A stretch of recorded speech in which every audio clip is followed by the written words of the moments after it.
Book 13, The December Awakening, written by R.B. Martin and narrated by Adam Mystery. Introduction. Chapter. A year ago, the world was asleep, not ignorant, not blind. Asleep.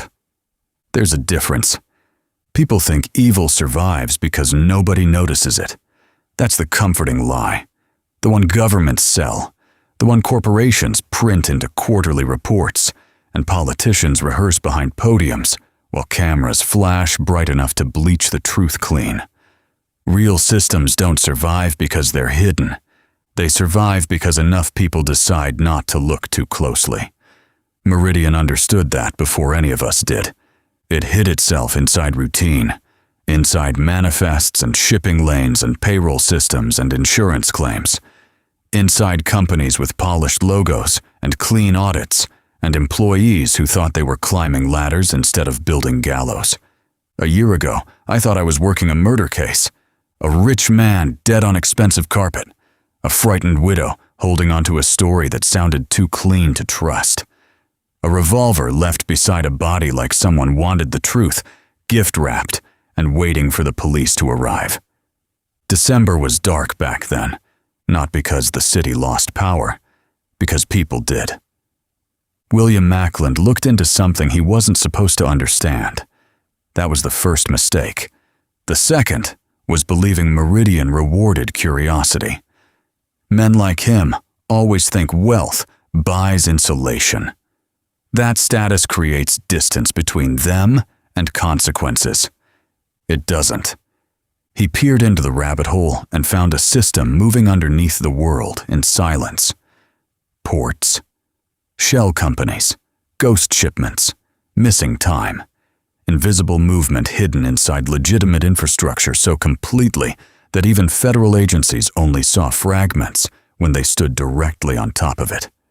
And for that, Meridian erased him, not loudly, not publicly, quietly enough to make murder look domestic and grief look guilty. Then Connie Mackland tried to survive the wreckage he left behind. That cost her too. That's how Meridian worked for years, maybe decades. Anyone who looked too long disappeared into paperwork, overdoses, accidents, financial collapse, or headlines clean enough for the public to consume without choking on the truth underneath. The world stayed asleep because Meridian controlled visibility itself. 12:47, 1 minute. 60 seconds, where systems blinked and reality shifted underneath them. Containers moved, people disappeared, manifests rewrote themselves, surveillance loops held continuity, while the truth stepped quietly between frames. And afterward, everything looked normal again. That's the terrifying part. Not the violence, not the trafficking, not the bodies buried underneath shell corporations and offshore accounts. The terrifying part is how normal it all looked while it was happening. Riverbend kept moving. Port Calusa kept shipping. Cape Town kept breathing. Banks kept clearing transfers. Politicians kept smiling for cameras. Federal agencies kept protecting systems they didn't fully understand, because systems like Meridian survive by making themselves too expensive to confront honestly. But December came around again. And this time, the world is awake. Not all at once, not cleanly, but enough.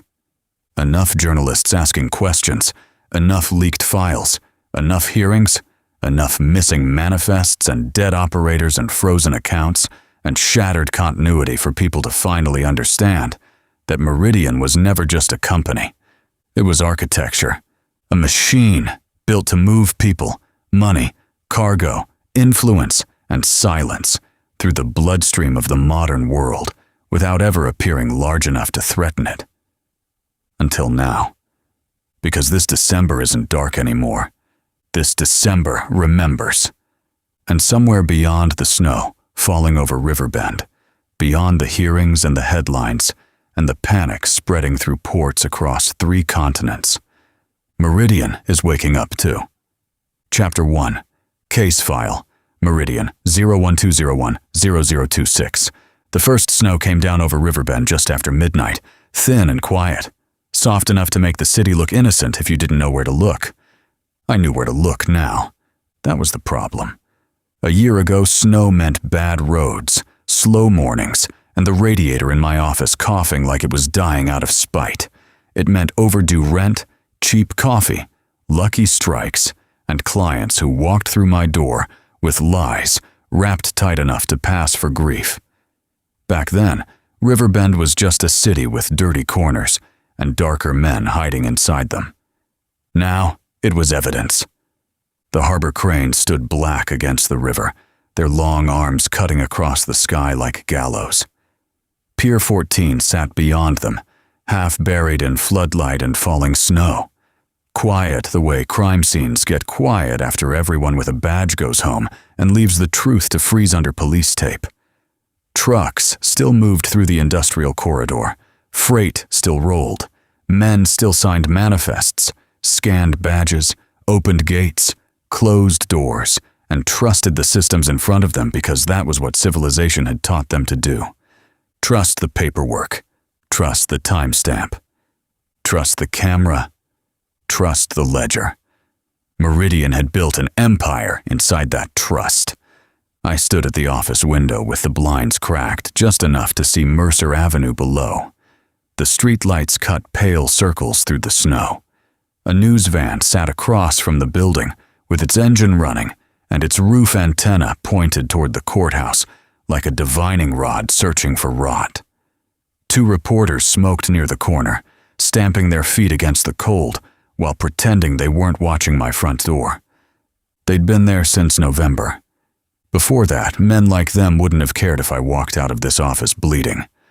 Now they wanted comment, confirmation, confession, anything that could be cut into 30 seconds and sold between pharmaceutical ads and weather updates. The country had finally started paying attention. That didn't mean it understood. The television behind me played low, another late-night panel pretending outrage was analysis. Sources close to the Senate Commerce and Intelligence Joint Review confirmed that hearings may begin as early as next week regarding alleged irregularities involving domestic port authorities, offshore logistics firms, and possible federal compartment failures. Possible. I almost smiled at that. Washington loved that word. Possible gave cowards room to breathe. Possible let men in pressed suits sit beneath flags and pretend the fire hadn't reached their shoes yet. The screen shifted to file footage from Port Calusa, federal agents moving past stacked containers, harbor police standing outside a locked warehouse, a frozen image of the Coderson Group building in Riverbend, clean glass reflecting winter sky like it had never held anything ugly behind it. Coderson, Hawthorne, Running Harpoon. Different names, different layers. Same machine. My desk was covered in pieces of it. Printed manifests, bank transfer summaries, insurance routing sheets, photographs from Cape Town, Port Calusa shipping schedules, Pier 14 maintenance logs, copies of copies, because originals had a way of disappearing when Meridian got nervous. Artemis had taught me that lesson early. Never trust one file. Never trust one server. Never trust one witness. Never trust any system that claims it preserves truth without asking who controls the archive. He wasn't in the office tonight. That bothered me more than the reporters. Artemis Bozeman had spent the last month somewhere beneath the visible world, moving through legal channels, journalist networks, offshore storage relays, and encrypted dead drops like a man building a courthouse out of dynamite. Every few days, another packet surfaced. A customs variance report in Miami, a routing discrepancy in Cape Town, a chain of life insurance payouts tied to dead dock workers in 3 states, a shell company director who didn't exist until someone needed a signature and stopped existing when someone asked for a face. He called it Phase 1. I called it lighting matches in a room full of gasoline. He didn't disagree. The office door opened behind me without a knock, Only one person in Riverbend still did that, and lived long enough to make it a habit. "You should lock the downstairs entrance," Cindy O'Donnell said. I did. Then somebody opened it. I turned from the window. She stood inside the doorway with snow caught in her dark wool coat, and her strawberry blonde hair tied back, tight enough to make her eyes look sharper than usual. FBI credentials hung openly at her belt now. No more hiding them beneath jackets. No more careful distance. November had burned away whatever pretense still existed between bureau procedure and personal involvement. Cindy looked tired. Not physically. She could carry fatigue better than most agents carried authority. This was something deeper. Institutional exhaustion. The kind that settles in when the thing you swore to serve starts protecting itself from the truth instead of the other way around. She closed the door and crossed the office, setting 2 folders on my desk. "You were followed?" I asked. "Probably. That a bureau answer?" "That's a life answer." "Fair enough." She pulled off her gloves and glanced toward the television. The panel had shifted to a former deputy secretary, of something explaining how congressional oversight required patience, restraint, and confidence in established institutions. Cindy watched him for 3 seconds. "Liar," she said. I picked up one of the folders. "Which one is this?" "Senate Witness Coordination." That got my attention. The folder was thin, which meant either nobody knew anything or everyone knew too much and wanted it written down somewhere else. I opened it and found a preliminary list of names under a joint heading from the Senate Commerce Committee and a closed intelligence subcommittee I'd never heard of. Olivia Lopez was listed first. Assistant District Attorney out of Port Colusa when this started. Now something closer to federal pressure in a tailored suit. Olivia knew how to turn law into a blade without making it look like a weapon. Meridian had spent years surviving bullets, raids, and investigations. I had a feeling subpoenas scared it more. Cindy's name came next. Ajax Jackson appeared below hers with a notation beside it.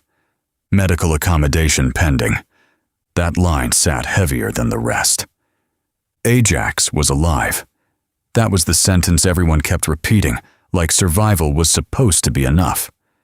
South Africa had left him with memory gaps, balance issues, headaches that came without warning, and a temper he hated because it made him feel less in command of himself. The man had spent his life trusting procedure. Meridian had reached inside his skull and made even that unreliable. A few names down sat Nadia Kessler. Then Elias Vorn. I looked up at Cindy. They found Vorn? No. But they listed him.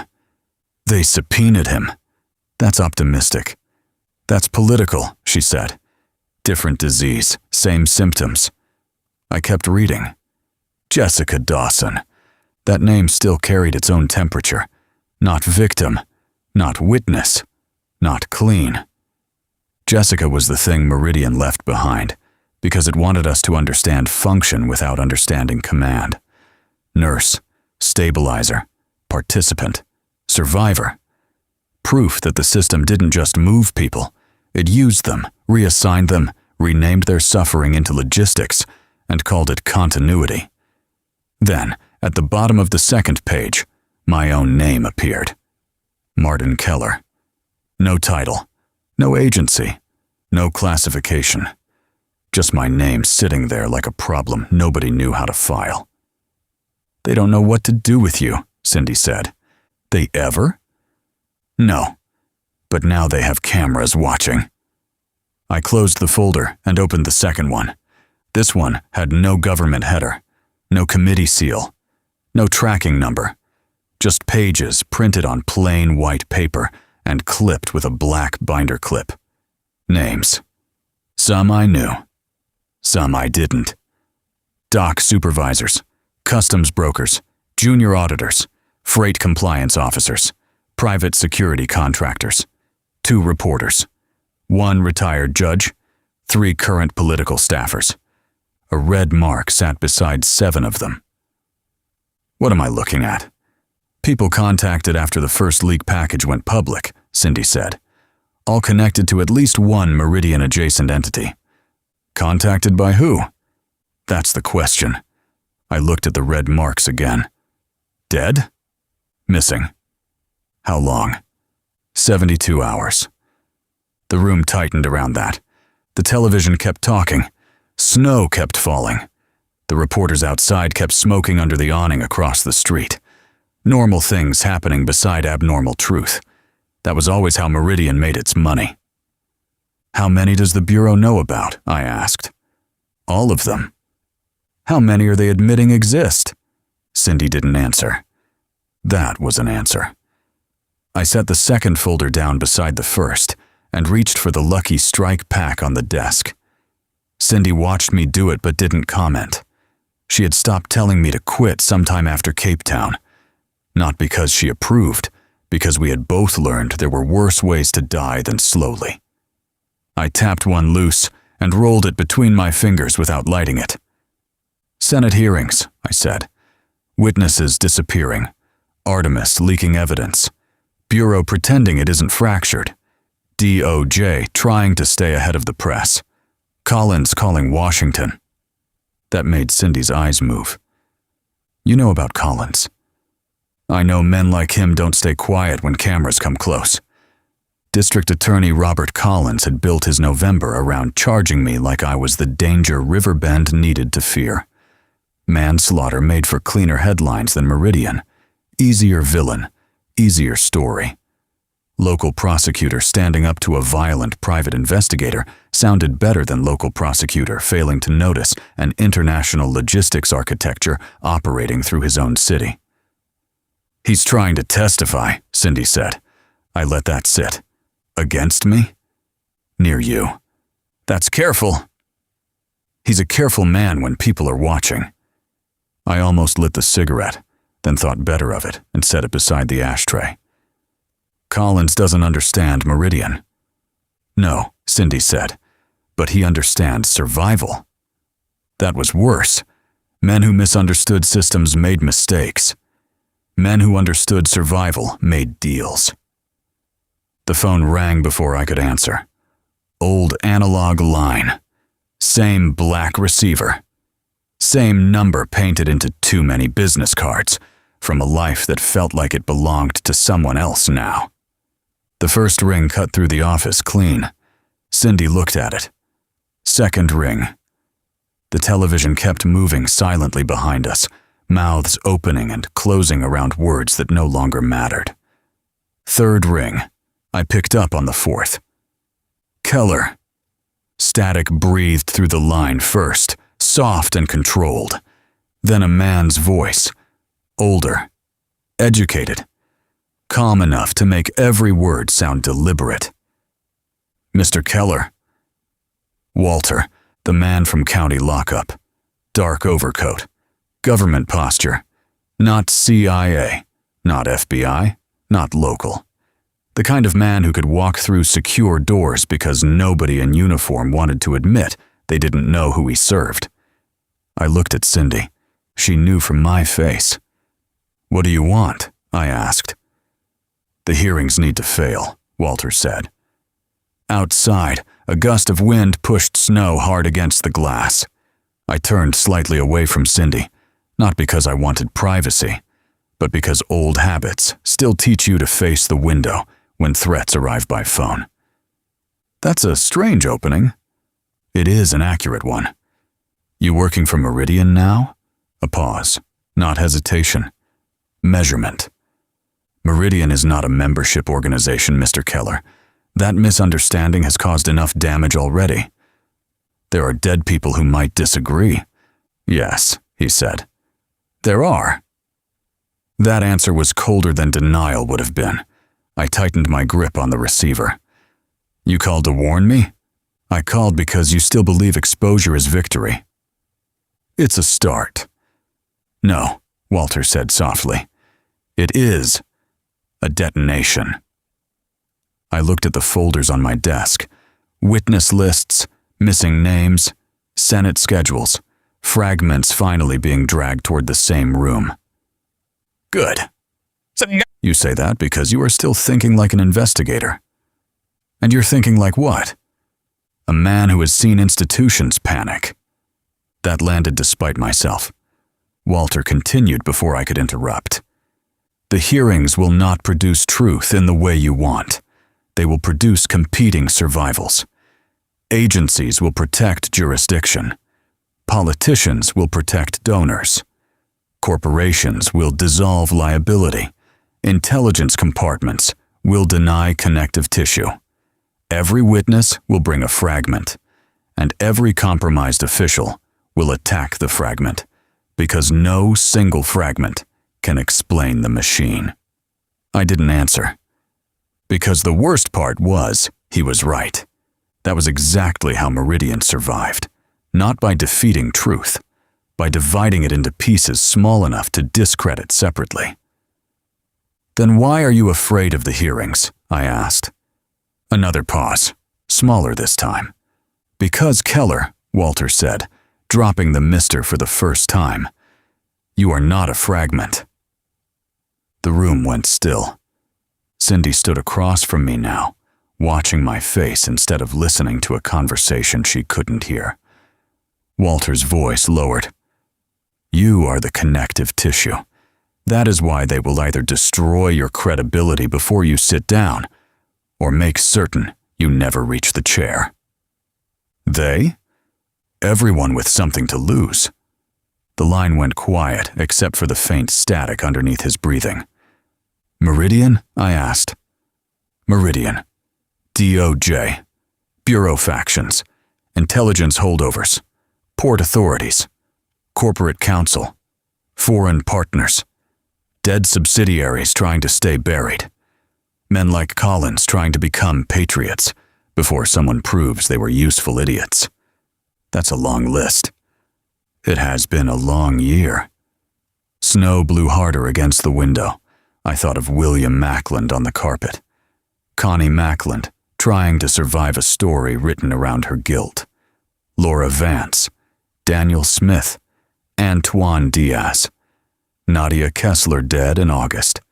Daniel Rourke dead beside the wreckage of a war most people still didn't know happened. Ajax relearning balance. Cindy standing in my office with a badge that now looked more like a target than authority. Artemis somewhere in the dark, turning evidence into pressure, one leak at a time. A long year, no one could argue that. What do you actually want? I asked. Walter exhaled softly. You need to understand the hearing before you enter it. I'm not scheduled to testify. Yes, he said. You are.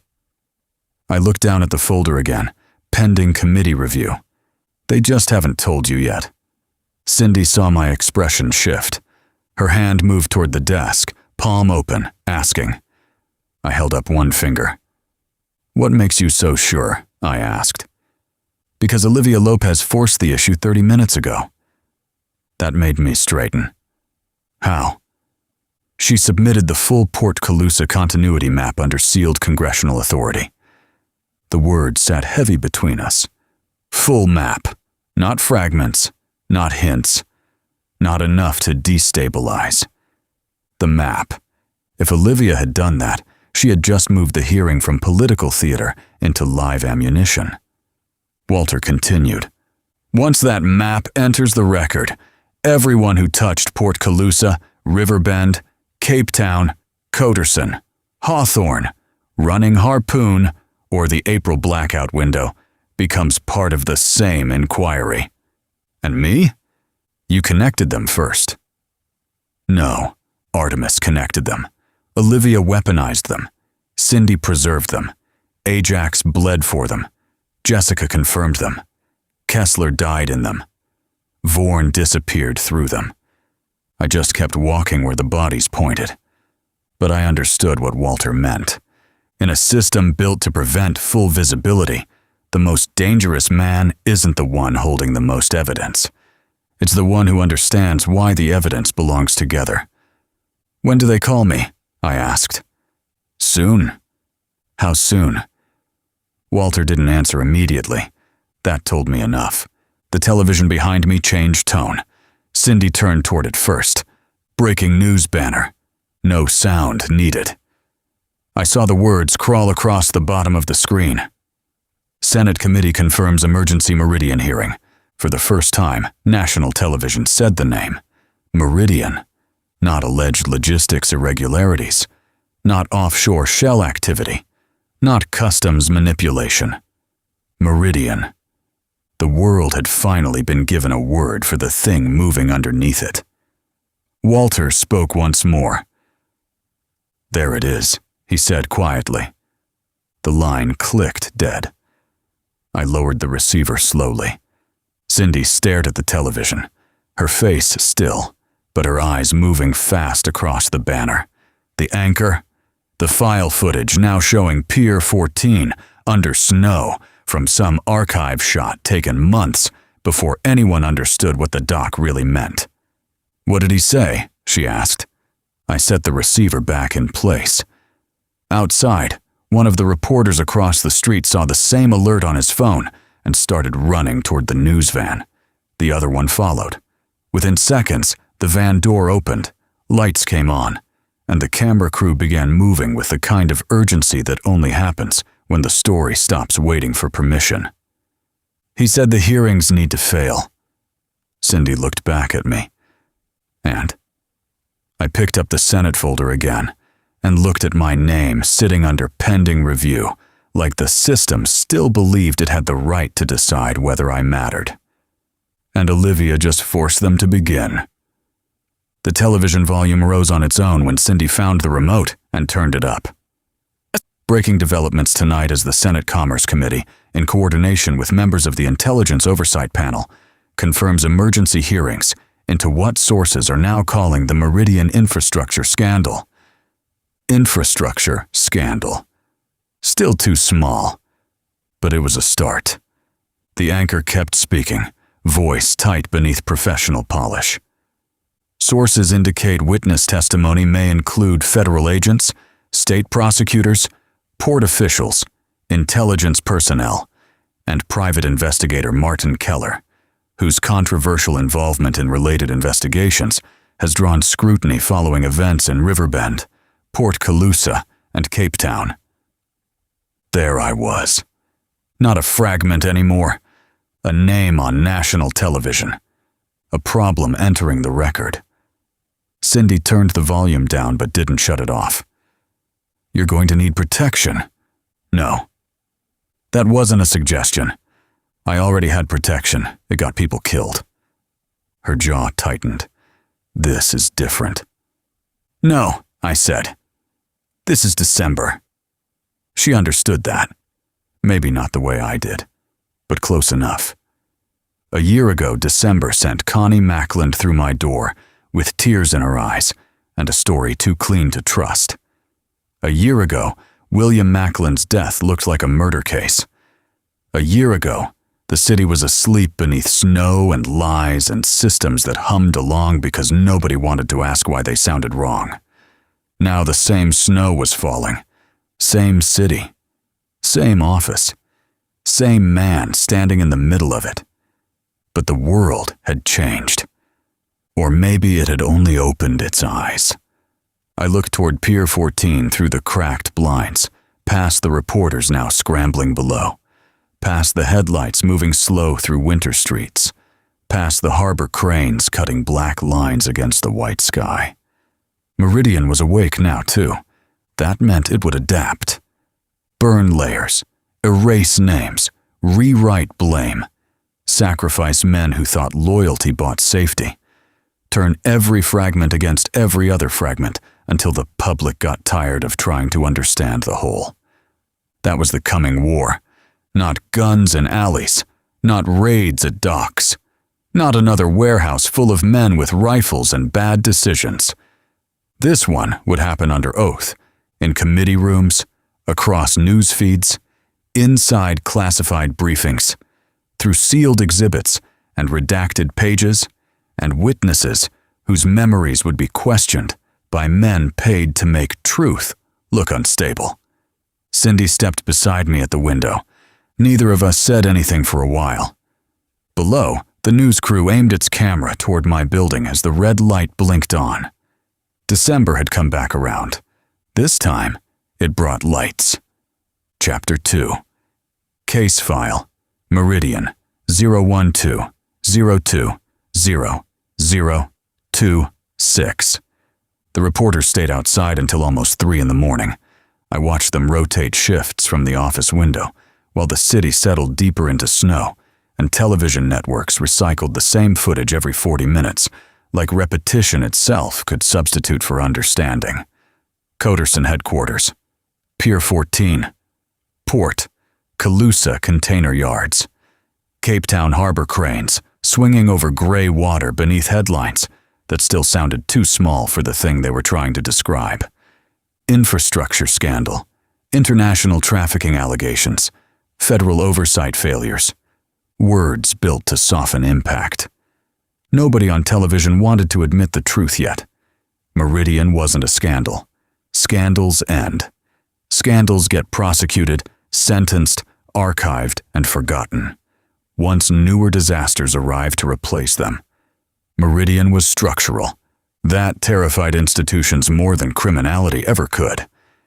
Cindy finally left around 1:30 after 3 separate calls from the bureau and one from Olivia Lopez that kept her standing near my desk with her jaw tight and her voice lowered just enough to tell me the conversation mattered. She didn't say much after hanging up. Just, they moved the hearing schedule. How far? 48 hours. That got my attention. Emergency acceleration? Looks that way. Why? Cindy gave me the kind of look people reserve for questions they think answer themselves. Because Artemis leaked another package. I asked what was in it. She said, Pier 14. Then she left before I could ask anything else. That was 6 hours ago. Now it was just me, cold coffee, and Riverbend pretending it still understood the shape of itself. The office radiator rattled somewhere behind the wall, while snow piled against the curb outside Mercer. The courthouse lights downtown still burned despite the hour. Federal vehicles lined Justice Way. Reporters camped beneath portable heaters. The city looked like it was preparing for a storm everyone already knew was coming, but hadn't agreed on a name for yet. I sat behind the desk with the second folder Cindy left open in front of me. Missing persons. That was the sanitized term. Not dead. Not silenced. Not removed. Missing. 7 names from the first list had become 11 overnight. 1 customs auditor, 2 freight coordinators, a shipping compliance attorney from Norfolk, another reporter, and 1 name that stopped me longer than the others, Veronica Cass. I leaned back slowly in the chair. That didn't fit. Veronica had survived too long inside Coderson to disappear accidentally. Front desk, executive routing, corporate scheduling. Smiles polished sharp enough to hide razor wire underneath them. She knew how Meridian's surface layers behaved because she spent years standing in the lobby, greeting people too important to write their own names into records. If Veronica disappeared now, one of 2 things happened. She talked, or Meridian believed she might. Neither option ended well for her. The television murmured again behind me. Sources close to the Senate Intelligence Oversight Panel suggest at least 3 federal agencies are disputing jurisdiction over portions of the Meridian inquiry. There it was. Fragmentation. Exactly what Walter warned about. The hearing wasn't becoming a search for truth. It was becoming a struggle for ownership. FBI wanted organized crime authority. Treasury wanted financial oversight control. Homeland Security wanted port jurisdiction. CIA wanted compartment protection. DOJ wanted prosecutions. Congress wanted visibility. The media wanted blood. And somewhere underneath all of it, Meridian was adapting in real time. The office phone rang at 3:17 a.m., not the analog line this time. Cell phone, private number. I answered immediately. Keller. Static. Then breathing. Female. You're still in the office. Jessica Dawson. I sat up straighter without realizing it. Where are you? Not safe enough. That tracked. Jessica had spent too long inside Meridian's movement systems to ever fully believe safety existed anymore. You see the news? I asked. Yes. You calling to congratulate me? No. Her voice sounded tired. Not emotionally tired, operationally tired. Like somebody who'd spent too long surviving systems designed to consume people functionally instead of violently. That hearing is going to get people killed, she said quietly. It already has. You don't understand. No, I replied honestly. I probably don't. Silence moved between us for a moment. Then, they're panicking. Who? Everyone. That answer bothered me more than specifics would have. I stood and crossed back toward the window overlooking Mercer. The reporters were gone now. Only snow remained. Jessica. Another pause, long enough to matter. You remember what I told you in Cape Town? I did. Usable, continuity, function, alignment. Meridian didn't see human beings emotionally. It categorized them operationally. You said the system protects itself first. Yes. And the hearing threatens continuity. There was that word again. Not reality, not timelines, not sci-fi nonsense. Operational continuity, institutional stability, movement. Meridian survived because modern systems depended on uninterrupted trust. Trust in manifests, trust in cargo chains, trust in financial routing, trust that what arrived on a screen reflected what happened in the world. The hearing threatened that trust. How bad? I asked. Jessica exhaled softly through the line. You think Meridian's dangerous because it hides inside infrastructure. That's part of it. No, she said quietly. That's the small part. I waited. The dangerous part is how many legitimate systems built themselves around it after the fact. That landed harder than I wanted it to, because she was right. Ports adjusted around Meridian movement patterns. Shipping companies normalized corrupted routing. Banks profited from invisible liquidity. Agencies protected operations they only partially understood, because those operations stabilized metrics. Somebody higher up wanted stabilized. Nobody built the machine intentionally from the beginning. It evolved. That's why they're scared of the hearings, Jessica continued. Not because of prison. Because exposure destabilizes confidence. The city outside looked colder suddenly. Confidence in what? Everything. I looked back toward the desk covered in manifests, insurance records, photographs, routing chains, names of dead contractors, shell company hierarchies. 1 year of evidence. 1 year of bodies. 1 year of systems, pretending they were too complicated to question honestly. And now, Congress was preparing to drag fragments of all of it into the same room beneath national cameras. Jessica, I said carefully, why are you calling me? Another long silence. Then, because Veronica Cass is alive. That stopped me cold. You sure? Yes. Where? I don't know. That's helpful. She contacted someone in Johannesburg 2 hours ago through an old continuity route. That word again. Continuity route. Not mystical. Not abstract. A survival path. Backup movement channels. Emergency communication chains. Burn layer infrastructure. Meridian always planned 3 exits ahead. She's running, I asked. No. Jessica's answer came immediately. She's negotiating. Veronica Cass survived by understanding leverage. If she disappeared right before Senate hearings tied to Coderson infrastructure, she suddenly became valuable to DOJ, the Bureau, Meridian, journalists, political committees, anyone trying to prove or bury connective tissue. Did she say what she wants? No. Then how do you know she's negotiating? Jessica's voice lowered. Because she used a witness route. I closed my eyes briefly. Meridian had witness extraction routes. That made horrifying sense, not for morality, for liability. Systems like Meridian don't survive decades without contingency pathways for frightened insiders. When did Meridian build witness channels? I asked. They didn't. That answer sharpened everything again. Then who did? Jessica hesitated, and for the first time since I met her, she sounded genuinely uncertain. I don't know anymore. That bothered me most, because Jessica Dawson used to speak about Meridian with the exhausted certainty of somebody who understood exactly how ugly the machine really was.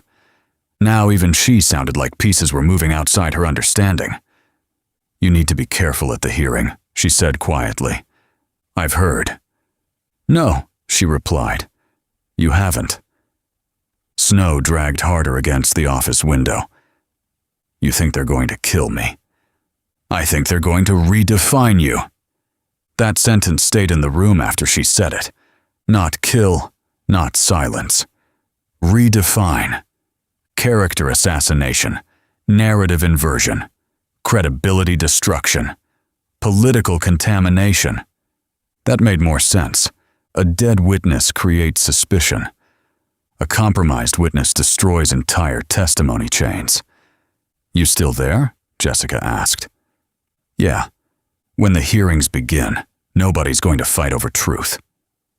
I looked toward the television again, where another panel argued about federal accountability beneath banners carrying the word Meridian, like the networks had finally decided. Saying the name out loud made them brave. They're going to fight over narrative, she said. Then the line disconnected. No goodbye. No warning. Just absence. I lowered the phone slowly and stood alone in the office while snow covered Riverbend, one quiet layer at a time. Narrative. That was the real battlefield now. Not ports, not warehouses, not freight corridors, stories. Who controlled them? Who survived them? Who got buried underneath them once the cameras turned on? The television shifted suddenly to breaking coverage again. Another hearing update. Another leak. Another piece of Meridian surfacing where institutions could no longer pretend not to see it. I muted the screen and looked back out over Mercer Avenue while the city slept beneath winter and pressure. A year ago, I thought I was solving a murder. Now Washington was preparing to put an entire system under oath.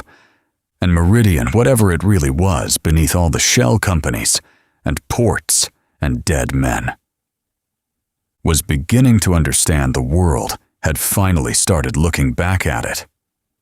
Chapter 3. Case File. Meridian 0120300026. The hearing stopped being political theater around 9 the next morning. That was the exact moment the markets reacted, not the stock market. That came later after cable news figured out which executives to panic over publicly. The real reaction happened inside freight systems first.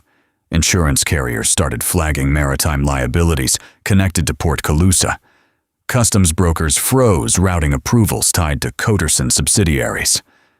3 independent shipping firms suspended overnight movement through Riverbend, pending federal clarification. Clarification, another soft word for fear. By noon, 2 harbor unions announced temporary labor stoppages until investigators confirmed no active federal seizure orders existed against container groups processed through Pier 14 over the previous fiscal year. The machine was starting to seize against visibility, not collapse, pressure. I sat at the diner across from the courthouse with cold eggs turning rubbery on the plate, while every television mounted above the counter carried some version of the same story. Meridian hearings accelerated. Multiple agencies subpoenaed. Federal conflicts emerge over jurisdiction. Nobody in Riverbend talked about anything else anymore. 2 construction workers near the register argued over whether the federal government created Meridian themselves. A woman near the window insisted the entire thing was political propaganda tied to election funding. 3 college kids in the back corner were building conspiracy charts on tablets like they were solving entertainment instead of watching institutional panic happen in real time. The waitress refilled my coffee without asking. "You gonna be on TV?" she asked casually. "That depends who hates me more by Thursday." She snorted once. "You should charge for interviews." Already paying enough. That got half a smile out of her before she moved toward another table. The bell above the diner door rang behind me. I didn't turn immediately, didn't need to. The room shifted too subtly for coincidence. Conversations lowered just enough. Eyes moved toward the entrance. Riverbend had spent a year learning what federal posture looked like. Cindy slid into the booth across from me, still carrying snow on her coat sleeves and a stack of folders thick enough to qualify as structural reinforcement. "You picked the one diner in the city with 6 televisions," she said. Hard to avoid myself otherwise. "That's healthy." "You're carrying enough paper to indict Winter." "Working on it." She dropped the folders onto the table and signaled the waitress for coffee before opening the top file immediately. No small talk, no easing into pressure. That meant bad news. "Olivia's in D.C. already," she said. "Committee moved opening statements to tomorrow morning." "That fast?" "They're afraid if they wait another week, the leaks spread beyond containment." Containment. Everyone used that word now. DOJ, FBI, Treasury, media analysts, port authorities. Nobody meant the same thing when they said it. I looked down at the first folder. Internal witness prep summaries. Federal transportation schedules. Closed door session requests. Then one line highlighted in yellow. Keller, Martin, compelled appearance authorized. "There it is," I muttered. "No more pending review. Guess I'm official. You're radioactive." Fair correction. The waitress dropped Cindy's coffee in front of her, while the television above the counter shifted to live footage outside the Senate building in Washington. Reporters everywhere. Satellite trucks. Federal security barricades. One network displayed photographs of Rupert Hawthorne entering a transport vehicle 3 months earlier after sentencing hearings connected to offshore financial crimes. Another showed file footage of Port Calusa under floodlights, while anchors repeated phrases like international corruption network and institutional compromise. Still too small. Still describing pieces instead of structure.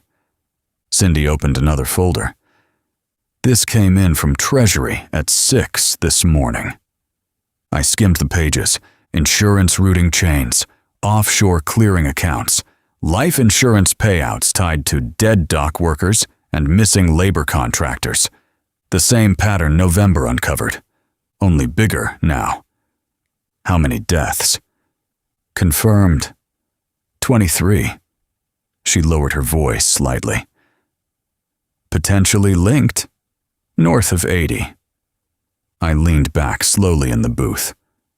80, and those were only the ones paperwork could still find. The television volume jumped suddenly as a reporter outside the Senate building raised her voice over the crowd. Sources now confirm at least 4 federal agencies are disputing access to sealed Meridian-related evidence expected to be introduced during emergency hearings beginning tomorrow. Cindy looked at me carefully. "You know what that means. Everybody's protecting themselves." "No," she said quietly. "Everybody's protecting jurisdiction." That was worse, because jurisdiction meant ownership.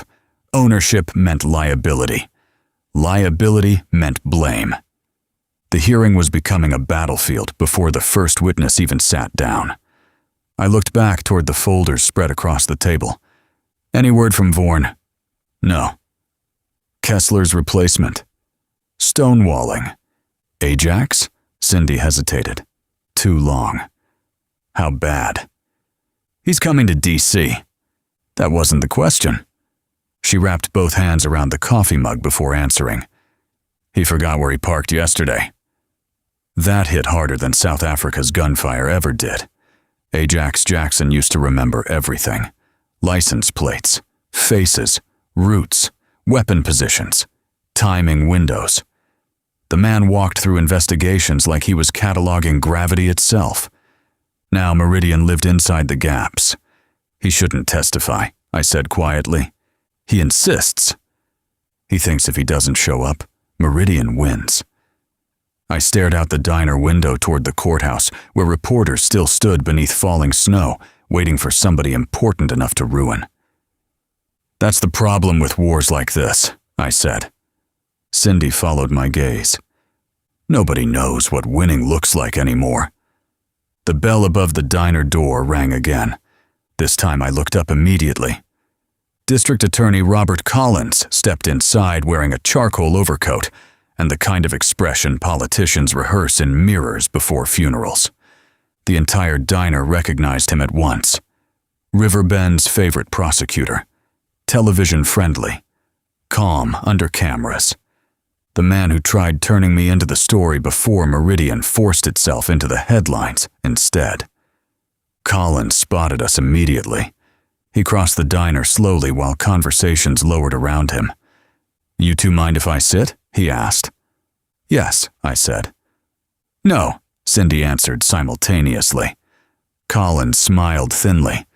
Democracy in action. He slid into the booth beside me anyway. Up close, he looked worse than television hid. Tired eyes, stress lines buried beneath controlled posture. The hearings were getting to him already. "Good. You're popular this week," he said. I preferred obscurity. Too late now.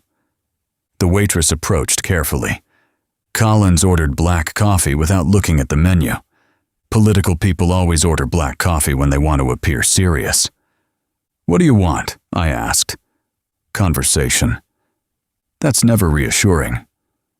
Collins folded his hands together on the table while the televisions continued screaming Meridian into every corner of the diner. "The hearings tomorrow are going to damage Riverbend permanently." There's the campaign slogan. His jaw tightened slightly. "I'm serious. So am I."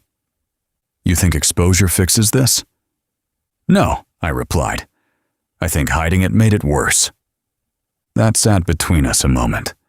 Collins glanced toward the folder marked Treasury and lowered his voice. "You understand what happens if public confidence collapses around the ports? People stop trusting the system." "Exactly." I almost laughed.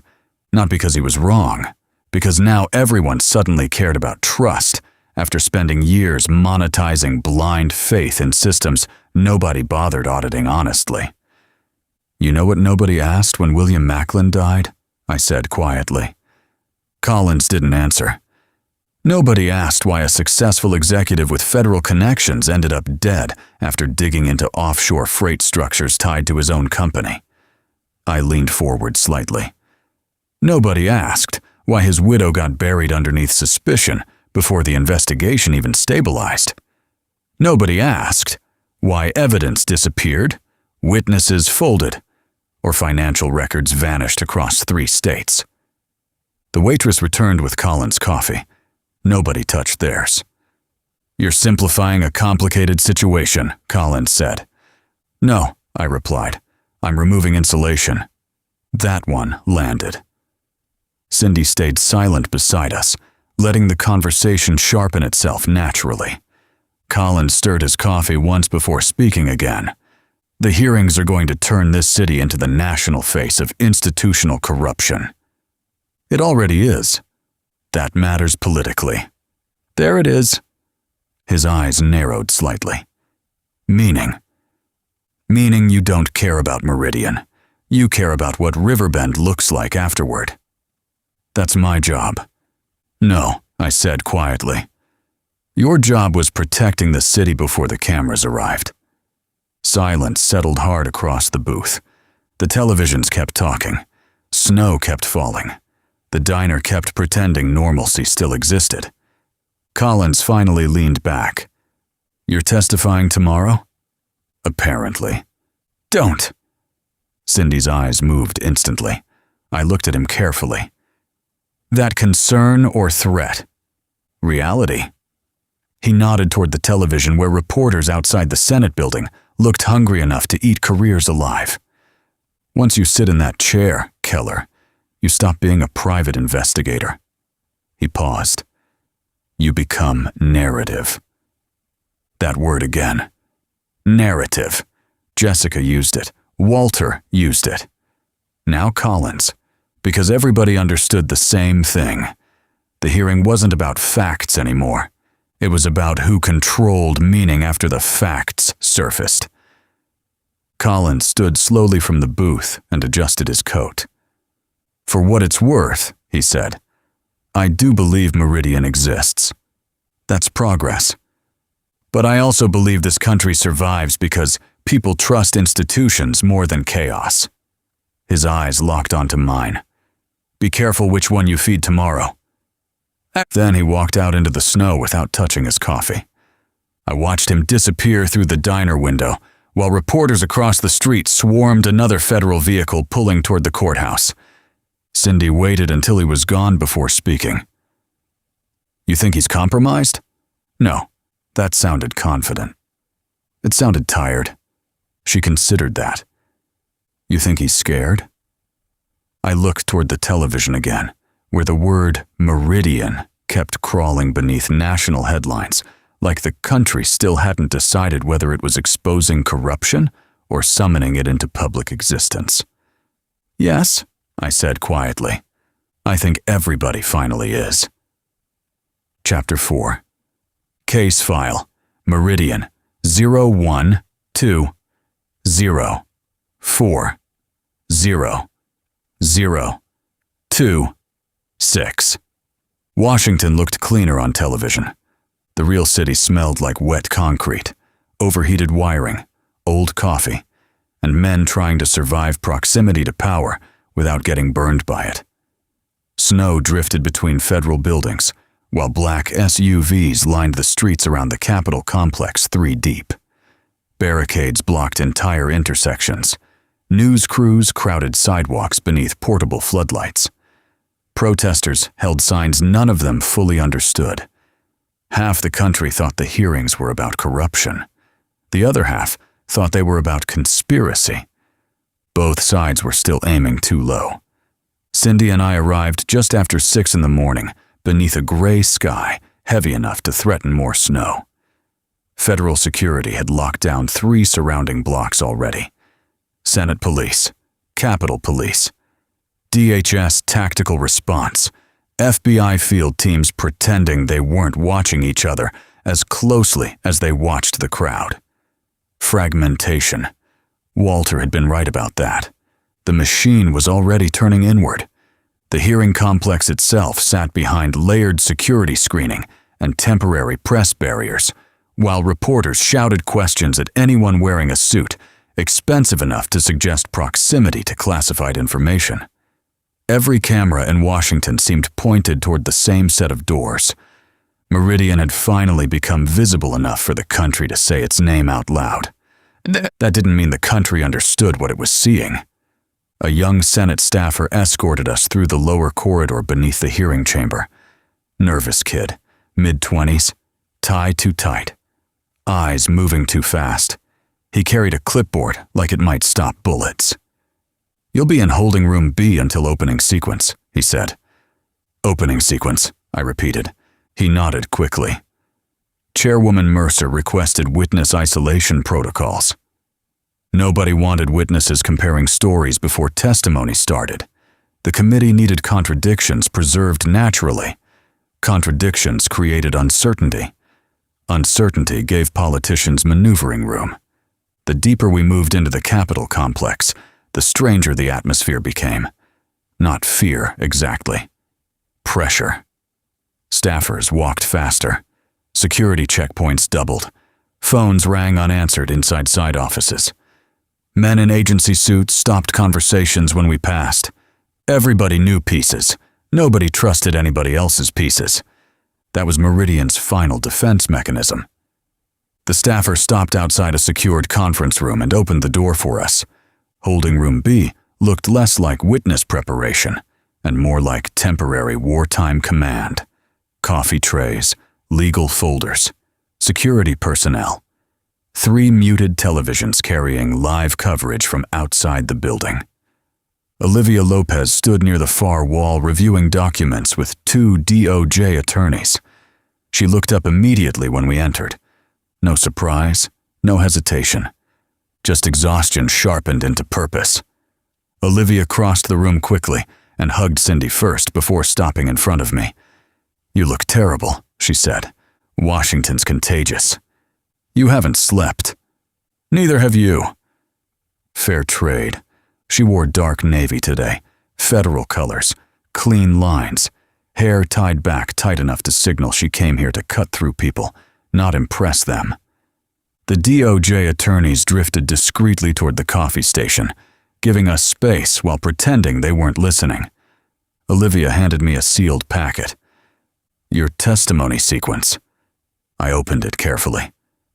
Opening panel. Transportation oversight. Port authority review. Financial routing. Closed intelligence session. Then, Keller, Martin Committee recall witness. I looked up immediately. "Recall witness?" Olivia nodded once. "They're bringing you back after the intelligence panel." "That sounds dangerous." "It is." "Why?" "Because you're the only person connecting operational behavior across all 3 locations. Riverbend, Port Calusa, Cape Town." She was right. Everybody else understood components. I understood patterns. That was exactly what Walter warned about. Cindy moved toward the television where national coverage had already started live commentary outside the hearing chamber. Sources now indicate testimony may include evidence connected to offshore financial networks, compromised customs oversight, and what investigators are privately calling continuity manipulation within international freight systems. Continuity manipulation. Closer. Still sanitized, still softened, but closer.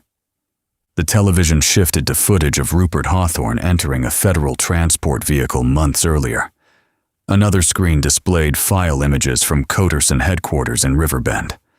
The hearing hadn't even started, and the media was already building villains. That was fast. Too fast. Olivia lowered her voice slightly. "Treasury's panicking." "About what?" "The insurance chains." That tracked. Insurance fraud buried beneath logistics structures sounded manageable until somebody realized the payouts mapped directly against labor disappearances, container rerouting, and shell company dissolutions. "Any movement from the intelligence side?" I asked. Olivia hesitated. Bad sign. The CIA submitted emergency classification objections against 3 testimony segments. "Which ones?" "Cape Town operations, South African port coordination, and Nadia Kessler." I felt Cindy go still beside me. Nadia's name still carried weight in every room connected to Meridian. Senior CIA case officer, operational command. Dead in August after the system started turning violent against exposure pressure. "Why object now?" Cindy asked quietly. "Because Kessler signed compartment access authorizations connected to 2 shipping entities under review." That landed ugly. "Compromised?" I asked. Olivia shook her head slowly. "That's the problem. Nobody knows." That was Meridian again. Never clear corruption. Never clean innocence. Just systems layered deeply enough that legitimate operations and criminal infrastructure started sharing oxygen. The door opened behind us. Every conversation in the room died instantly. Ajax Jackson stepped inside, moving slower than I'd ever seen him move in my life. Not weak, never weak. Careful. That hurt worse somehow. He wore a dark federal overcoat over a charcoal suit instead of bureau tactical gear. The limp was slight, but real now. His left hand flexed unconsciously every few seconds, like the nerves still hadn't decided whether they belonged to him anymore. But it was his eyes that bothered me most. Ajax used to scan rooms like a man measuring exits before introductions. Now he paused halfway through the doorway, like the room itself needed a second to settle into focus. Cindy crossed to him immediately. "You okay?" "Depends who's asking." His voice still sounded like Ajax. Dry, controlled, tired in the way operators get tired after surviving something they haven't emotionally unpacked yet. He looked toward me. "Keller, Jackson, nice to see your disasters finally made Congress. Nice to see you upright." That earned the smallest hint of a smile before it disappeared again. Ajax stepped farther into the room and nodded toward the packet in my hand. "You're recall witness, too." "Apparently." "Congratulations." He loosened his tie slightly. "Means they think you're useful and dangerous at the same time." "That from experience?" "That from federal architecture." Olivia moved toward him carefully. "You shouldn't be here if you're not ready." Ajax looked at her flatly. "If I wasn't ready, I'd be at home forgetting where I parked instead of sitting inside the Capitol." The room went quiet. Not because of the words, because of how casually he said them, like admitting damage cost less energy now than pretending it didn't exist. The television volume spiked suddenly. Breaking coverage. Another leak. A reporter stood outside the hearing chamber speaking rapidly, while producers scrambled behind her.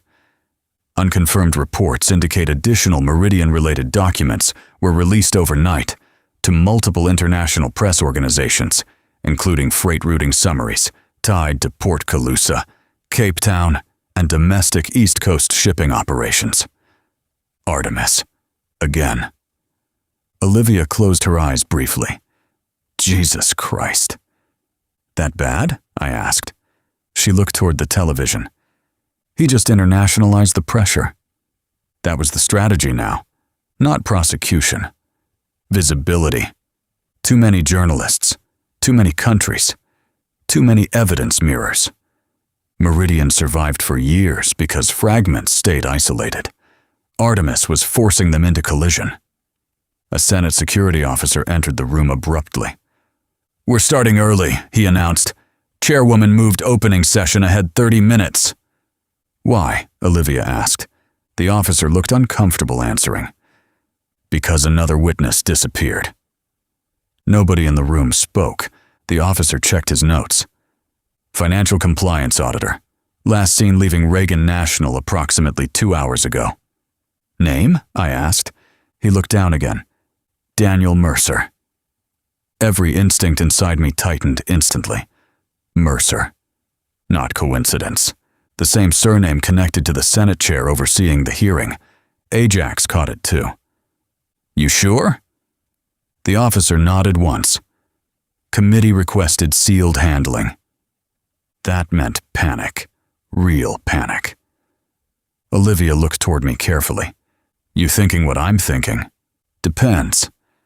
"That this hearing just became survival." "No, it became worse. Because if witnesses connected to the committee itself were disappearing now, Meridian wasn't just protecting infrastructure anymore. It was protecting narrative pathways. The televisions outside the room continued screaming headlines, while staffers hurried through corridors, carrying sealed binders and classified packets. Like paper itself had become radioactive overnight. The security officer touched the earpiece at his collar, listened briefly, then looked back toward us. "They're ready for opening statements." Nobody moved immediately. Not me. Not Cindy. Not Ajax. Not Olivia. Because we all understood the same thing at the same moment. Once those chamber doors opened, this stopped being investigation and became history. Chapter 5. Case File. Meridian 0120 4 0 0 2 6. The hearing chamber looked smaller than it did on television. That surprised me. Power usually hides inside large rooms, courtrooms, boardrooms, federal atriums built with marble and distance so ordinary people feel insignificant before anyone important even speaks. But the Senate hearing chamber felt compressed, dense. Too many bodies carrying too much pressure inside a confined space, not designed for the amount of institutional panic gathering beneath its ceiling. Rows of cameras lined the rear wall behind press barricades. Staffers moved quickly between senators, carrying folders and handwritten notes. Capitol security stood near every entrance, with the rigid posture of men, warned something larger than protest might happen before the day ended. The public gallery was already full. Journalists, families, political operatives, activists, former port workers, men in expensive coats pretending not to recognize each other. Everybody waiting for the machine to reveal itself. They still thought the hearing would provide clarity. That was optimistic. Cindy sat 2 seats to my left beside Bureau Counsel, while Olivia moved toward the witness table carrying enough documentation to make 3 agencies nervous simultaneously. Ajax remained near the back wall speaking quietly with a Senate medical officer who looked 1 sentence away from recommending he leave the building. He wouldn't. Chairwoman Elaine Mercer entered the chamber precisely at 8:13, mid-60s, controlled posture. Silver hair cut short enough to signal efficiency over presentation. She moved like someone who spent decades surviving rooms where weakness became currency for other people. The room stood automatically when she took the center position. 3 senators settled beside her. Commerce Oversight, Homeland Security Liaison, Intelligence Review Chair. Interesting combination. Not because they trusted each other, because none of them wanted another committee controlling the narrative alone. Mercer adjusted the microphone and surveyed the room before speaking. This emergency joint hearing of the Senate Commerce and Intelligence Oversight Committees will come to order.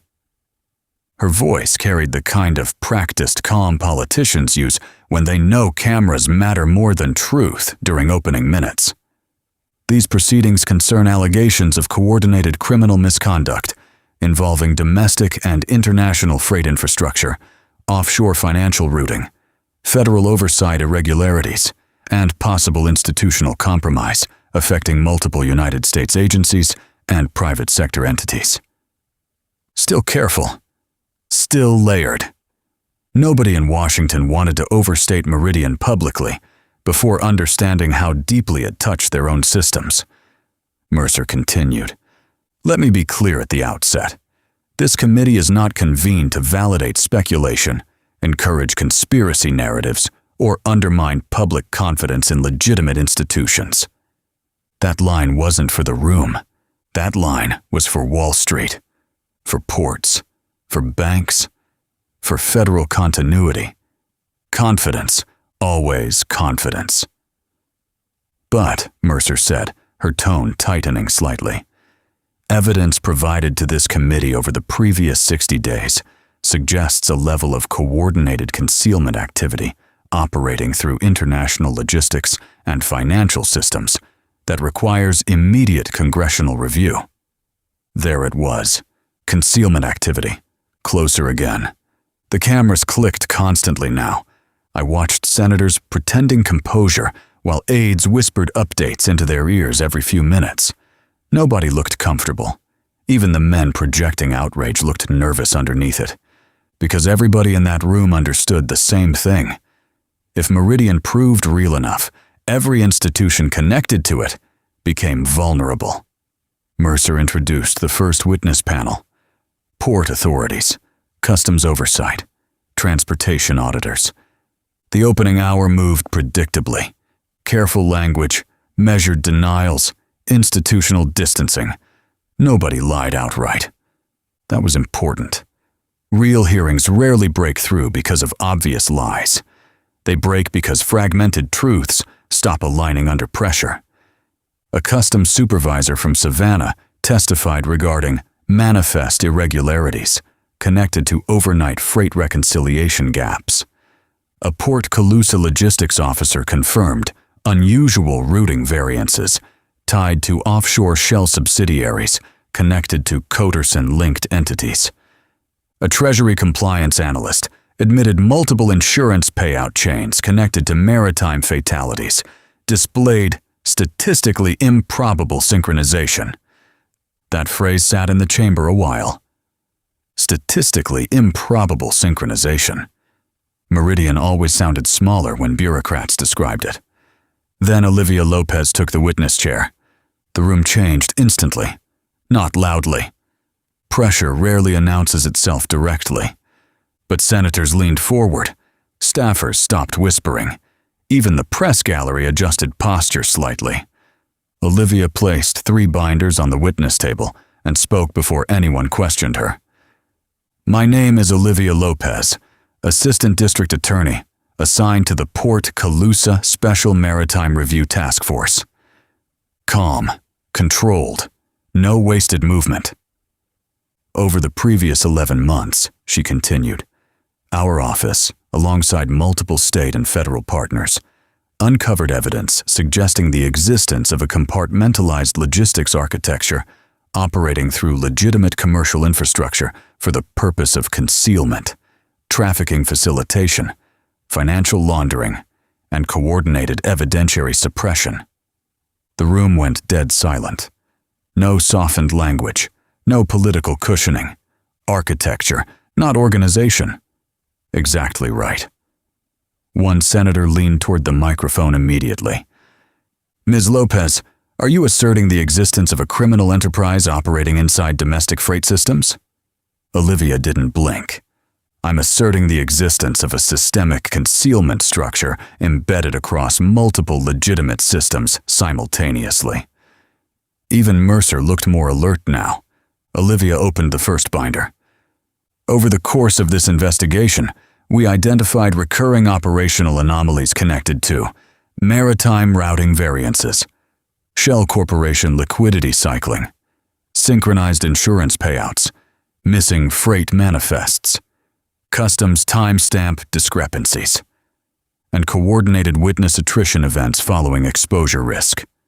Witness attrition, another sanitized phrase. The committee counsel requested the first exhibit. Screens throughout the chamber illuminated simultaneously. Pier 14, winter surveillance footage, Riverbend, my city. The room studied the frozen harbor image while Olivia continued speaking. "This dock appears repeatedly across independent investigations tied to Port Colusa, Cape Town freight synchronization, and offshore clearing structures connected to Coderson Group subsidiaries." Senator Mercer interrupted carefully. "You're suggesting Riverbend served as a coordination node?" "No," Olivia replied. Her eyes moved briefly toward me before returning to the committee. "I'm stating Riverbend became one." That distinction mattered. The room felt tighter, suddenly, more dangerous. Because Olivia wasn't presenting Meridian as a centralized conspiracy. She was describing adaptive infrastructure, exactly the kind institutions fear most. Another senator leaned forward aggressively. "Ms. Lopez, with respect, much of this sounds circumstantial." "There are 23 confirmed deaths connected to these routing chains," Olivia answered immediately. "Circumstantial is no longer an operationally responsible characterization." That landed hard enough. The room stayed quiet afterward. The intelligence chair finally spoke for the first time. "Ms. Lopez, your testimony repeatedly references a term appearing throughout committee materials." He adjusted his glasses slightly. "Meridian." There it was. The word itself. Official now. No euphemism. No distancing language. Olivia folded her hands calmly on the table. Yes, the senator continued carefully. Can you define Meridian for the committee? The entire room waited. Press, staffers, security, senators, every camera. Even I wanted to hear how she answered it. Olivia thought for one measured second before speaking. Not completely, she said. Perfect answer. Because that was the truth. She continued before the senator could interrupt. No single witness appearing before this committee today possesses complete operational visibility regarding Meridian. She gestured toward the binders. That limitation is not accidental. The structure appears intentionally compartmentalized to prevent holistic understanding. Exactly. The senator frowned. Then how can this committee investigate something nobody fully understands? Olivia's expression never changed. The same way organized crime, intelligence failures, and systemic corruption are always investigated. Her voice lowered slightly. By connecting fragments, powerful institutions preferred remain separated. I saw several senators shift uncomfortably at that line. Good. Because now the hearing was starting to expose the real threat, not Meridian itself. Institutional dependency on fragmentation. Olivia opened the second binder. This committee requested evidence regarding what multiple investigative teams internally referred to as the 1247 window. The chamber sharpened instantly. There it was again. The blackout minute. Not science fiction. Not reality collapse. A procedural blind spot. Olivia displayed the first timeline chart. Shipping records. Customs timestamps. Surveillance synchronization gaps. Repeatedly across multiple ports, she explained. System reconciliation events occurring at approximately 12:47 a.m. allowed brief routing discontinuities before manifest stabilization completed. The Homeland Security Senator frowned. You're describing delayed synchronization. Yes, and criminal actors exploited that delay. Olivia paused. Then, we believe infrastructure itself normalized the delay over time because correcting it became operationally expensive. That sentence hit the room like a hammer, not because it sounded dramatic, because it sounded plausible. That was Meridian's horror. Plausibility. The intelligence chair leaned forward slowly. Ms. Lopez, are you suggesting institutions knowingly tolerated operational blind spots because removing them threatened system efficiency? Olivia looked directly at him. I'm suggesting nobody asks difficult questions when the ports keep moving. Silence followed. Heavy silence. The dangerous kind.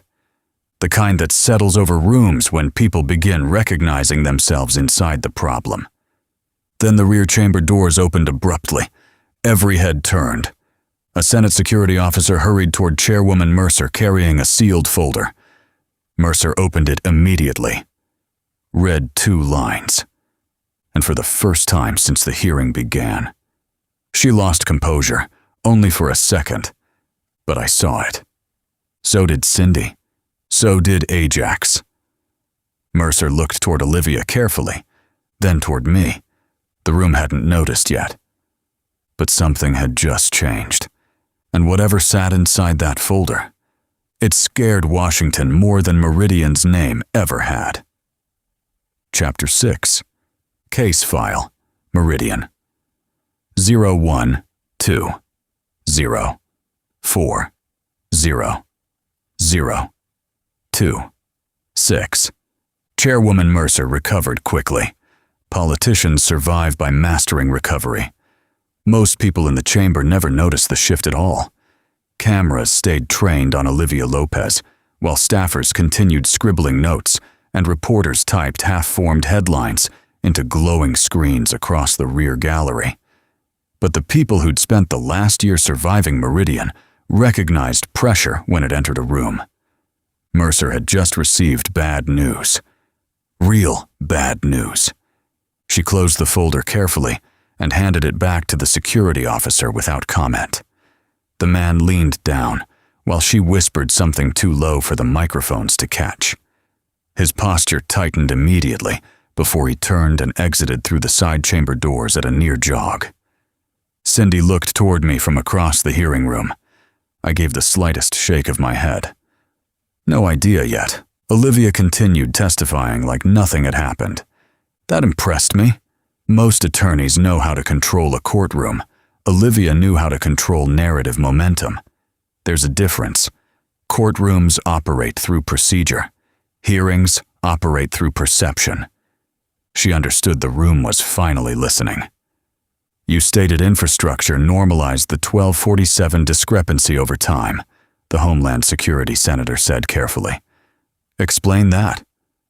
Olivia opened another binder section. Initially, investigators believed the recurring synchronization delays represented technical anomalies, standard nightly reconciliation, temporary timestamp variance, delayed customs processing.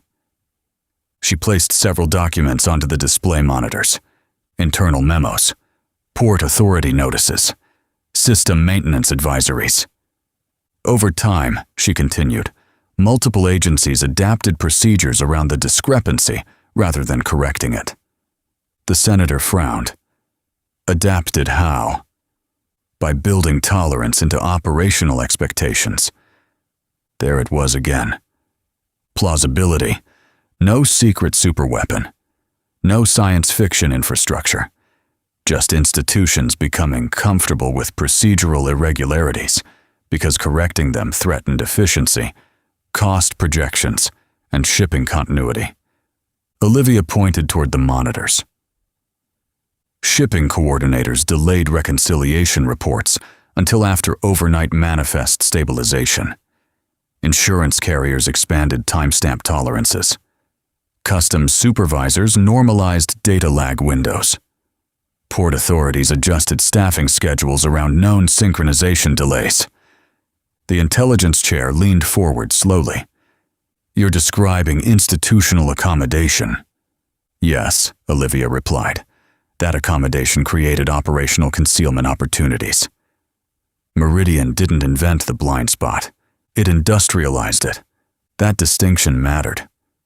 The chamber doors opened again behind the committee staff. This time, 3 men entered quietly and took positions along the rear wall behind the senators. Dark suits, federal posture, intelligence community faces. Nobody introduced them. Nobody acknowledged them. Mercer noticed them immediately. So did Olivia. The hearing had just gained observers. That usually meant somebody important got nervous. A senator from the Commerce panel adjusted his glasses and cleared his throat. Ms. Lopez, are you alleging active federal complicity?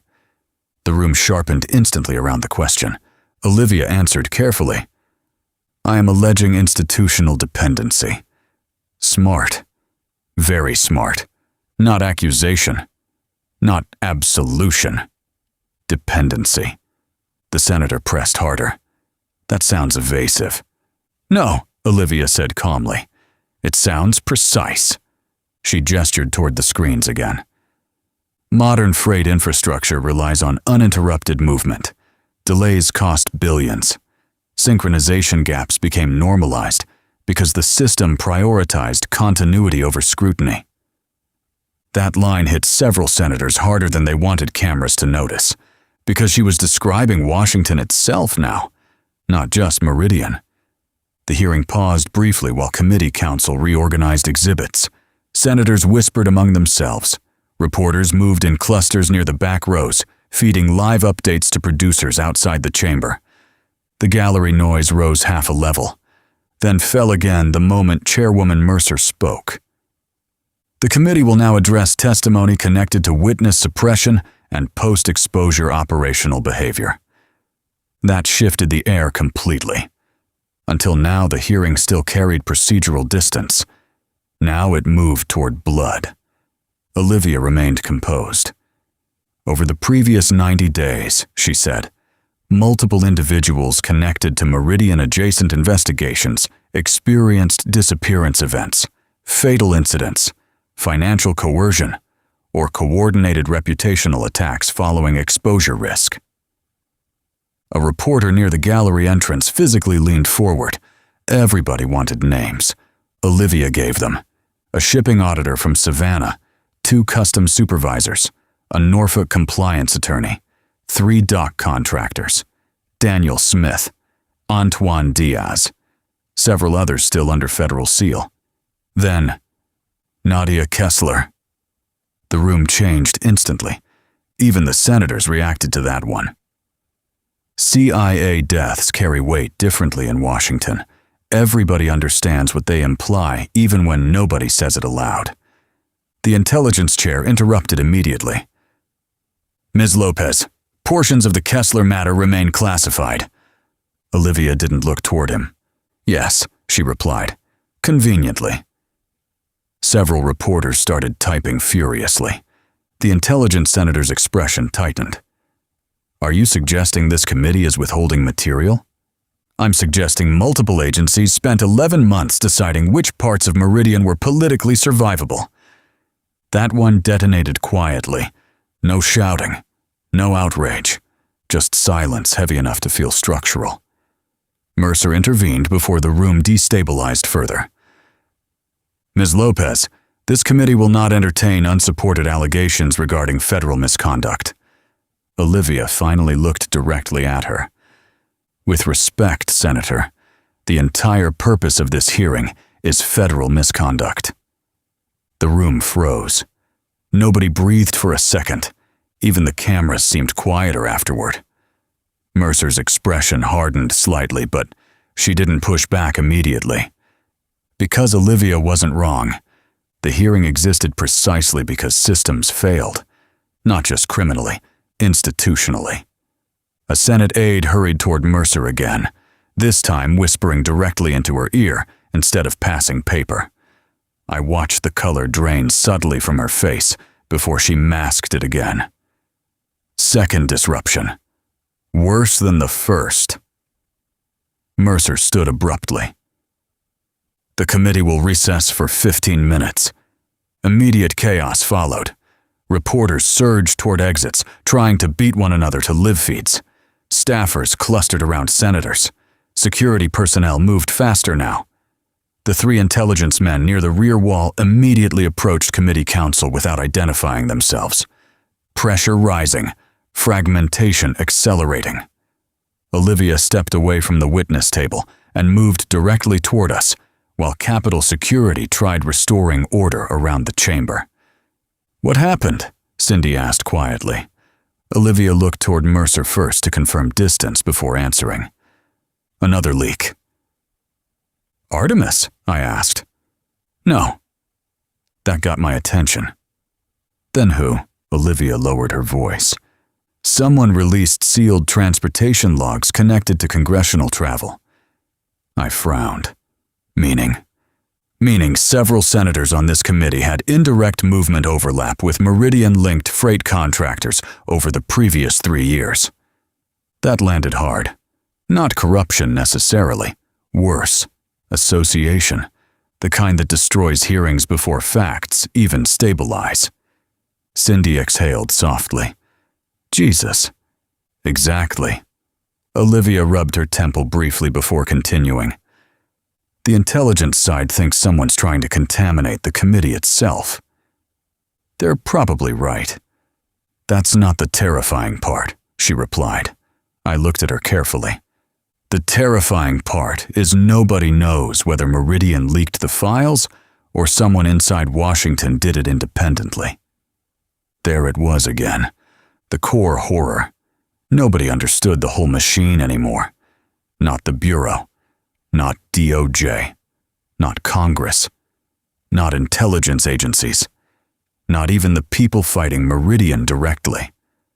Fragmentation had become self-sustaining. Ajax finally crossed toward us from the rear wall, moving carefully but faster than earlier. His eyes tracked the room constantly now. You see Mercer? Yeah, I said. She's rattled. She should be. He nodded subtly toward the side corridor where the intelligence observers had disappeared moments earlier. They just sealed 2 committee rooms and blocked external staff access. Olivia frowned. Why? Ajax looked directly at her. Because somebody thinks the hearing itself is compromised. No one spoke immediately, because we'd all already considered it. The possibility that Meridian wasn't just reacting to the hearing, it was already inside it. The chamber televisions continued replaying Olivia's testimony, while commentators outside struggled to explain terms like continuity manipulation and institutional accommodation without accidentally admitting how fragile public confidence really was. The country still thought this was about corruption. It wasn't. It was about trust. And Washington was beginning to realize just how much of that trust had been rented instead of earned.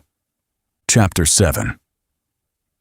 Case File Meridian 01204002. The 15-minute recess stretched into 43. Nobody officially explained why. That was another thing Washington specialized in. Delays without ownership. Movement without transparency. Entire systems built around the idea that if enough people kept talking confidently, nobody would notice the structure underneath them changing shape in real time. Inside the witness-holding corridor, federal staffers moved with increasing urgency while pretending everything remained procedural. Phones rang unanswered. Security checkpoints doubled. 3 separate committee aides walked past, carrying sealed binders stamped with temporary classification overlays I'd never seen before. Not normal congressional procedure. Emergency containment. The hearing was beginning to scare the people running it. Cindy stood beside the hallway coffee station scanning through updated witness schedules on a bureau tablet, while Olivia argued quietly with committee counsel 20 feet away. Ajax leaned against the wall near the secured doors, arms folded, conserving energy the way injured men learn to do after pain stops being temporary. I watched Washington panic one corridor at a time. A reporter somewhere beyond the chamber doors shouted a question about intelligence oversight failures. Another voice yelled something about offshore election donations tied to Coderson-linked shell companies. Security pushed them back immediately. The pressure outside was growing. Inside, too. Walter's warning kept replaying in my head. The hearing will not produce truth. It will produce competing survivals. That was exactly what this had become. Not investigation, positioning. The FBI wanted organized criminal framing. Treasury wanted financial corruption framing. Homeland Security wanted infrastructure vulnerability framing. The intelligence community wanted compartment isolation.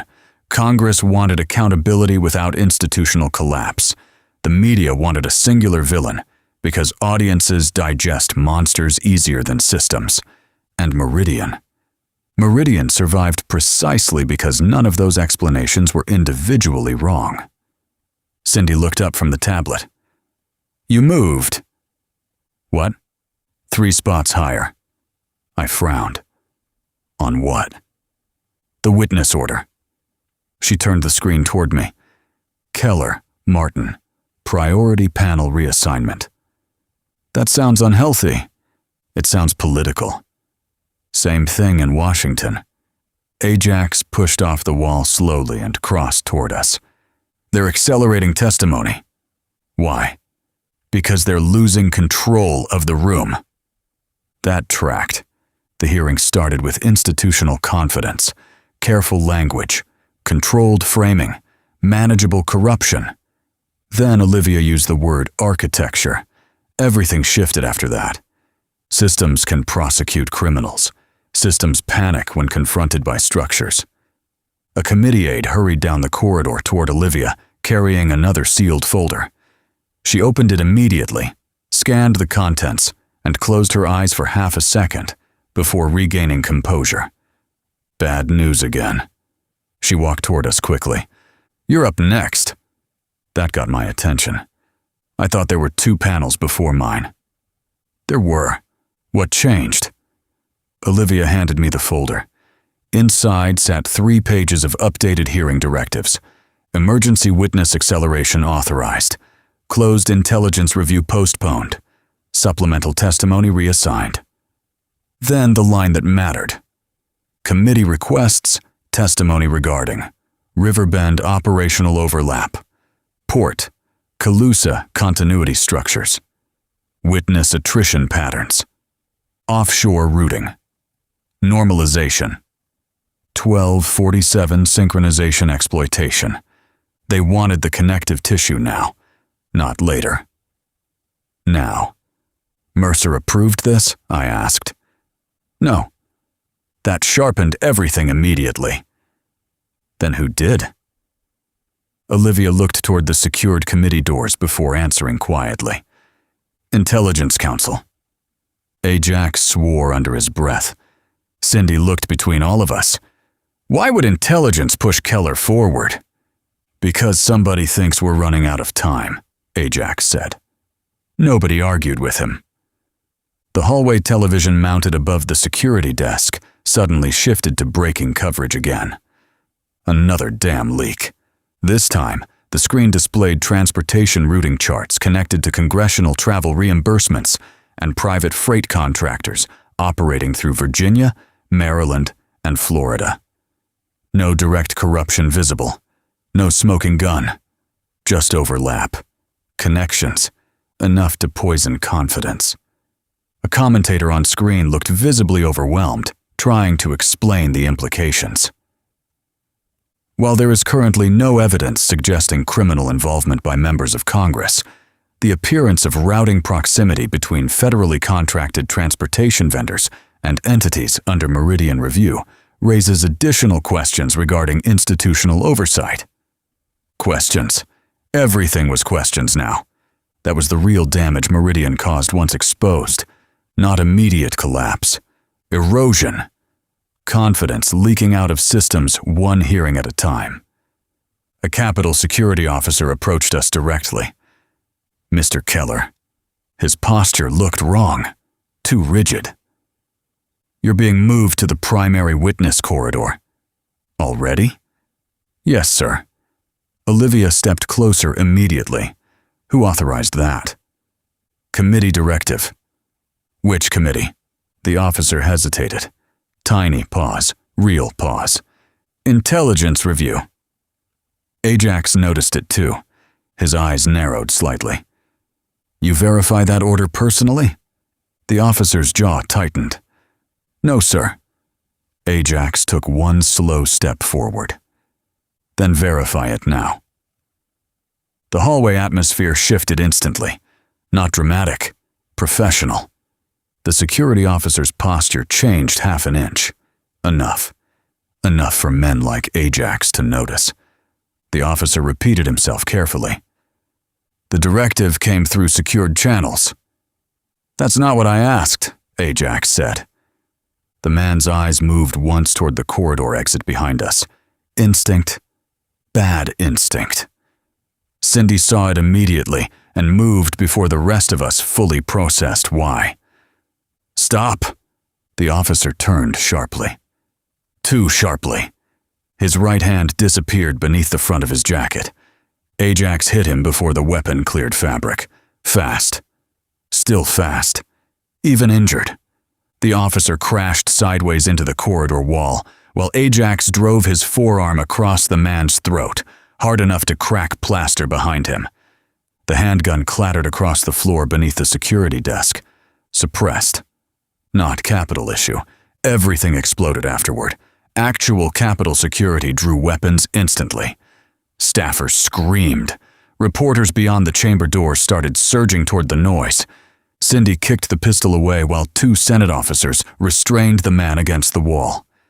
Ajax stepped backward, breathing harder than he should have been. Pain flashed across his face briefly before he buried it again. I looked down at the weapon on the floor. Black polymer. Threaded suppressor. No serial markings. Professional. Not random. Olivia stared at the restrained officer in disbelief. He had committee credentials. That's the problem, Ajax replied. The officer said nothing while security searched him. Then one of the Senate officers froze. What?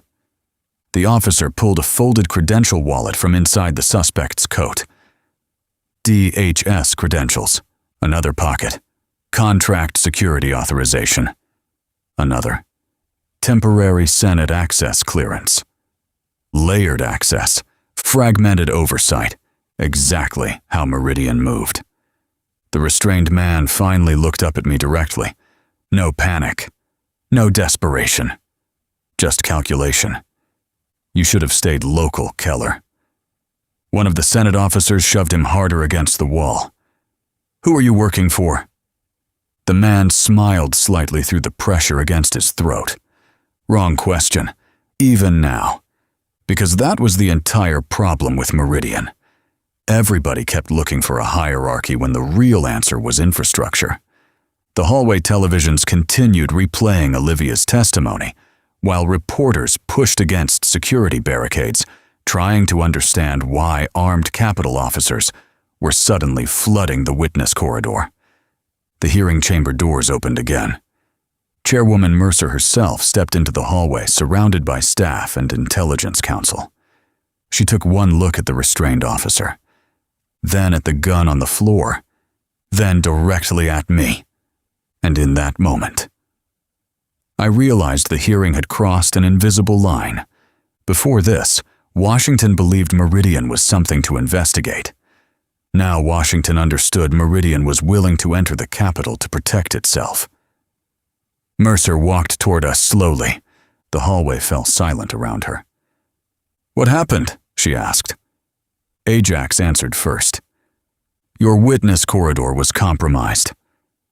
Mercer looked at the restrained officer again. The intelligence counsel beside her leaned close and whispered something into her ear. Her face hardened immediately afterward. Not shock. Recognition. That bothered me more. Mercer turned toward me. "Mr. Keller, Senator, you're testifying now. Not request. Not schedule adjustment. Decision. Because somewhere between Olivia's testimony and a suppressed pistol inside a secured Senate corridor, Washington had finally started believing Meridian was real. Chapter 8. Case file. Meridian 0120400026. The chamber sounded different when I walked back into it. Louder. Sharper. Less controlled. News of the hallway incident spread before we even reached the witness table. Reporters leaned forward behind the gallery barriers, while senators whispered openly among themselves instead of pretending composure for the cameras anymore. Security presence doubled near every entrance. Capitol officers now stood inside the chamber itself with visible sidearms and the kind of posture that told everyone watching this had stopped being ordinary political theater. The hearing wasn't stabilizing, it was escalating. Chairwoman Mercer resumed her position at the center dais, while committee staff rushed updated packets between senators. The three intelligence observers remained near the rear wall, speaking quietly with Senate counsel and avoiding the cameras whenever possible. Too late for that. Everything was on camera now. The committee clerk read my name formally into the record, while I took the witness chair beneath enough lights to make the room feel surgical. State your name and occupation for the committee. Martin Keller, licensed private investigator, Riverbend, Pennsylvania. The title sounded smaller than it used to. Mercer adjusted her glasses and looked directly at me. "Mr. Keller, your name has appeared repeatedly across testimony, investigative materials, and federal reports connected to Meridian-related activities over the previous year." She paused briefly. "For the record, explain your involvement." Straight to it. No soft opening. No procedural warm-up. Washington was nervous now. I leaned slightly toward the microphone. A year ago, I investigated the death of William Mackland in Riverbend. The room quieted immediately. Not because they didn't know the name, because now they were hearing where this started from the man who walked through all of it afterward. Mackland was connected to Coderson Holdings through offshore logistics consultation work, I continued.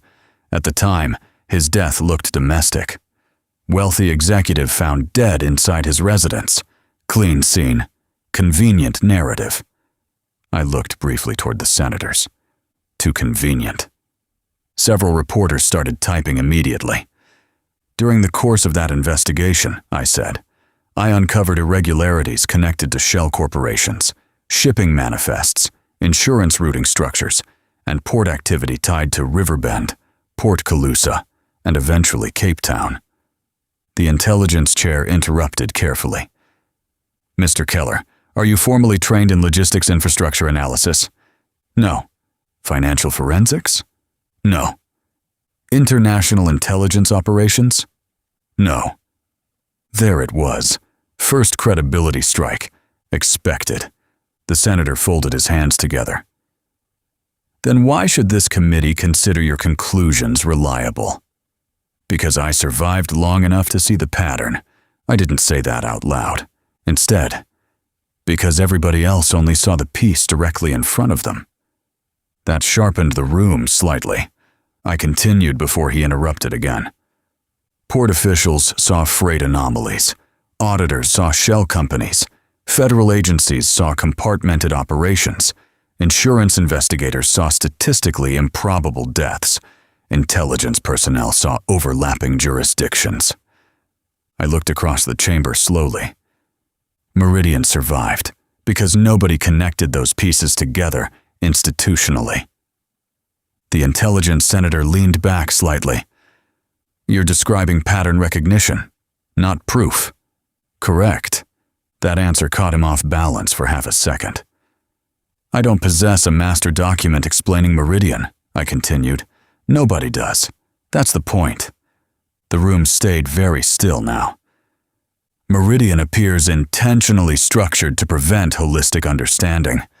Fragmented operational visibility protects the larger architecture. Olivia watched from the side witness table without moving. Good. She knew where this needed to go. The Homeland Security Senator leaned toward his microphone. Mr. Keller, define Meridian for the committee. There was that question again, and still nobody liked the answer. I took a second before responding. Meridian isn't a company. Murmurs moved through the gallery immediately. It's not a cartel, not a federal program, not a single hierarchy. I paused. It's an adaptive concealment architecture operating through legitimate systems. That phrase landed hard enough several senators looked down to write it manually. Adaptive concealment architecture. Exactly what it was. I continued. It survives inside. Logistics normalization. Bureaucratic fragmentation. Offshore financial layering. Procedural blind spots. Jurisdictional overlap. And institutional reluctance to examine systems considered operationally essential. The intelligence chair frowned. You make it sound organic. That's because it became organic. That drew silence again, because the room understood the implication immediately. Meridian wasn't fully designed. It evolved. Like corruption always does when institutions prioritize continuity over scrutiny. Chairwoman Mercer spoke carefully. You testified that Meridian exploited procedural blind spots. Explain the 1247 window. The chamber sharpened instantly again. The blackout minute had become symbolic now. Reporters loved it because it sounded cinematic. Senators hated it because it sounded believable. Most large freight systems perform overnight reconciliation processes, I said. Manifest synchronization, customs verification, routing updates, timestamp correction. Mercer nodded slightly. Standard infrastructure maintenance. Yes. I folded my hands together on the table. Meridian identified recurring tolerance gaps during those reconciliation windows and built movement structures around them. The Homeland Security Senator frowned. Movement structures meaning trafficking? Among other things. That answer bothered him. Good. Because Meridian's worst crimes weren't always the loudest ones. Containers moved during delayed synchronization periods, I continued. Manifest updates normalized afterward. Surveillance review often lagged behind reconciliation completion. By morning, systems appeared stable again. The intelligence chair leaned forward slowly. And institutions accepted this? Institutions adapted to it. Important distinction. The room felt heavier now, not because I was exposing something shocking, because I was describing systems behaving exactly the way systems behave under pressure. Protecting continuity first. A senator from Commerce adjusted papers in front of him. Mr. Keller, are you alleging the federal government knowingly tolerated criminal exploitation of freight infrastructure? No. I paused. I'm alleging efficiency became more important than scrutiny. That sentence settled deep. Nobody in Washington wanted to challenge it, because everybody inside Washington recognized it. The hearing screens illuminated suddenly behind me. Committee staff displaying supporting exhibits, Port Calusa shipping routes, Riverbend freight schedules, Cape Town manifests, insurance chains, shell company ownership overlaps, the connective tissue. For the first time since this started, the fragments were occupying the same room simultaneously, and the room was beginning to understand what that meant. One reporter in the gallery actually lowered his laptop slowly, like he just realized the story was larger than he originally thought. The intelligence senator broke the silence first. Mr. Keller, throughout your testimony, you continue referring to Meridian as infrastructure rather than organization. Yes. Why? Because organizations can be arrested, infrastructure has to be confronted. I looked directly at him. Because organizations end when leadership disappears. Then I gestured toward the screens. Infrastructure survives by becoming necessary. That one hit the chamber harder than anything else I'd said, not because it sounded dramatic, because everyone in the room suddenly realized Meridian's real defense wasn't secrecy. It was integration. The committee counsel hurried toward Mercer again, carrying another note. Third interruption. Mercer read it quickly. This time she didn't hide the reaction at all. Her eyes moved immediately toward the intelligence observers near the rear wall.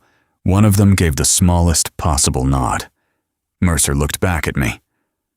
Mr. Keller, she said carefully, the committee has just received confirmation of another coordinated data release. Of course it had. Artemis was still moving. What kind of release? The Homeland Security Senator asked sharply. Mercer hesitated before answering. Internal federal communications. The room detonated into noise instantly. Senators talking over one another, reporters standing, staffers rushing between desks. Federal communications. That changed everything. Because leaks tied to ports and shell companies suggested corruption. Leaks tied to federal internal messaging suggested institutional awareness. And if Washington started believing agencies knew more than they admitted, the hearing would stop being about Meridian and become about the government itself. Chapter 9. Case File, Meridian 01204-0026. The hearing lost control after that. Not publicly at first. Washington never collapses honestly. It fractures in layers, while men in suits keep pretending procedure still exists. Senators shouted over one another beneath muted microphones, while committee counsel rushed between desks, carrying printouts that hadn't existed 10 minutes earlier. Capitol Security pushed reporters backward as the press gallery erupted into motion. Internal federal communications. That phrase alone was enough to poison the room. Chairwoman Mercer struck the gavel 3 times before anyone started listening again. This committee will come to order. Nobody fully obeyed. The intelligence chair leaned toward Mercer immediately, while one of the observers from the rear wall approached the dais carrying a sealed packet. The man whispered something that made the Homeland Security Senator physically stiffen in his seat. Interesting. Not because of fear. Recognition. I stayed where I was at the witness table while the chamber destabilized around me. Cindy stood near the side corridor, now speaking urgently into her phone. Olivia remained perfectly still, beside committee counsel, watching the senators instead of the reporters. Smart again. The press reacts emotionally. Institutions react structurally. That was where the real story always lived. Mercer finally regained partial control of the room. The committee has received unauthorized dissemination of internal communications materials allegedly originating from multiple federal agencies connected to ongoing Meridian-related reviews. Allegedly. Still careful. Still protecting the perimeter. A Commerce senator interrupted immediately. Have those communications been authenticated? One of the intelligence observers answered before Mercer could. Preliminary review suggests at least partial legitimacy. That detonated the room again. Partial legitimacy was Washington language for, "We're already scared it's real." Reporters surged toward the barricades hard enough, Capitol security had to physically hold the line. I watched the chamber carefully while the noise built. Not chaos, pressure. Different thing entirely. Pressure reveals loyalties. The Homeland Security Senator leaned toward his microphone. What exactly was contained in these communications? Mercer hesitated too long before answering. That told me the answer mattered. Interagency discussions regarding operational sensitivity connected to maritime continuity vulnerabilities. There it was again. Continuity. The country was about to learn how many institutions already knew the 1247 blind spots existed long before the hearings began. A younger senator from the Commerce panel looked genuinely stunned. You're saying agencies discussed these vulnerabilities internally before the public became aware of Meridian? No one answered immediately, because every answer available carried damage. Finally, the intelligence observer spoke again.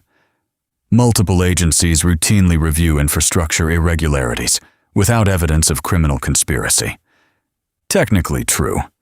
Also strategically evasive. Olivia stood suddenly from the side witness table. With respect, that characterization omits context. The room shifted toward her immediately. Mercer looked irritated now. Ms. Lopez, you are not currently under questioning. No, Olivia replied calmly, but the committee is allowing a dangerously incomplete narrative to stabilize publicly. That line landed hard. Narrative again. Everything was narrative now. Mercer studied her carefully. Proceed. Olivia stepped closer to the primary witness microphone. The issue is not whether agencies observed irregularities. She gestured toward the scattered documents across the dais. The issue is that repeated operational anomalies became normalized institutionally because confronting them threatened economic continuity. No one interrupted her this time. Good, because she was finally forcing the room toward the real problem. Ports prioritized uninterrupted movement. Federal oversight prioritized jurisdictional stability. Financial institutions prioritized transaction continuity. Insurance carriers prioritized market confidence. She looked directly at the senators. And every layer adapted around known discrepancies, instead of asking why those discrepancies kept recurring. The chamber went very still again, not because Olivia sounded radical, because she sounded correct. That was Meridian's real horror, plausibility. The intelligence chair adjusted his glasses slowly. Ms. Lopez, are you alleging deliberate concealment? I'm alleging institutional convenience. Even worse, deliberate corruption can be prosecuted. Institutional convenience implicates everybody. One of the committee aides hurried toward Mercer again, carrying fresh printouts from the leak package. Mercer scanned the first page, and her expression hardened instantly. She passed the documents to the intelligence chair. His face changed too. Then he looked directly at me. That bothered me immediately. "Mr. Keller," he said carefully, "did you have prior knowledge of these communications?" "No." "You deny involvement in the release?" "Yes." That part was true. Artemis never told me timing, only outcomes. The senator held up one printed page carefully. "These communications reference an independent investigative source repeatedly identified as MK." I almost laughed. Of course they did. Meridian had spent a year trying to decide whether I was a witness, a threat, or a contamination event. Somewhere along the way, federal agencies apparently started doing the same thing. "What kind of references?" Olivia asked sharply. The senator ignored her. "Mr. Keller, are you aware multiple agencies discussed the possibility that your investigations represented a destabilization risk to ongoing federal operations?" That one changed the room. Reporters practically climbed over each other, reaching for phones. Destabilization risk. There it was. The shift. Not Keller investigating corruption. Keller threatening continuity. I leaned toward the microphone slowly. "Depends what they considered stable." The intelligence chair's expression tightened. "These communications suggest concerns that public exposure of unresolved freight synchronization vulnerabilities could trigger market instability, international shipping disruption, insurance panic, and loss of confidence in federal oversight systems." Exactly what Jessica warned about. Exactly what Walter warned about. Exactly what Collins feared. The hearing wasn't just exposing Meridian anymore. It was exposing how deeply modern systems depended on pretending certain blind spots were acceptable.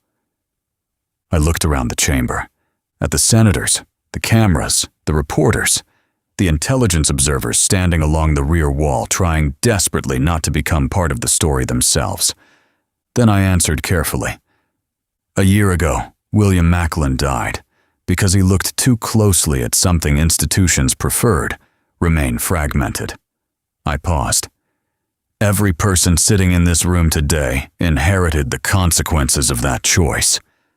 No one interrupted, so I kept going.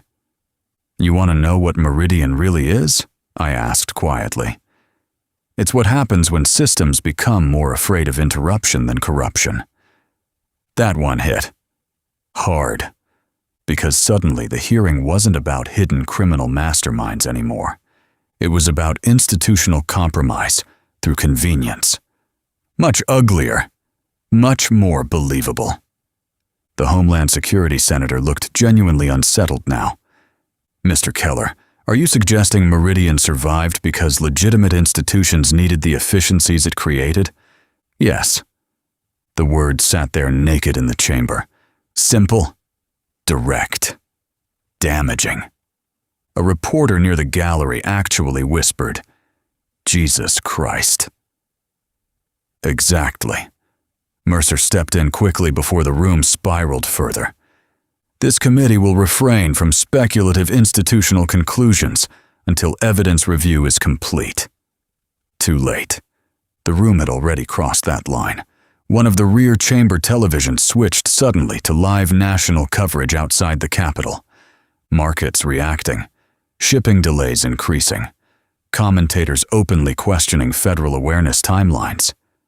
Then another breaking banner appeared beneath the live feed. "Additional leaks tie port contractors to federal oversight discussions." The pressure was accelerating faster now. Not because of me, not because of Olivia. Because Artemis understood something Washington didn't yet. The hearing itself had become part of the exposure architecture. Every denial created contradiction. Every contradiction generated scrutiny. Every scrutiny event pulled more fragments into public view. The intelligence observer near the rear wall moved toward Mercer quickly and handed her another note. Fourth interruption. This time she didn't even try hiding the reaction. Her eyes went directly to me again, then to Olivia, then toward the chamber doors where Capitol security had suddenly tripled. Mercer spoke carefully into the microphone. The committee has just been informed that additional witnesses connected to Meridian-related investigations have requested emergency federal protection. Murmurs exploded through the chamber. "Names?" a senator demanded. Mercer hesitated. Then, Veronica Cass among them. That changed everything again, because Veronica Cass wasn't just another witness. She was Coderson, front-facing, administrative, operational proximity without executive insulation. If Veronica was coming forward, Meridian wasn't just leaking anymore, it was cracking internally. Chapter 10. Case File, Meridian, 01204-0026. The room forgot how to breathe after Veronica Cass's name entered the record, not because the public recognized it. Most of the reporters in the gallery had probably never heard her name before today. Veronica didn't exist in headlines. She existed in elevators, reception areas, executive schedules, sealed routing lists, and private phone transfers. She was the kind of person systems depend on specifically because nobody notices them standing in the room. But the people who understood Coderson really understood. It knew exactly what Veronica represented. Proximity, not theory, not analysis, not interpretation. Proximity. Chairwoman Mercer adjusted the papers in front of her slowly, while the chamber noise rose around her in uneven waves. "Order," she said sharply. Nobody listened the first time. She struck the gavel harder. "Order." That worked better. Reporters settled just enough to keep hearing clearly while committee aides rushed messages between senators like battlefield couriers, pretending paper still controlled events. Mercer looked toward committee counsel. "Clarify the witness status." The counsel stood carefully. Young, nervous, already sweating through the collar. "At approximately 11:17 this morning," he said, "federal contacts received indirect communication indicating Veronica Cass is requesting conditional protective negotiation in exchange for testimony related to Coderson operational structures." Conditional. Everything in Washington came with conditions. The Homeland Security Senator leaned forward immediately. "Where is she?" "We don't currently know. You're telling this committee a potentially critical witness made contact and vanished again?" "Yes, Senator." The room destabilized all over again, because now Meridian wasn't just something being investigated. It was something bleeding insiders. Mercer looked toward Olivia first. "Ms. Lopez, were you aware of this development?" "No." That answer sounded honest. Good. It needed to. Mercer shifted toward me next. "Mr. Keller?" "No." Another truth. Veronica never trusted me enough to call directly. Smart woman. The intelligence chair removed his glasses slowly and rubbed the bridge of his nose like the hearing itself was giving him a migraine. "If Ms. Cass possessed operational knowledge tied to Coderson infrastructure," he said carefully, "her testimony could materially alter the scope of this inquiry." That was one way to phrase it. Another would have been, Veronica could connect rooms nobody wanted connected publicly. The Commerce Senator flipped through notes aggressively. What exactly was her position inside Coderson? I answered before Olivia could. She managed visibility. Several senators looked toward me immediately. "Clarify," Mercer said. "People think receptionists answer phones," I replied.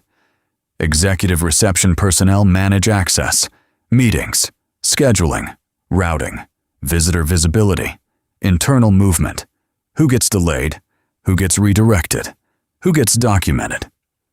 I leaned slightly toward the microphone. "People like Veronica see organizational behavior patterns. Executives assume nobody notices." The Homeland Security Senator frowned. "You're suggesting a receptionist understood Meridian?" "No," I said. "I'm suggesting she understood who acted differently when Meridian mattered." Important distinction. Nobody below the top fully understood Meridian. That was the architecture's strength.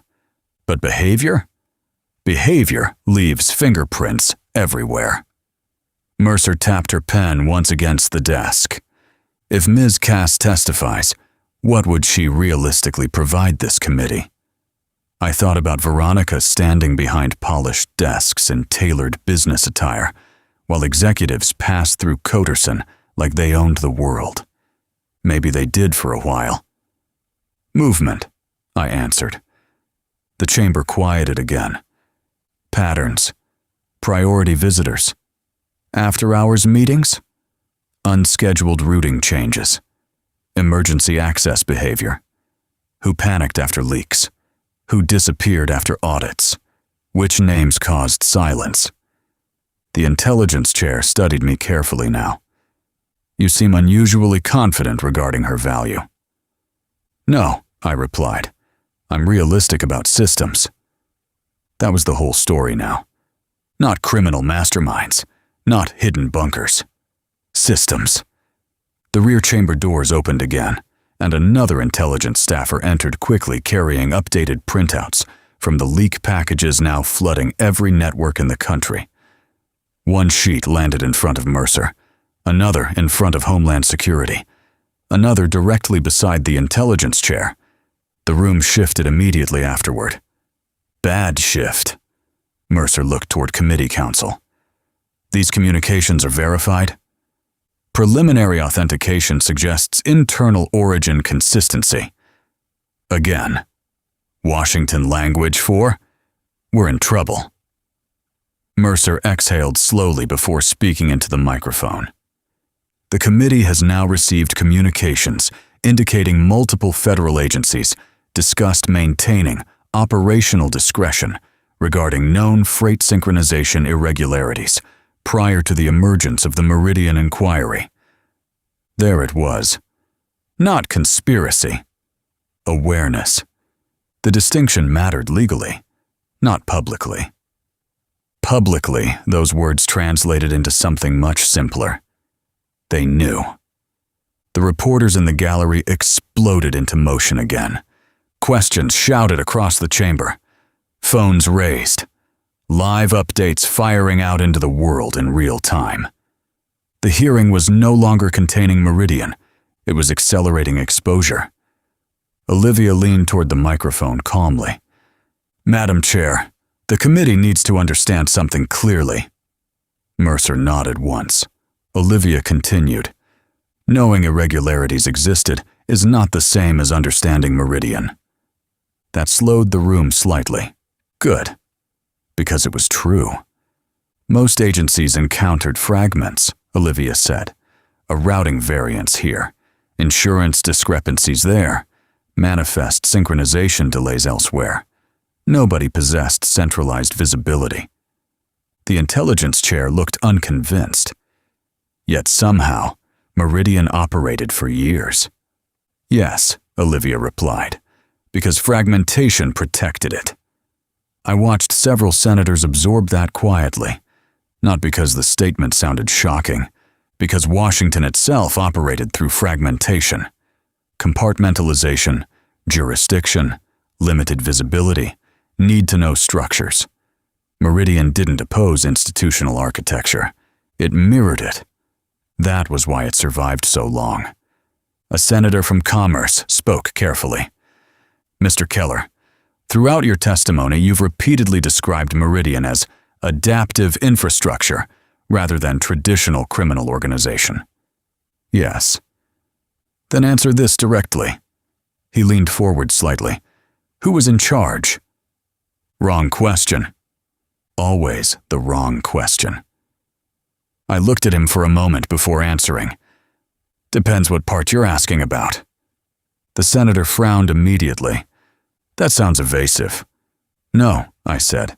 That sounds operational. I gestured toward the screens displaying shell company maps and shipping overlays. Coderson handled corporate abstraction. Running Harpoon managed freight normalization. Offshore entities handled financial laundering. Local contractors handled movement. Compartmented intelligence relationships protected visibility gaps. I paused. But Meridian itself? I shook my head slightly. Nobody sat in a room controlling all of it. The Homeland Security Senator looked skeptical. You expect this committee to believe an operation of this scale lacked centralized leadership? I expect this committee to understand systems evolve. That line settled hard, because real corruption rarely looks cinematic. It looks procedural. The intelligence chair finally asked the question the room had been orbiting around for hours. Then what exactly was Meridian?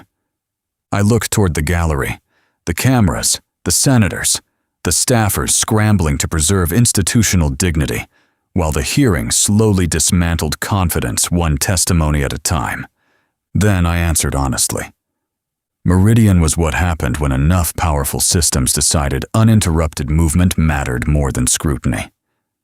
Nobody moved afterward, not even the reporters. Because for the first time all day, the room understood the accusation wasn't aimed at one company. It was aimed at the culture that allowed Meridian to become necessary.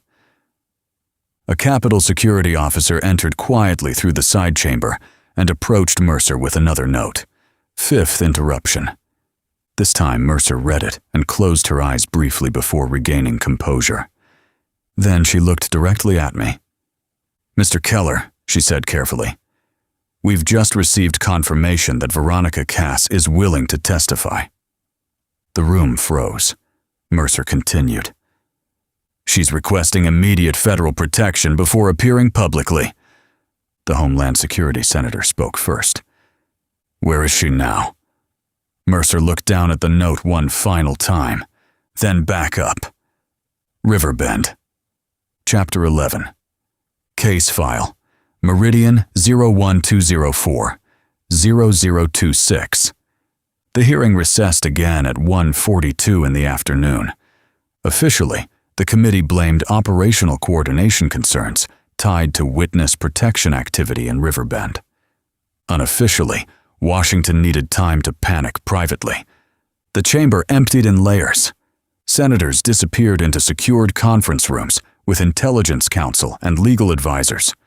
Reporters flooded the Capitol hallways, chasing fragments, fast enough to outrun verification. Staffers moved through corridors carrying phones instead of folders. Now, because information was spreading quicker than paperwork could contain it. Meridian had escaped procedure. That was dangerous for everyone. I stood near the rear corridor outside the chamber, while Capitol Police restricted movement between committee sections. The building itself felt tighter now. More officers, more checkpoints, more men with earpieces pretending the country wasn't watching institutional fragmentation happen live on national television.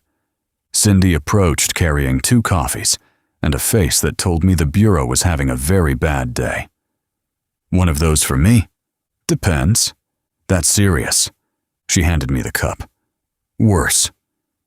We moved farther down the corridor away from the cameras and committee traffic before she spoke again. FBI Tactical just arrived in Riverbend. And they found 3 different federal teams already operating around Mercer. That tracked exactly with what I expected. Any IDs? Some. She lowered her voice slightly. None of them align cleanly. Fragmentation. Still spreading. One group flashed DHS. One carried temporary Senate credentials. One had contract security identifiers tied to a private federal vendor operating out of Virginia. I almost laughed. That's not a response team. That's a custody fight. Exactly. The coffee tasted burned and overbrewed. Washington coffee always does. Too many important people drinking too much of it while pretending exhaustion counts as leadership. What about Veronica? I asked. No confirmed visual yet. Meaning someone's moving faster than official channels. That meant Artemis, or Meridian, or both. Hard to tell anymore. A cluster of reporters surged toward the opposite corridor entrance the moment Olivia Lopez emerged from a secured committee room alongside 2 DOJ attorneys. Questions flew immediately. Ms. Lopez, is the government losing control of the investigation? Did agencies know about Meridian before the public? Are congressional members implicated? Is Veronica Cass cooperating with prosecutors? Olivia ignored all of them without breaking stride. Professional. But I noticed something most reporters didn't. She looked angry now. Not pressured. Not nervous. Angry. That usually meant someone inside DOJ had started prioritizing containment over exposure. The Capitol hallway television switched to split-screen coverage. Riverbend live feeds. Senate analysis. Stock market reaction. Port. Calusa freight delays. The commentators still sounded lost. One anchor kept repeating, institutional oversight failure. Still too small. The problem wasn't oversight. The problem was normalization. Nobody wanted to admit modern infrastructure quietly adapted around corruption because correcting it threatened operational continuity. A familiar voice interrupted my thoughts behind me. Keller.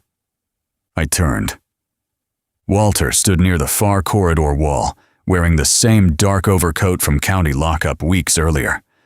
Calm posture, hands in pockets. Face impossible to place politically or institutionally. No credentials visible. Men like Walter never carried visible credentials. Cindy saw him immediately and stiffened. You're not cleared back here. Walter ignored her completely. Mr. Keller, walk with me. That sounds like a terrible idea. Yes, Walter replied. It probably is. Cindy stepped slightly between us. Who exactly are you? Walter looked at her politely.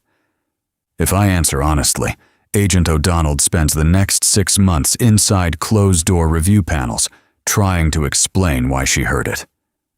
Not CIA, not FBI, something worse. Or older. Cindy's jaw tightened. That's not an answer.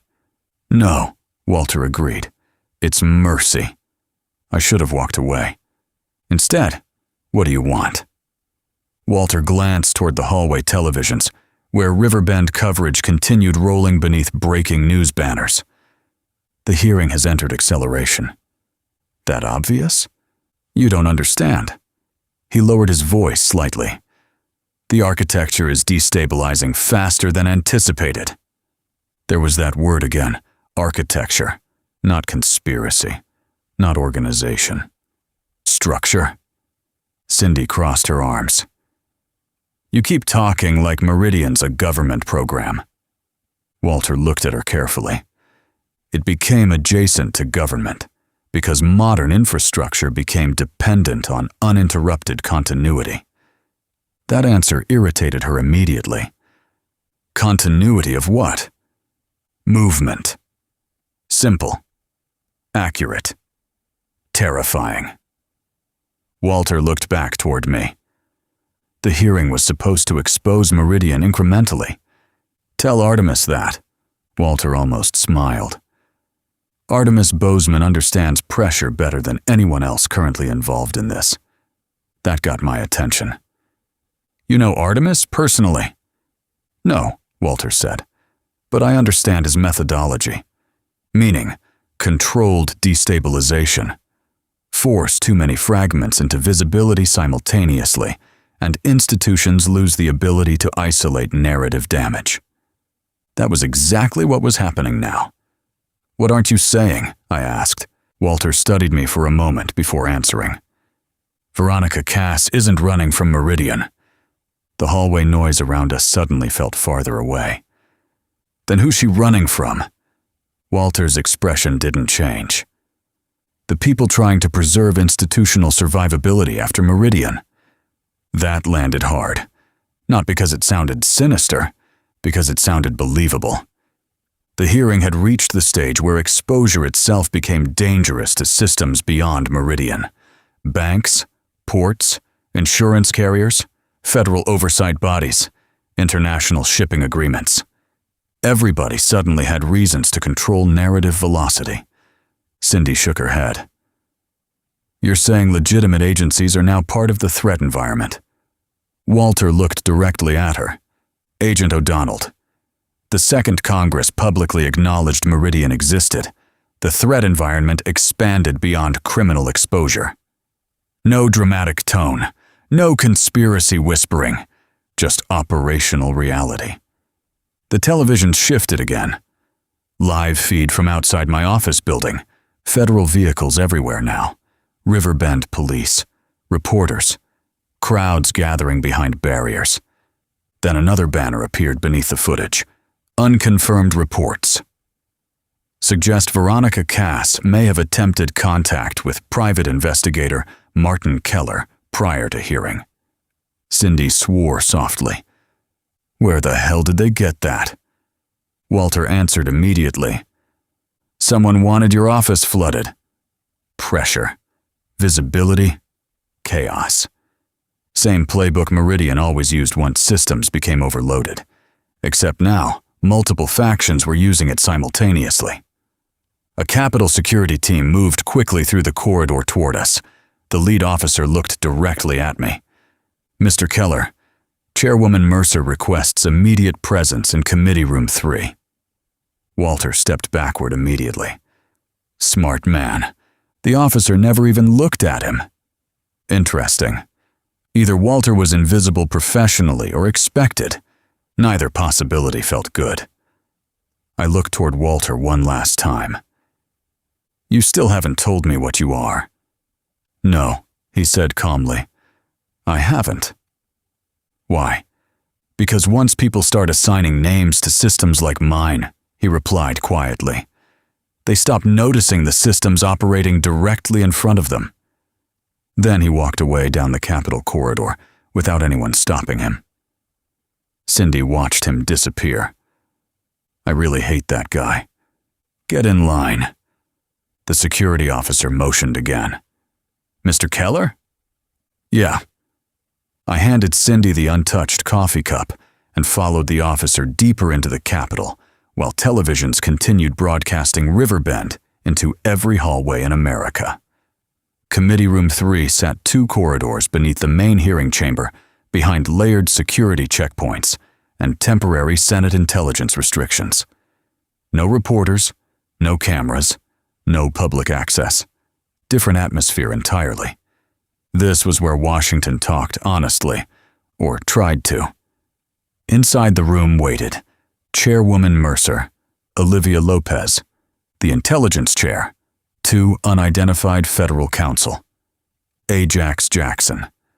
Ajax looked worse than an hour earlier, paler, tired, headache brewing behind the eyes, but still sharp enough to notice everything. Mercer gestured toward the empty chair at the center table. Sit down, Mr. Keller. Nobody spoke for several seconds after I did. Then Mercer slid a classified folder across the table toward me. 20 minutes ago, she said carefully, Veronica Cass made direct contact with a secured Senate intermediary. I opened the folder slowly. Inside sat a single printed message. No greeting, no signature. Just one sentence. He doesn't understand what Riverbend really is. I looked up immediately. Mercer's expression stayed unreadable. What does that mean? Nobody answered, because nobody in the room knew yet. And that, more than anything else so far, finally scared Washington. Chapter 12. Case File. Meridian 01204-0026. Nobody spoke for several seconds after I read the message. He doesn't understand what Riverbend really is. The words sat in the middle of Committee Room 3, like evidence nobody wanted to touch directly. Chairwoman Mercer remained standing near the far end of the conference table, with both hands braced against the polished wood, while the Intelligence Council quietly closed the security door behind us. The room felt different from the public chamber upstairs. Smaller, colder, honest in the way federal rooms become honest once cameras disappear. Ajax leaned back carefully in his chair and rubbed at the side of his temple again. Headache, probably worse than he was admitting. Cindy stood near the wall beside Olivia, with her arms folded tight across her chest like she was physically holding herself together through bureau instinct alone.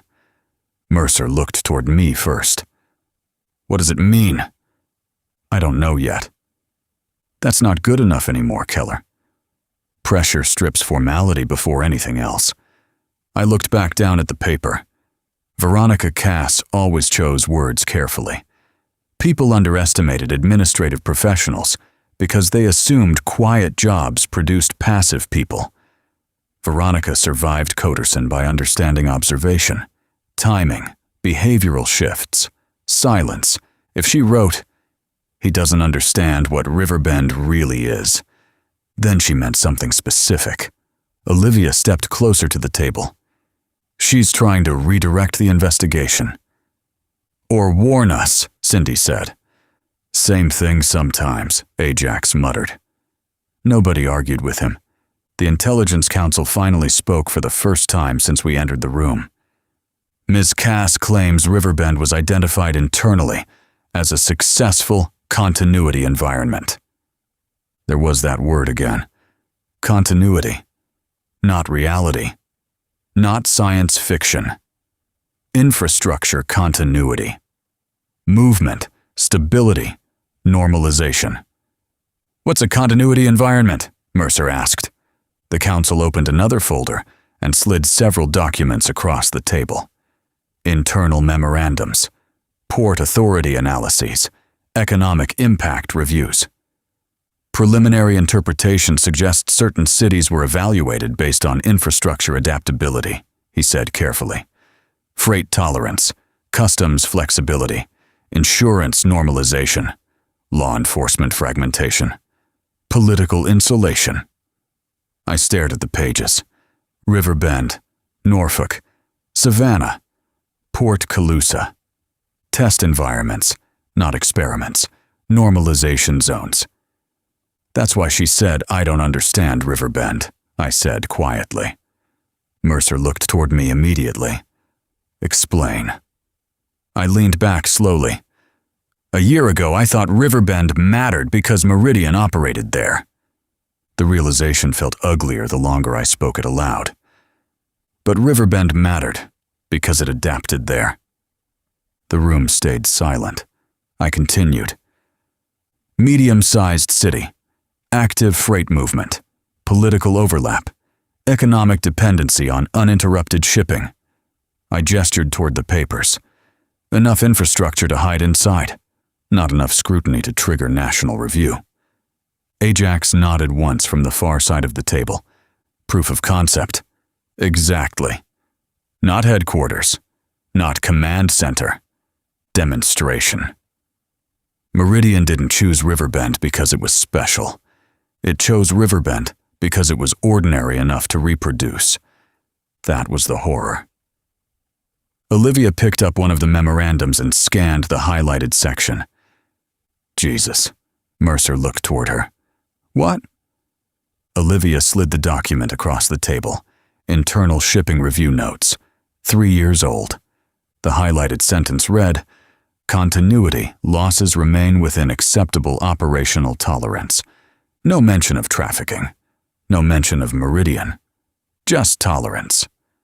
I felt something cold settle underneath my ribs. Who wrote this? Cindy asked. The Intelligence Council answered carefully. Interagency Freight Stabilization Review Group. That sounds fake. It's real. Of course it was. That was always the problem. The ugliest systems usually hide inside the most bureaucratic language imaginable. Acceptable operational tolerance. People disappeared underneath phrases like that. Mercer removed her glasses slowly. You're telling me federal agencies discussed these vulnerabilities years before the hearings. The council hesitated. Wrong hesitation. Yes. Olivia's expression hardened immediately. And nobody escalated? Escalation risked infrastructure destabilization. There it was. The entire philosophy underneath Meridian compressed into one sentence. Stability over scrutiny. Ajax laughed quietly from across the room. Not humor. Damage. You know what the problem is? He asked. Nobody answered. Everybody in this city keeps talking like Meridian infiltrated the system. He looked around the room slowly. But what if the system just adapted around it because adaptation was easier? Nobody spoke after that, because he was right. Meridian didn't survive through perfect secrecy. It survived because modern institutions quietly normalize profitable irregularities faster than they confront them. The hallway television outside the secured room suddenly erupted with raised voices. Another breaking news cycle. Mercer motioned toward the security officer near the door. Turn it on. The officer opened the door halfway. Audio flooded into the room immediately. Additional leaked communications appear to show federal discussions regarding acceptable continuity loss thresholds connected to freight synchronization, irregularities dating back several years. Too fast. The leaks were moving faster than containment now. A commentator continued speaking over split-screen footage of Riverbend and the Capitol. While no evidence currently suggests direct government involvement in Meridian operations, questions are mounting regarding institutional awareness and oversight failures tied to infrastructure normalization. Again, oversight failure. Still too small. This wasn't failure. It was accommodation. Cindy checked her phone and swore softly. What? Riverbend's reacting. She turned the screen toward us. Videos flooding social media. Crowds outside Coderson. Protesters near the harbor. Police barriers at Pier 14. Local workers demanding answers. Freight stoppages beginning downtown. The city was waking up now. Publicly. Mercer looked genuinely disturbed. How bad? Ports are slowing, Cindy answered. Insurance carriers are freezing reviews pending federal clarification. Clarification, Ajax muttered. That'll fix everything. The Intelligence Council closed his folder carefully. There's more. Nobody liked the sound of that. He slid another page toward Mercer. She read it once, then again slower. What is it? Olivia asked. Mercer looked up. Veronica claims Riverbend was never intended to remain local. The room sharpened instantly. Meaning, I said. Mercer read directly from the page now. Riverbend proved normalization could scale if continuity pressure remained economically favorable. Nobody spoke, because everybody in that room understood exactly how horrifying that sentence really was. Not trafficking, not murder. Scalability. Meridian became dangerous the moment systems realized operational blind spots could coexist with profitability. The hearing room upstairs suddenly exploded into noise again as reporters picked up the latest leak package in real time. The Capitol itself felt unstable now. Phones ringing, footsteps moving faster, staffers arguing openly in hallways. Washington was beginning to understand the hearings weren't exposing isolated corruption. They were exposing dependency. Mercer looked directly at me. Keller, when did you realize this wasn't about one company anymore? I thought about William Mackland dead on expensive carpet, Connie trying to survive afterward, Port Calusa, Cape Town, the men buried beneath shell companies, and manifests and continuity reports written by people who probably never thought they were protecting anything evil. Then I answered honestly. Cape Town. Ajax nodded slightly.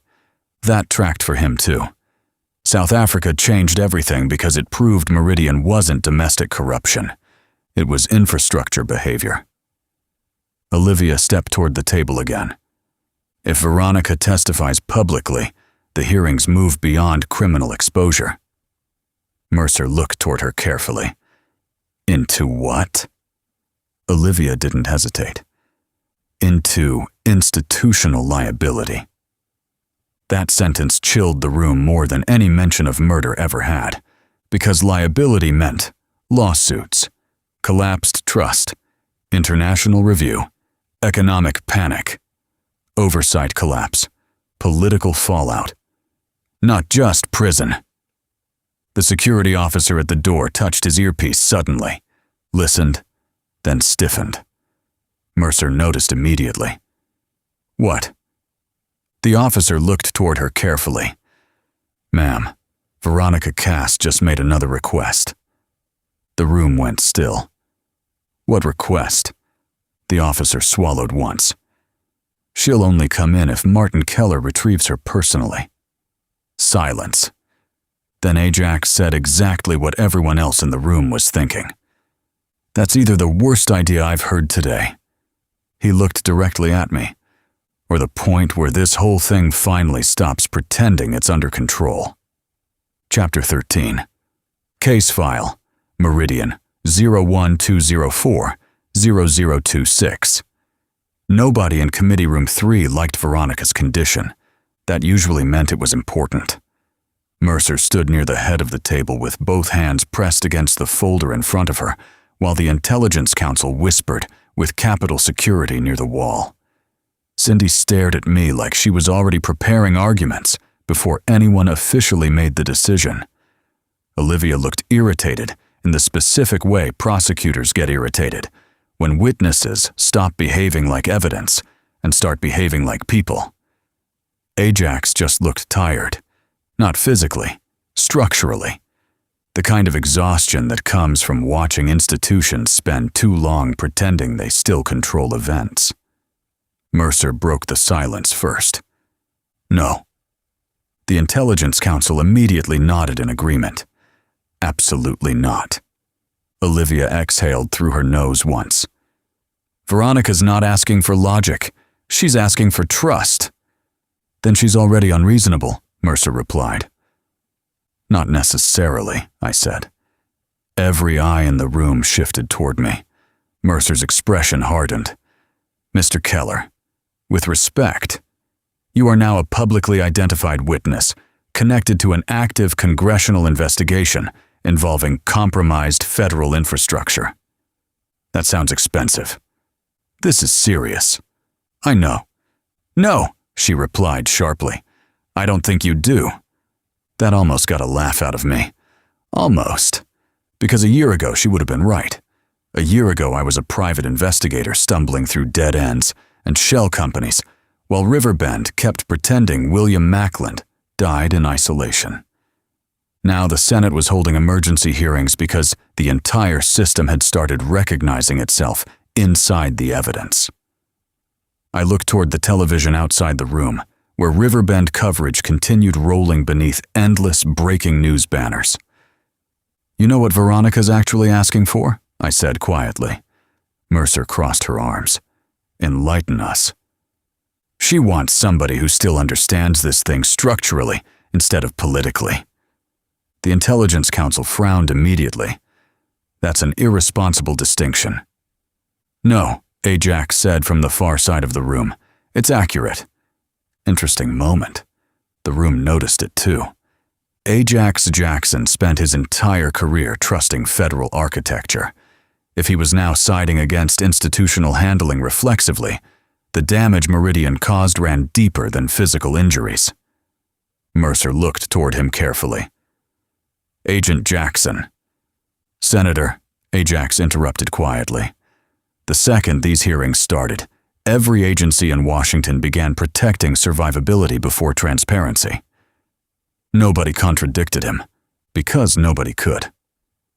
The hearing exposed Meridian. Now the system was exposing itself. Olivia stepped toward the table again. Veronica doesn't trust witness protection. She should, the Intelligence Council replied immediately. That got an actual laugh out of Cindy this time. Not pleasant. The council looked irritated. Something amusing, Agent O'Donnell? Yes, Cindy said flatly. You saying that with a straight face. The room tightened instantly. Mercer rubbed at her temple briefly. Enough. But the damage was already there. Nobody trusted anybody anymore. Not fully. That was Meridian's final contamination effect. Fragmentation became cultural. The security officer near the door touched his earpiece again, listened briefly, then approached Mercer with another update packet. 7th interruption. The hearing was starting to feel less like government oversight and more like emergency triage. Mercer opened the packet immediately. Her expression darkened. "What now?" Olivia asked. Mercer looked up slowly. "Port Calusa just suspended outbound overnight freight processing pending federal review." The room went silent, not because of criminal implications, economic implications. Port Calusa slowing movement meant shipping delays, insurance spikes, supply chain disruption, market reaction, labor pressure. Pressure spreading outward, exactly what Walter warned about. "What about Savannah?" Ajax asked quietly. Mercer looked back at the report, monitoring. "Norfolk?" "Reviewing synchronization procedures." "Cape Town?" The Intelligence Council answered that one. "South African authorities just announced temporary customs recalibration audits." There it was. Global reaction. Not because Meridian controlled everything, because systems connected to Meridian suddenly feared exposure contamination. Olivia folded her arms tightly. The machines shedding skin. Exactly right. Not collapsing. Adapting. That realization settled heavily into the room. A year ago, everyone still imagined Meridian like a criminal hierarchy. Now the truth was worse. Meridian survived because modern systems quietly built themselves around tolerated irregularities. And now those systems were panicking because removing the irregularities threatened continuity itself. Mercer looked back toward me. "Even if we entertained this reckless idea," she said carefully, "why would Veronica trust you specifically?" I thought about Veronica standing behind Coderson's reception desk for years, watching executives move through polished hallways, while the real work happened underneath schedules and redirected calls and after-hours meetings nobody officially documented. She knows I'm not trying to save the system. That answer changed the room slightly, because it was true. DOJ wanted prosecution. Congress wanted stability. Agencies wanted survivability. I just wanted visibility. Olivia looked toward me carefully. "And what if she's setting a trap?" "She probably is." Cindy immediately shook her head. "Marty." "No," I continued calmly. "That doesn't mean it's Meridian's trap." Ajax nodded once from the far wall. He understood. Veronica operated through leverage.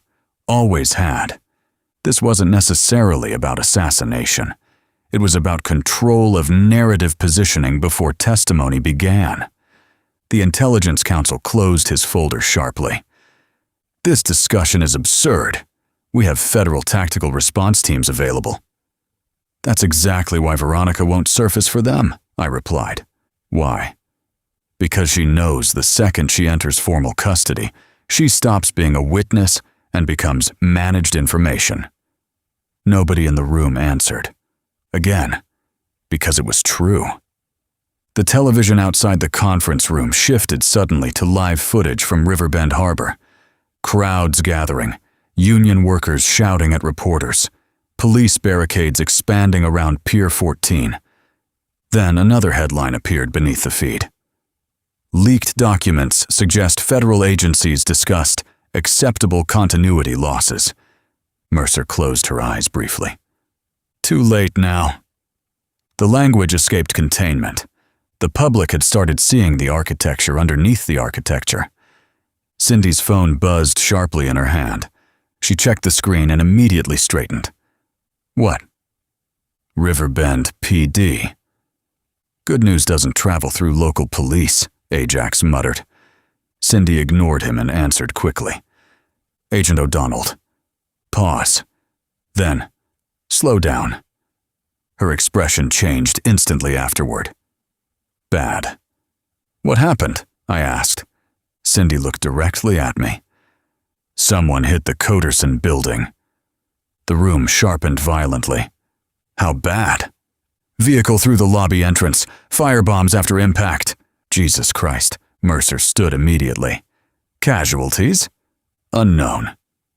The television shifted again moments later as national networks scrambled to new footage from downtown Riverbend.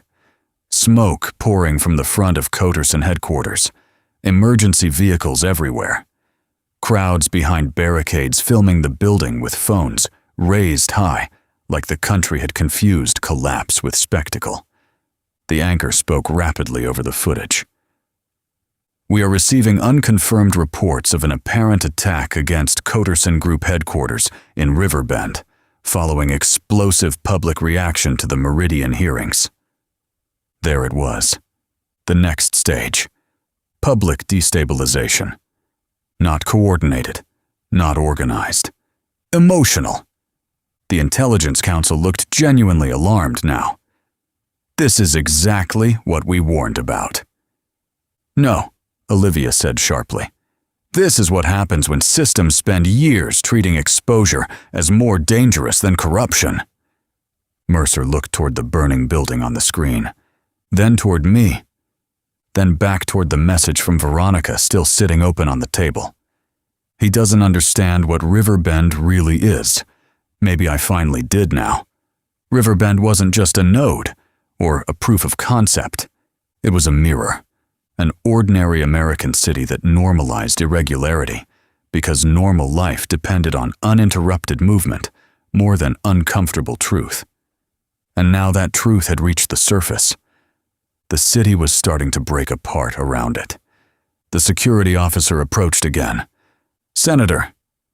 Mercer never took her eyes off the television. What? We received location instructions from Veronica Cass. That pulled every eye in the room back toward him. Where? I asked. The officer checked the message carefully. Jerry's Diner.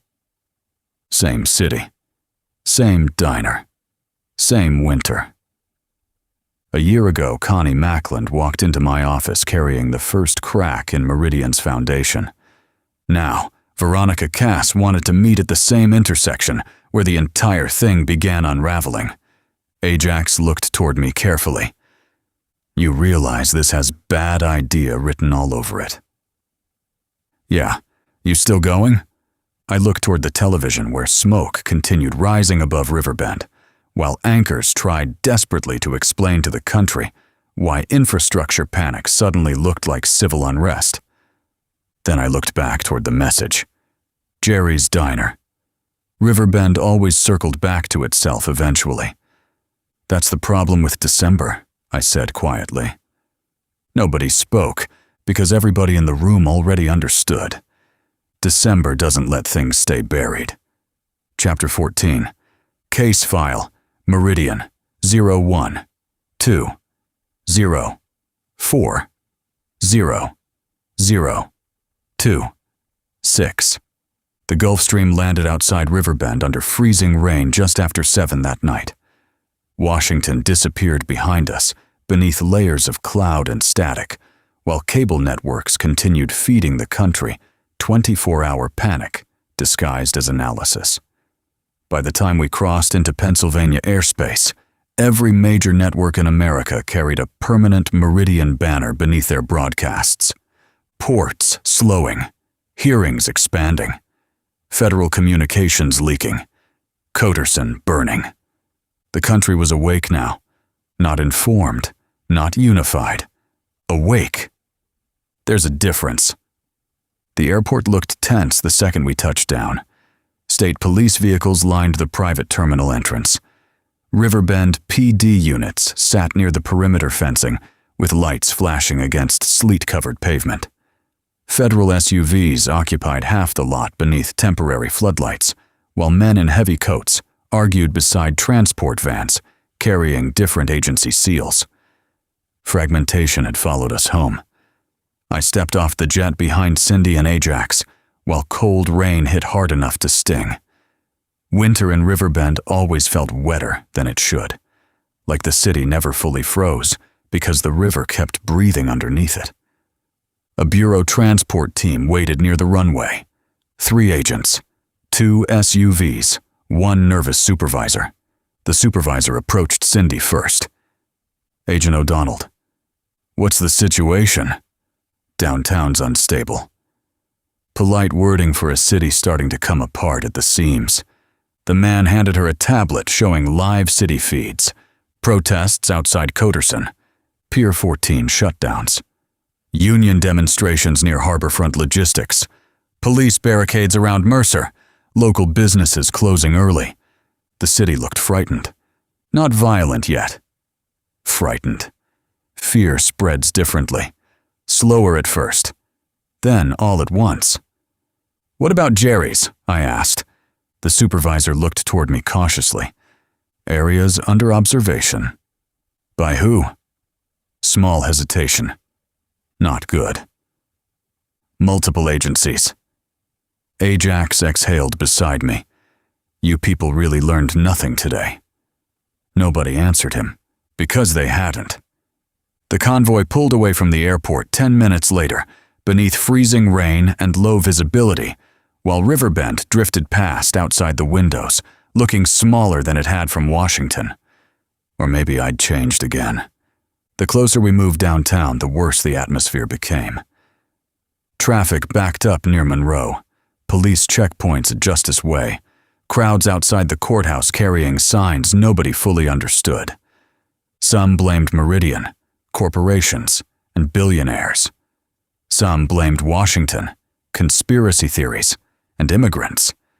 That was the danger of fragmented exposure. People fill gaps with whatever fear already lives inside them. The city radios crackled constantly from the SUV dashboard, while officers responded to vandalism, protest fights, suspicious packages, traffic gridlock, and false federal impersonation reports. Meridian wasn't collapsing Riverbend. Pressure was. Cindy sat beside me in the rear SUV, reviewing operational updates from the bureau, while her jaw tightened more every few minutes. What? FBI lost track of 2 witness retrieval teams. That sounds catastrophic. It sounds intentional. Important distinction. Ajax rode in the lead vehicle with tactical support because nobody trusted him not to physically involve himself if things went bad. Fair concern. The radio crackled again. All units advised additional demonstrators moving toward Harborfront. The driver muted it immediately. Nobody wanted more noise. We passed Coderson headquarters 3 blocks later, or what remained of it. Fire crews still worked the lobby, while shattered glass covered half the intersection, beneath rotating emergency lights. The front entrance looked blown inward by the vehicle impact. Smoke stains climbed 6 stories above the executive-level windows. Crowds stood behind barricades filming everything. People record collapse now, like documentation somehow counts as understanding. I watched the building disappear behind us through rain-covered glass. A year ago, Coderson looked untouchable. Now it looked mortal. That mattered. Not because Meridian was dying, because visibility changes public psychology faster than evidence ever does. Jerry's diner sat exactly where it always had. Corner of Mercer and Franklin. Neon sign buzzing weakly through the rain. Half the parking lot blocked by police barriers. Only now federal vehicles surrounded the block from 3 separate directions. Unmarked SUVs, DHS response units, bureau sedans, local PD. Too many people trying to control the same situation. The convoy stopped half a block away, while agents secured intersections that already looked secured enough to invade a small country. Cindy turned toward me immediately. You don't go inside alone. That's probably what Veronica's expecting. I don't care. I know. She grabbed my arm before I opened the SUV door. Marty. Not Keller now. Marty. Personal. That meant fear. You think she's coming to testify, Cindy said quietly. I think she's trying to survive. She can do both. Not in this city tonight. She wasn't wrong. Riverbend felt unstable now in ways it never had before. Not criminal instability, structural instability. The city was beginning to realize its normal life had been built beside systems nobody understood. That changes people. Ajax stepped back from the lead SUV and approached through the rain, coat collar pulled high against the cold. "You got eyes on the diner?" he asked the tactical supervisor. "Perimeter only." Meaning, no confirmed visual. Ajax looked toward the diner windows. Warm light, moving shadows, ordinary customers still inside despite the federal circus outside. The world always keeps eating pancakes while systems collapse. Ajax looked toward me carefully. "You remember Cape Town?" "Unfortunately." "That feeling before the warehouse raid?" He paused. "Feels like that." I understood immediately. Not fear, compression. The sense that multiple moving parts had already entered motion before anyone realized the operation actually started. "Veronica chose this place intentionally," I said. Ajax nodded once. "Yeah." Because Jerry's wasn't just familiar, it was symbolic now. The same diner where Macklin discussions happened, police briefings unfolded. Olivia met us. Artemis built theories. Cindy started trusting me. Ajax started doubting institutions. Meridian slowly surfaced one fragment at a time. Everything circled back here, eventually. A Riverbend patrol officer hurried toward the tactical line carrying a soaked evidence bag. "Found this in the alley behind the diner." The supervisor opened it carefully. Inside sat a burner phone, a waitress apron, a folded note sealed in plastic. The supervisor unfolded the note slowly, then looked directly at me. "What?" He handed it over. 3 words. Too many eyes. "Veronica." Ajax swore quietly beside me. Cindy looked toward the diner immediately. "She spotted surveillance." "No," I said. Everybody looked at me. She expected surveillance. I folded the note carefully. "This is something else." The tactical supervisor frowned. "Meaning?" "Meaning she saw somebody she didn't trust." Rain hammered harder against the street, while red and blue lights reflected across wet pavement and diner windows. Too many agencies, too much pressure, too much visibility. Exactly the kind of environment Meridian manipulated best. A television inside Jerry's flickered through the front window, hearing coverage still running. Mercer speaking live. The word Meridian crawling endlessly beneath the screen. The whole city was watching itself unravel in real time now. Then Cindy's phone rang again. She answered immediately. Listened. Then her expression changed completely. Bad. Very bad. "What happened?" Ajax asked. Cindy lowered the phone slowly. "Veronica Cass just triggered a federal financial deadman release." The rain suddenly felt colder. "What kind of release?" I asked quietly. Cindy looked directly at me.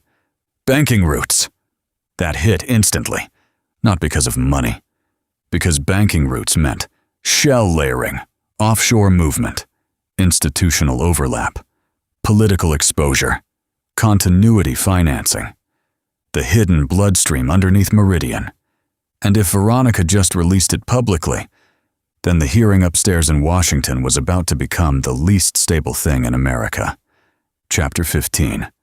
Case File. Meridian. 01-20-4-0-0-2-6. Nobody moved for a second after Cindy said banking routes. Rain hammered against the SUVs, while emergency lights washed red and blue across the wet pavement outside Jerry's diner. The television inside the restaurant still carried hearing coverage from Washington beneath endless breaking banners about federal leaks, shipping disruptions, and emergency oversight reviews. But banking routes, that changed the scale again. Because freight systems move cargo. Banking systems move trust. And if Veronica Cass had just released financial routing structures tied to Meridian into the public bloodstream, then every institution connected to those structures was about to start protecting itself simultaneously. That was where systems became dangerous, not when they got exposed. When they got cornered. Ajax looked toward Cindy carefully. How broad? She checked the phone again. Offshore clearing chains. Insurance stabilization accounts. Shell company liquidity corridors. Political consulting transfers. The tactical supervisor swore under his breath. Good instinct. Because once money surfaces, people stop debating whether corruption exists and start calculating whether they touched it accidentally. The supervisor keyed his radio immediately. All units maintain perimeter lockdown. Nobody enters or exits the diner without confirmation. Wrong move. I saw it instantly. So did Ajax. She's gone, he said flatly. The supervisor looked toward him. Excuse me. Veronica already moved. How the hell would you know that? Ajax pointed toward the diner windows. Because she survived Meridian longer than any of us did. Exactly. Veronica Cass didn't trigger a financial deadman release and then sit inside a public diner surrounded by federal vehicles waiting politely for extraction. That wasn't survival behavior. That was suicide. The supervisor still looked unconvinced. We haven't confirmed movement. You haven't confirmed presence either, Cindy replied sharply. That shut him up. I stepped out of the SUV into freezing rain before anybody could stop me. Keller. I ignored the shout behind me and crossed toward the diner, while tactical teams scrambled to adjust around movement they should have anticipated already. Cold rain soaked through the P-coat immediately. Riverbend smelled like wet pavement, diesel exhaust, and electrical smoke drifting down from the Coterson fire 3 blocks away. The city felt strained, like something structural underneath it had started cracking. 2 bureau agents opened the diner entrance for me, while customers inside turned nervously toward the federal activity outside. Same old booths, same coffee smell, same cracked tile floor, but the room felt wrong tonight. Too alert. People weren't eating anymore. They were watching. The waitress behind the counter recognized me instantly. Marty, you see Veronica Cass? Fear crossed her face immediately. Not confusion. Fear. When? About 20 minutes ago. Alone? The waitress hesitated. That answered enough already. Who was she with? I don't know. Her voice lowered. Man in a gray coat. Walter. Had to be. Where'd they go? She left through the kitchen exit. Ajax entered behind me with Cindy and 2 tactical agents, while local customers started pulling out phones, despite repeated requests not to. The waitress looked overwhelmed now. She told me to give you this if you showed up. She handed over a folded receipt slip damp from nervous fingers. I opened it immediately. 2nd floor, Harbor View Storage. No signature needed. Harbor View Storage sat 4 blocks from Pier 14, close enough to smell the river. Ajax read over my shoulder. That's either extremely bad or extremely obvious, Cindy finished. The tactical supervisor stepped inside moments later, already talking into 2 radios at once. We've got movement near Harborfront. What kind? Unconfirmed armed personnel. Of course, everything always circled back toward the harbor eventually. I looked toward the rain-streaked diner windows, where federal lights continued flashing across Mercer Avenue, while Riverbend watched itself unravel live on national television. The waitress touched my arm carefully before I moved away. Marty. What? She looked scared. That bothered me more than the tactical chatter outside. Veronica Cass didn't scare easily. People like Veronica survive systems by becoming emotionally invisible inside them. Calm, observant, adaptable. If she looked scared. Then somebody besides Meridian had entered the board. I stepped back into the rain with Ajax beside me. You think Walter got to her first? Maybe. You trust him? No. That's healthy. Cindy exited behind us, adjusting her jacket against the weather. Washington just escalated the hearings again. Define escalated. They're moving into closed intelligence testimony tonight. That was fast. Too fast.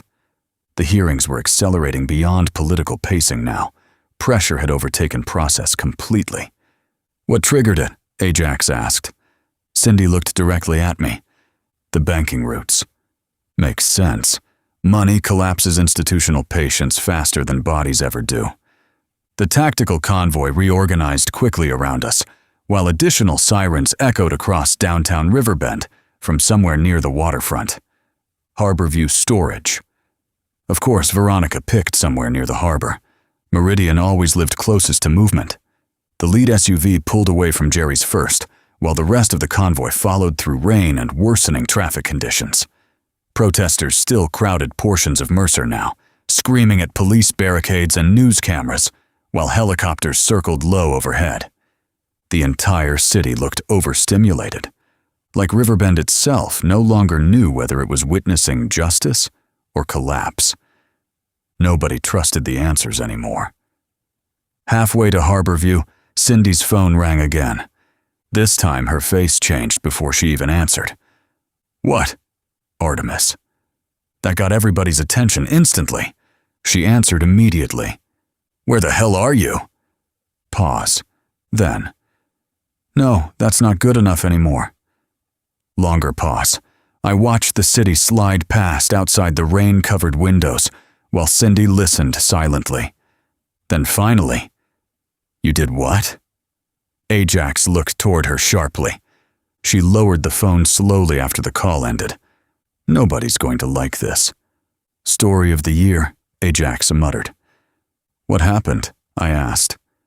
Cindy looked between both of us carefully. Artemis didn't just leak the banking routes. The SUV felt smaller suddenly. What else? He mirrored the entire financial structure package internationally. Jesus Christ. Not just exposure now. Redundancy. Replication. Exactly what you'd do if you believed systems were about to start deleting evidence permanently. Where? London. Berlin. Johannesburg. Singapore. Ajax leaned back slowly against the seat. He just made containment impossible. No, worse than impossible. He made Meridian global public infrastructure. Once enough countries started reviewing the same routing chains, no single government could bury the architecture cleanly anymore. That was the real detonation Walter warned about. Not one hearing. Distributed exposure. The SUV slowed suddenly near Harborfront. Roadblock ahead. State police. Local PD. Federal tactical units. Too many vehicles. Too much noise. The supervisor's radio exploded with overlapping chatter. Shots fired near Pier 14. Everybody in the SUV looked up instantly. Repeat. Multiple unidentified personnel exchanging fire near Harborview Storage. Ajax closed his eyes briefly. There it is. Not surprise. Recognition. Because eventually pressure stopped staying procedural.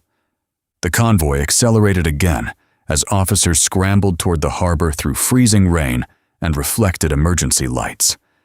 Outside, Riverbend kept collapsing one frightened layer at a time, while helicopters circled overhead, broadcasting the whole thing live across the country. And somewhere near Pier 14, Veronica Cass had finally become important enough for people to start shooting over her. Chapter 16. Case File. Meridian. 01204-0026. The convoy reached Harborfront in under 4 minutes. Felt longer. Rain hammered the windshield hard enough to blur the harbor lights into streaks of red, white, and amber, while sirens echoed across the waterfront from 3 different directions. Riverbend Harbor looked half industrial and half military now. Police barricades blocked entire intersections. Freight trucks sat abandoned near loading lanes. Protesters crowded the outer streets, shouting at cameras and federal officers, like anyone still believed somebody in authority understood what was happening. The radio chatter inside the SUV sounded fractured. Local PD requesting perimeter control. State police demanding clarification. Federal tactical units overriding traffic access. Harbor security feeding conflicting reports. Nobody owned the scene. That was becoming a pattern. The lead SUV stopped hard outside Harborview Storage, a 6-story brick warehouse sitting 3 blocks east of Pier 14, with rusted external stairwells and broken floodlights facing the river. The second-floor windows were dark except for one flickering fluorescent light near the western corner. Gunfire cracked somewhere behind the building. Short burst, then silence. The tactical supervisor immediately opened his door. "All units establish perimeter containment." Ajax grabbed his arm before he fully stepped out. "Containment against who?" The supervisor looked irritated already. "Armed suspects."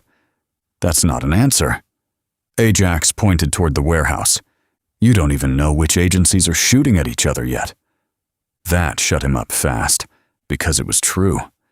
By now, federal contractors, DHS response teams, bureau retrieval units, local law enforcement, private security assets, were all moving through Riverbend simultaneously. Meridian didn't need to infiltrate the response anymore. The response had already fragmented itself. Another burst of gunfire echoed from somewhere near the river loading docks. Closer this time. The tactical supervisor keyed his radio. "Visual confirmation?" Static answered first. Then, unidentified personnel moving northbound along dock access. Federal? Unknown. Exactly the problem. I stepped out into freezing rain beside Ajax, while officers scrambled toward defensive positions around the storage building. The harbor smelled like diesel fuel, river water, smoke, and wet steel. Riverbend's bloodstream. Cindy exited the SUV behind us, while speaking rapidly into her phone. "No, listen to me. I don't care what DC authorized. I need positive identification on every tactical unit operating south of Franklin." Pause. Then pull them back. She hung up hard enough to crack plastic. Bureau lost operational visibility. Ajax nodded once. "Figured? Not dramatic.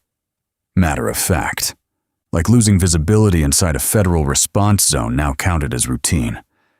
A Riverbend officer approached, carrying a flashlight and looking terrified. "Second floor, east side," he said.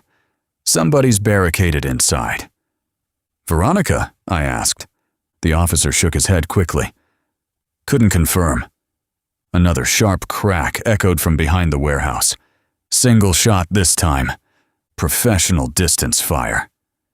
Ajax looked toward the dock lines immediately. "That's not panic shooting." No, it wasn't. Too controlled. The tactical supervisor motioned toward the warehouse entrance. "We move now before whoever's inside relocates." "Bad idea," Ajax said immediately. "You got a better one?" "Yeah. Figure out who's shooting first." The supervisor ignored him and started assembling entry teams anyway. Typical. Pressure makes institutions default toward action, even when information collapses. I looked up toward the second floor flickering light, while rain rolled down the side of the building in dirty streaks. Harborview Storage used to hold commercial fishing equipment before shipping swallowed half the waterfront economy. Now it mostly handled overflow freight staging and temporary custom storage. Perfect Meridian territory. Ordinary, forgettable, operational. A black SUV suddenly accelerated around the corner near the western dock lane. Too fast. Every tactical weapon on the street swung toward it instantly. The SUV skidded sideways across wet pavement before stopping hard near the warehouse entrance. Nobody fired. Not yet. The driver's side door opened slowly. Walter stepped out into the rain wearing the same gray overcoat, like the entire country wasn't collapsing around him. Ajax visibly tensed beside me. "You've got to be kidding me."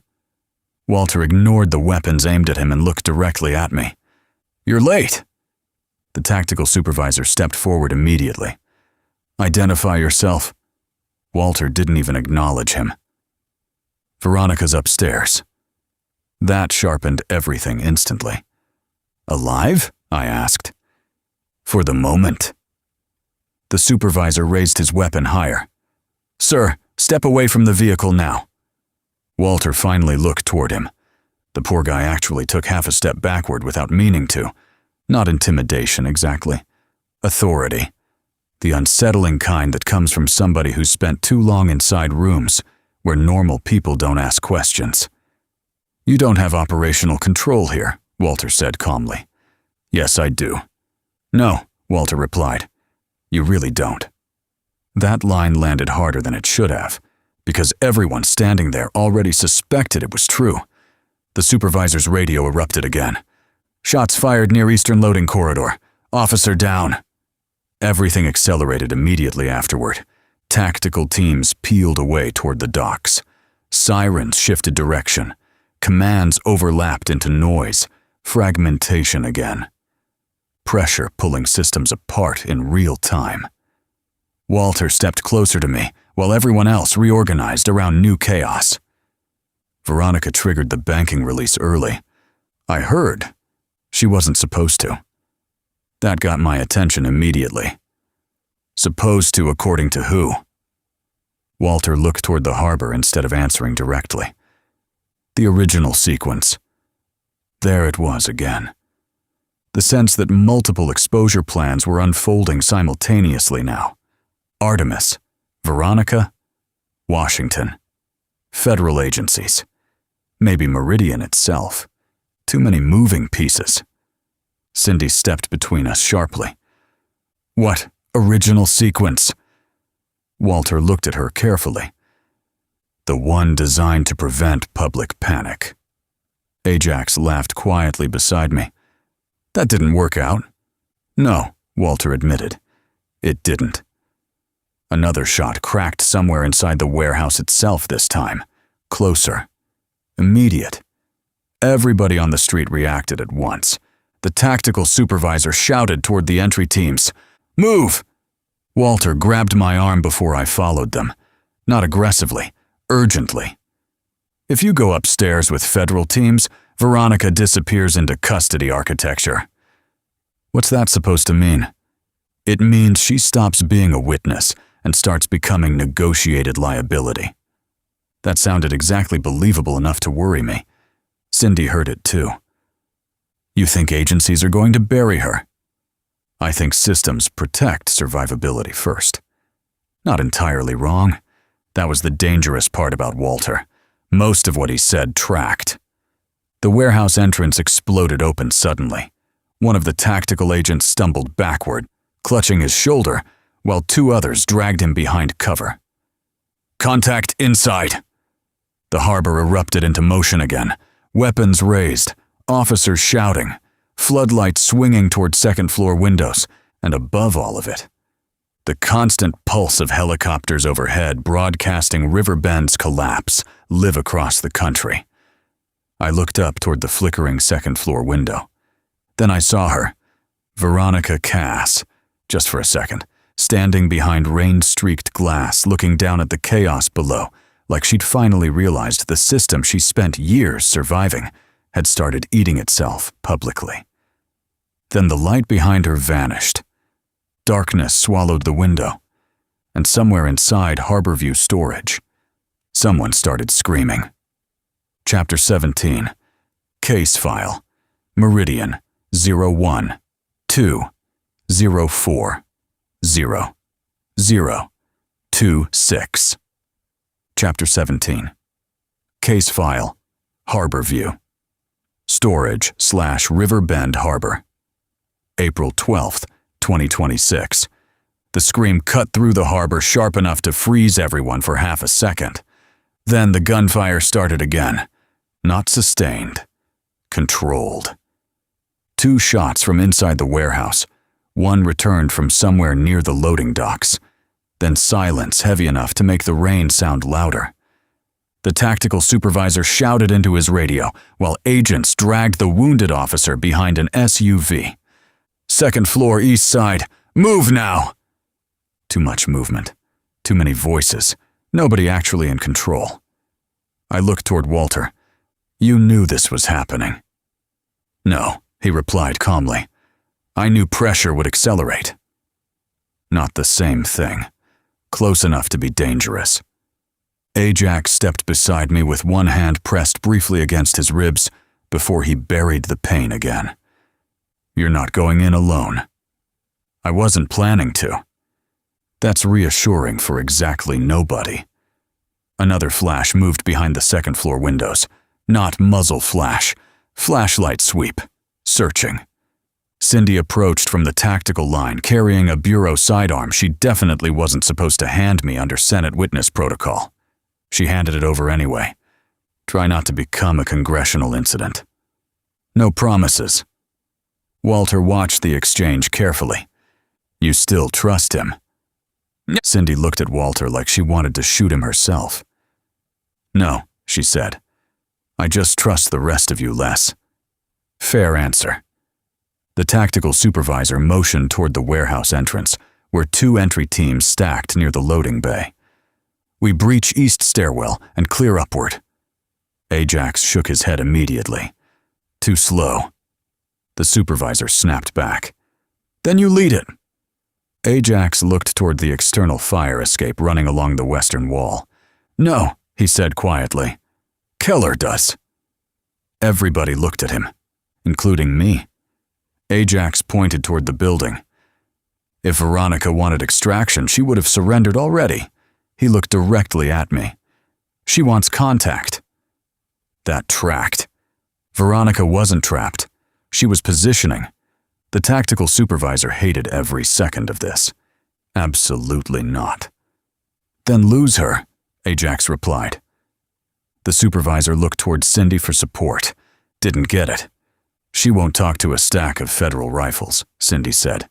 "She might not talk at all." "Then let Keller fail naturally."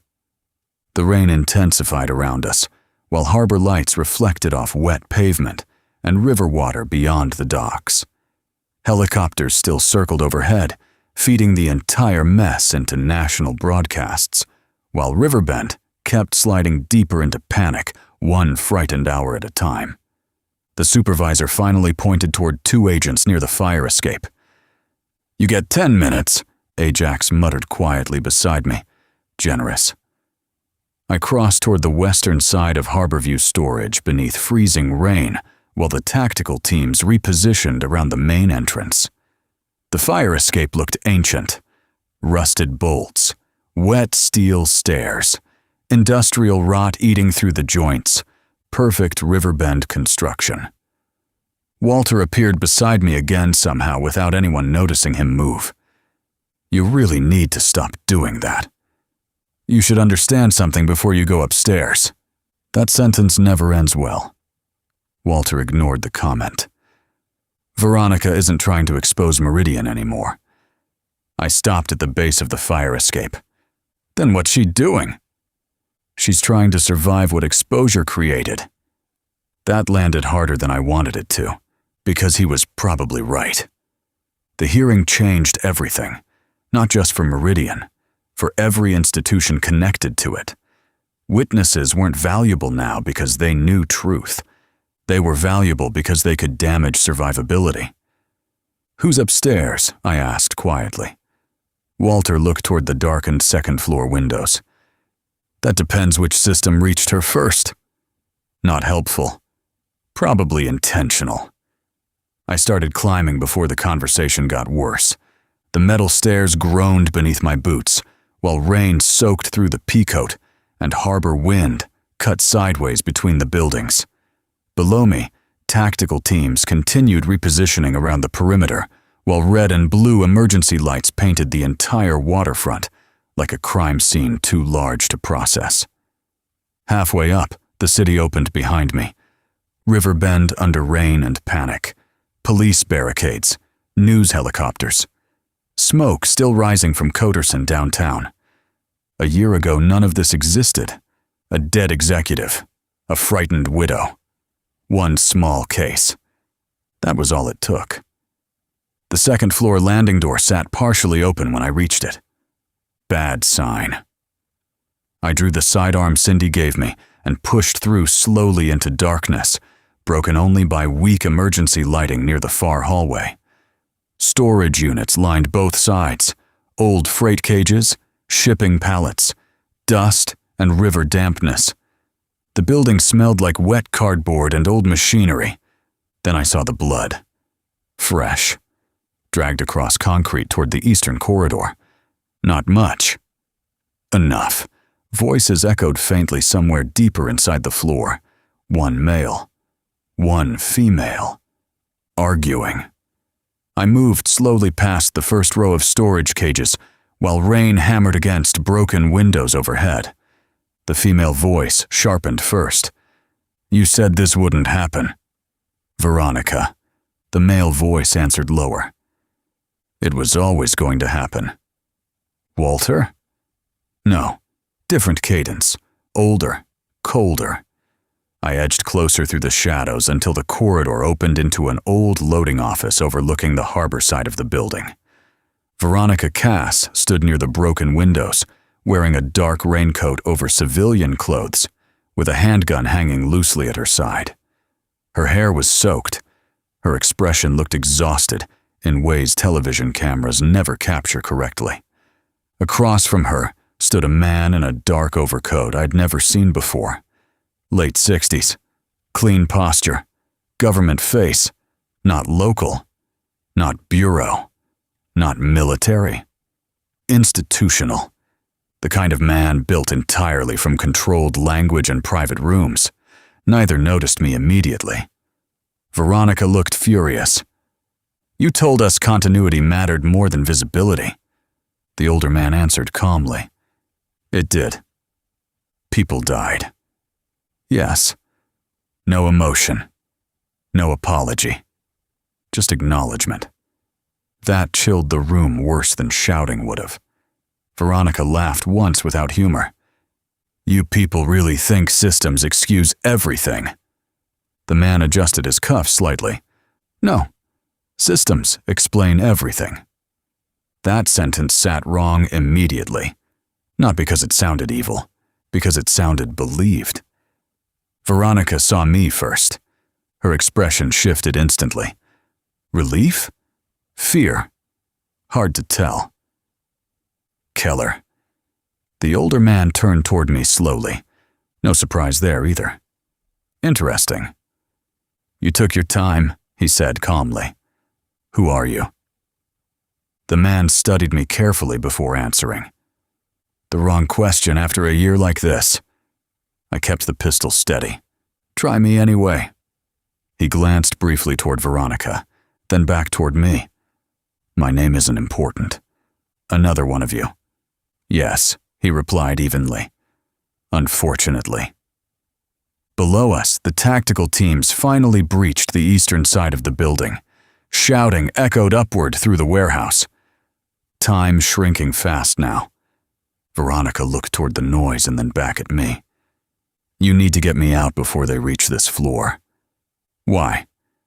"Because the hearing already stopped being about Meridian." I looked between her and the older man. "Then what's it about?" The old man answered before she could. "Containment." And somewhere below us. Automatic gunfire suddenly erupted inside Harborview storage. Chapter 18. Case file. Meridian 012-040-0-2-6.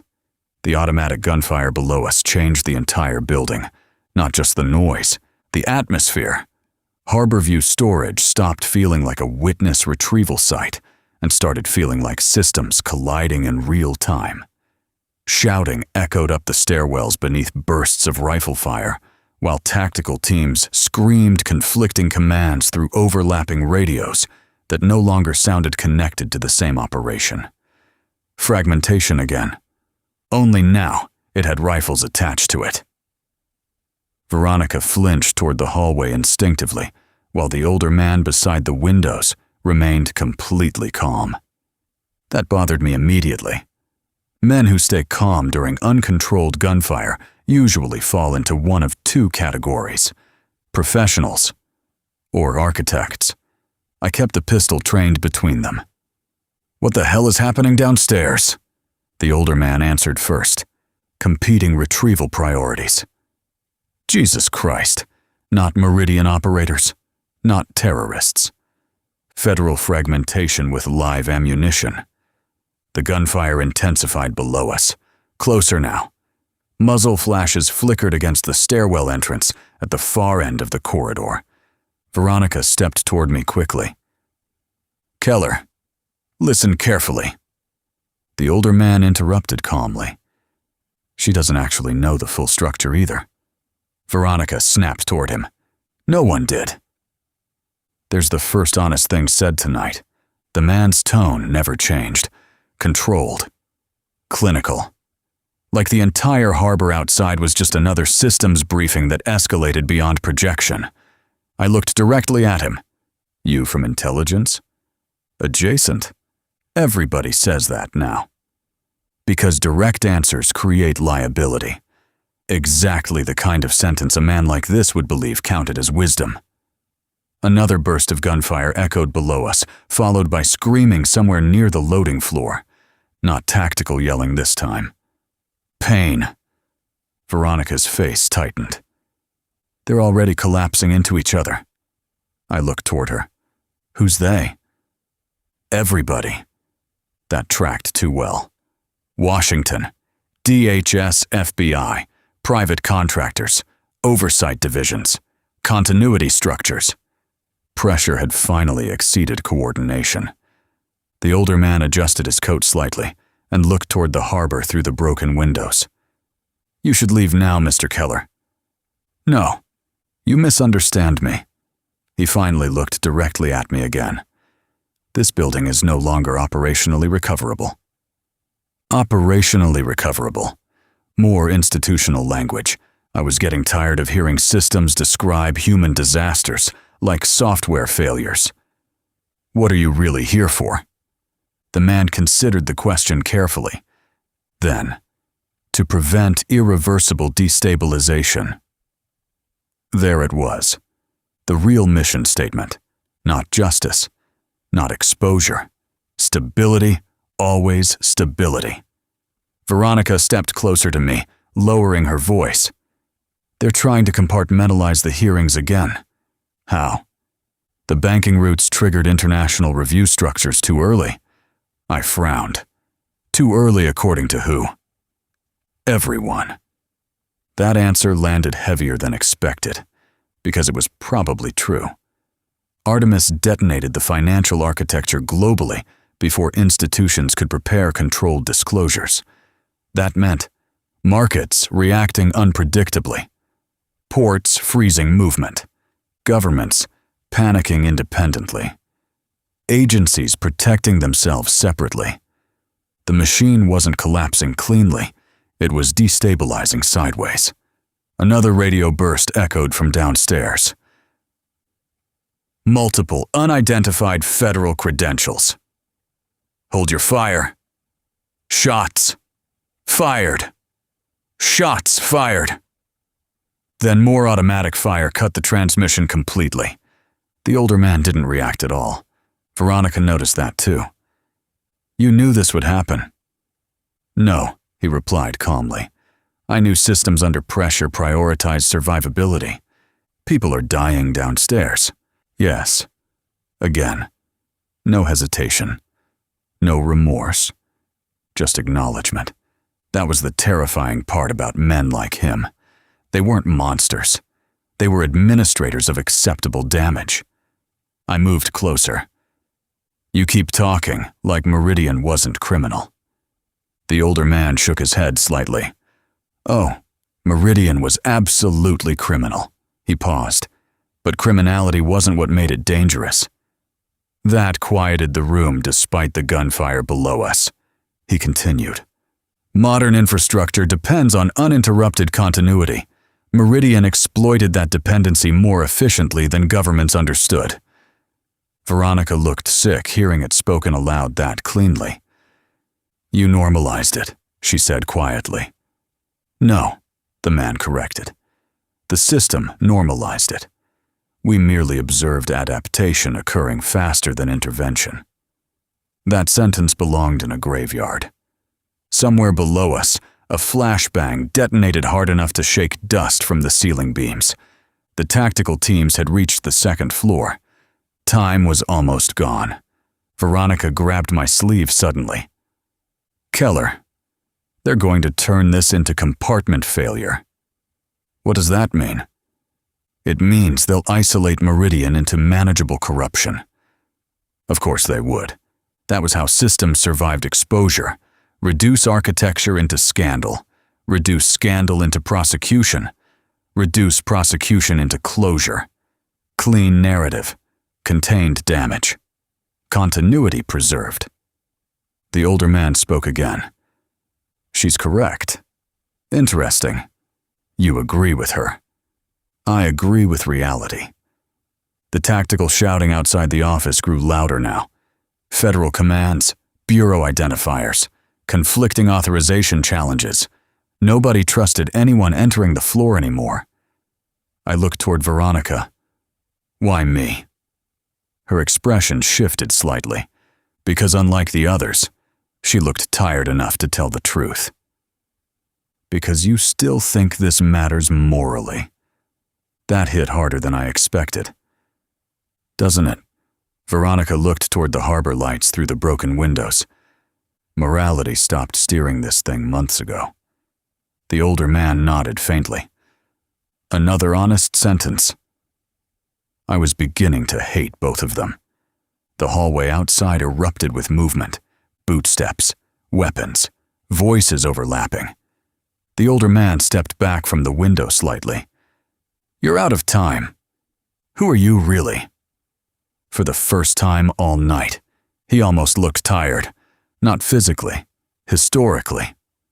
Mr. Keller, he said quietly, the hardest truth you're going to learn is that Meridian wasn't hidden from institutions. He looked toward the shouting hallway. It was hidden inside them. The office door exploded inward immediately afterward. Federal tactical teams flooded the room from two directions simultaneously, with rifles raised and lights blinding across concrete walls. Federal agents, drop the weapon. On the ground. Too many voices, too many agencies, and for one fractured second, everybody aimed at everybody else. Veronica froze beside me. The older man didn't move at all. I kept the pistol lowered but visible. Then someone near the hallway shouted, "That's not our team!" Gunfire erupted instantly. The room detonated into muzzle flashes and shattered glass, while federal operators fired at one another through overlapping identifiers nobody trusted anymore. I hit the floor hard beside Veronica as bullets tore through the office windows facing the harbor. The older man disappeared into the chaos. Not ran, not fled. Disappeared. Exactly the kind of thing men like him do. Smoke and screaming filled the office, while tactical operators dragged wounded personnel toward cover behind storage crates and overturned desks. Somebody kept yelling, "Cease fire!" Nobody listened, because nobody knew who controlled the scene anymore. And underneath the deafening gunfire and collapsing command structure, I realized the hearings had finally reached their inevitable conclusion. The system wasn't fighting Meridian anymore. The system was fighting itself. Chapter 19. Case File, Meridian, 01204, 0026. The gunfire inside Harborview Storage lasted maybe 12 seconds. Felt like 12 years. Then silence crashed into the building so hard my ears rang underneath it. Smoke drifted through the shattered office, while tactical lights cut across broken windows and overturned desks in violent white beams. Somebody groaned near the hallway. Another voice kept shouting for a medic from somewhere below the stairwell. The room smelled like cordite, wet concrete, and blood. Federal agents pointed rifles at one another through the haze while trying desperately to decide who still counted as friendly. Nobody trusted the answer anymore. I pushed myself upright beside Veronica, while shattered glass crunched beneath my boots. The office looked destroyed. Bullet holes stitched through the walls facing the harbor. One overturned desk smoldered near the windows, where rounds hit electrical wiring behind the plaster. 2 operators lay wounded near the entrance. 1 bureau. 1 knot. The knot bothered everybody most. No visible agency markings, no clear identifiers, just tactical gear and a dead radio still crackling fragments across the floor. "Hold your fire!" somebody shouted again. Too late for that. Ajax appeared through the smoke, carrying a rifle low against his shoulder, while 2 Riverbend officers secured the hallway behind him. He looked furious. Good sign. Meant he was still functional. "You alive?" "Currently." That's becoming annoying. His eyes moved immediately toward Veronica. "You her?" "Yes. You picked a hell of a meeting place." Veronica looked past him toward the hallway. "Where is he?" Ajax frowned. "Who?" "The old man." Nobody answered immediately, because nobody saw him leave. 1 second, he stood beside the harbor windows, talking about systems and survivability. The next, gone. Not magic. Not sci-fi. Just practiced disappearance inside chaos. Exactly the kind of man Meridian architecture would produce naturally. Cindy entered moments later with bureau agents behind her and stopped dead at the sight of the room. "What the hell happened?" Ajax answered first. Federal teams started identifying each other. That dark humor landed exactly nowhere. Cindy looked toward the wounded operators. Who fired first? Nobody knew. That was the problem. The hearing created an environment where fragmented authority became operationally dangerous. Too many overlapping retrieval structures. Too many sealed objectives. Too many agencies protecting different versions of survivability. Eventually somebody twitched. Then systems started bleeding. A medic team pushed into the office behind Cindy, while officers secured the second floor room by room. The tactical supervisor entered. Last looking pale enough to finally understand the situation had escaped protocol entirely. "What agency were they?" he demanded, pointing toward the unidentified wounded operator. Nobody answered him. The man himself looked barely conscious beneath a shoulder wound, spreading dark through his tactical vest. Cindy crouched beside him. "Who are you with?" The operator stared at her through pain and smoke, then laughed weakly. Not because anything was funny, because the question itself no longer mattered. "Too late," he muttered. Then he passed out. The supervisor looked ready to lose control completely. "I want credentials checked on every damn person in this building." Ajax nodded toward the hallway. "Start upstairs. Half your perimeter teams aren't talking to each other." Again, not even surprising anymore. Veronica moved carefully toward the broken windows overlooking the harbor, while medics worked behind us. Rain blew sideways through the shattered glass, carrying freezing air into the room. Riverbend spread beyond the docks beneath emergency lights and helicopter beams. Police lines, crowds, burning reflections from Coderson still staining the clouds downtown. The city looked wounded. Veronica stared at it quietly. This is what they were afraid of. I stepped beside her. The hearings. No. She shook her head slightly. Visibility. That word again, always visibility.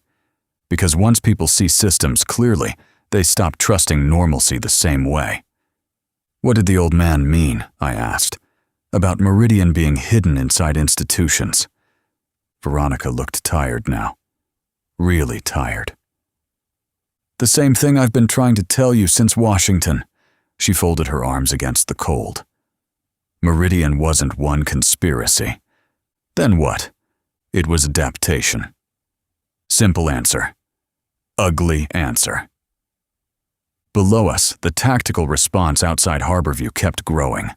More lights, more vehicles, more federal presence trying to contain a situation nobody fully understood anymore.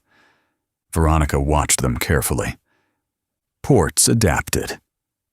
Banks adapted. Insurance systems adapted. Political structures adapted.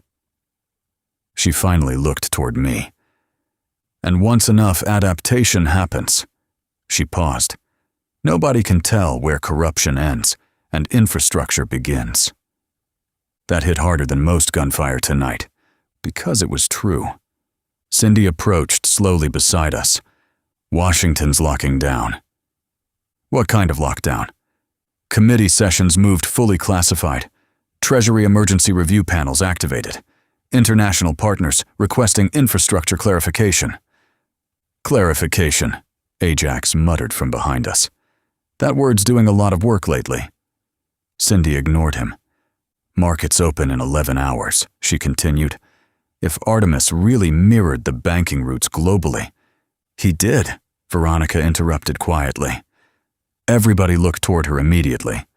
You know that for certain. Yes. How? Because I gave them to him. That changed the room. Not dramatically. Worse. Calmly.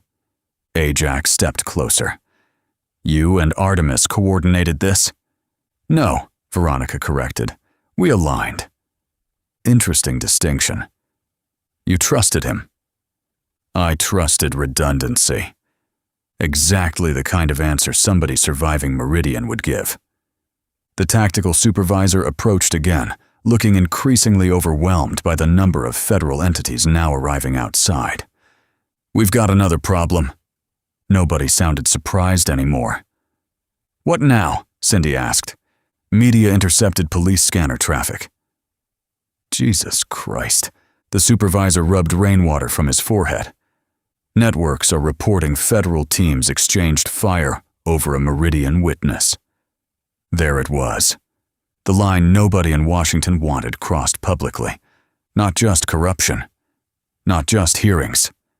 Federal fragmentation becoming visible. The television mounted near the far office wall flickered through static before stabilizing on a live national feed. The anchor looked stunned. Unconfirmed reports now suggest armed federal personnel may have exchanged gunfire during an attempted witness retrieval operation connected to the Meridian hearings. The room watched silently. Sources close to the investigation indicate severe interagency coordination failures following escalating revelations regarding banking routes and infrastructure oversight. Failures. Still calling them failures. But this wasn't malfunction anymore. This was systems protecting themselves independently under pressure. The anchor continued speaking while footage rolled behind her. Harborview floodlights, helicopters over Riverbend, tactical teams moving through rain, smoke over downtown. The whole country was watching Riverbend become symbolic in real time.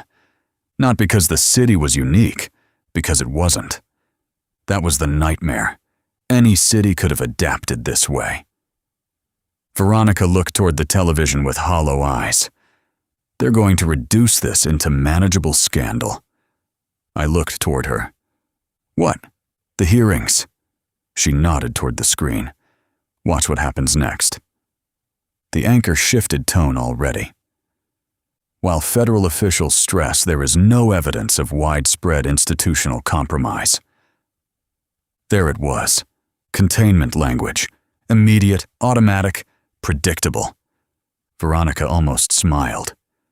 See? Ajax said something under his breath, because he saw it too.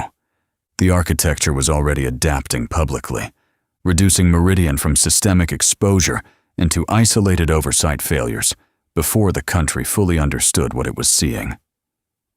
A bureau agent hurried into the office carrying a fresh tablet for Cindy, Agent O'Donnell. She took it immediately, read 2 lines, then looked up slowly. What? Cindy's expression tightened. Chairwoman Mercer just suspended the public hearings. The room went still. Why? I asked. Cindy turned the screen toward us. Official statement. Temporary suspension. Necessary pending national security review of active infrastructure vulnerabilities. National security. There it was. The moment the system officially moved from exposure to survivability. Veronica looked out across the harbor one more time, while helicopters circled above Riverbend like predators refusing to leave a wounded animal behind. Then she said the thing none of us wanted to hear. They're awake now. I looked toward the city, toward the ports, the smoke, the flashing lights, the frightened crowds filling the streets beneath winter rain. Who? Veronica answered quietly. The systems. Chapter 20. Case file. Meridian 0120500026. The rain finally started turning into wet snow around 2 in the morning. Riverbend looked different under snow. Cleaner from a distance, more honest up close. Harborview storage had become a federal containment zone by then. Tactical lights flooded the loading yards, while agencies argued jurisdiction beneath temporary command tents set up along the dock access roads. Medics moved wounded operators through processing stations, while helicopters continued circling overhead despite worsening weather. Nobody upstairs in Washington wanted the country seeing how unstable the harbor really was. Too late for that. The media already had the story. Federal teams exchanging fire over a Meridian witness, while emergency Senate hearings collapsed into classified review. The public didn't understand the architecture underneath it yet, but they understood panic. That was enough. I sat inside the second-floor office beside a rusted freight desk, while Cindy coordinated with bureau leadership near the hallway, and Ajax argued quietly with 2 federal supervisors about perimeter authority nobody actually possessed anymore. Veronica stood near the broken harbor windows, wrapped in a borrowed bureau jacket 2 sizes too large for her. She looked exhausted, not frightened anymore. Past frightened, like somebody who spent too many years surviving inside systems finally realized exposure doesn't free you from architecture. It just changes who wants control of it. I watched her for a while before speaking. How long? Veronica didn't turn around. How long what? You and Artemis. That finally pulled her eyes away from the harbor. There wasn't a me and Artemis. That's not an answer. No, she said quietly. It's context. I lit a lucky strike before Cindy could yell at me from across the room. The first drag tasted terrible. Good. Maybe I deserved that. You gave him the banking routes? Yes. When? After Cape Town. That got my attention immediately. Cape Town changed everybody differently. For me, it was the moment Meridian stopped feeling local. For Ajax, it shattered institutional certainty. For Cindy, it turned investigation into survival. For Veronica, apparently, it became proof the system was bigger than Coderson. You contacted him directly? No. Then how? Veronica looked toward the shattered windows again before answering. I found him first. That sounded exactly like Artemis. The guy spent years building layers around himself while somehow leaving just enough breadcrumbs for the right people to reach him intentionally. He knew who you were. He knew I mattered. Same thing to Artemis. I leaned back slowly in the chair. So, why keep me in the dark? Veronica laughed softly. Not humor, fatigue. Keller, Artemis didn't trust anyone with the full structure. That includes me now. That especially included you. That landed harder than I expected, probably because it tracked. Artemis always understood something about me I hated admitting. I still approached cases morally. Systems like Meridian punish that eventually. You think I would have stopped him? No, Veronica replied. I think you would have tried controlling exposure. She wasn't wrong either. That was the ugly part. I looked toward the hallway where federal personnel continued moving past broken walls and blood-stained concrete, while agencies reorganized around a city, none of them fully controlled anymore. What exactly were you two planning? Veronica crossed the room slowly and sat opposite me near the freight desk. Artemis believed Meridian could only be exposed through distributed visibility. Meaning? Redundancy. Of course, the same answer she gave earlier. He said systems survive because information becomes containable. She folded her hands together tightly against the cold. One witness disappears. One server gets wiped. One hearing gets classified. One agency takes control. I thought about Mercer suspending the hearings under National Security Authority. Containment already happening. So Artemis mirrored everything internationally. Yes, without telling me. Yes. I stared at the cigarette smoke drifting through broken office light. Why? This time, Veronica answered immediately. Because you still believed exposure and accountability were connected. That sentence sat between us for a while. Below the office floor, forklifts and tactical boots echoed through Harborview, while snow mixed with rain outside the shattered windows overlooking the docks. Finally, I asked, and they're not. Veronica's expression softened slightly for the first time all night. Keller, accountability requires stable institutions. There it was. The real fracture line underneath the entire hearing arc. Not truth versus lies. Exposure versus survivability. Artemis understood it first. He wasn't trying to win inside the system anymore. He was trying to prevent the system from burying Meridian cleanly once panic started.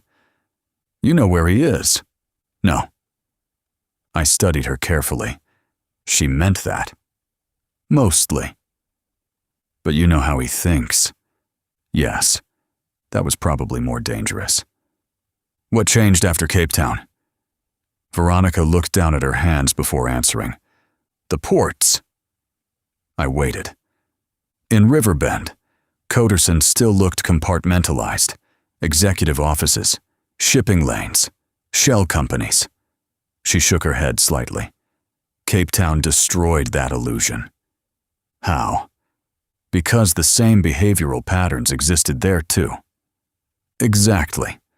Not identical operations, identical adaptation. Ports tolerating discrepancies.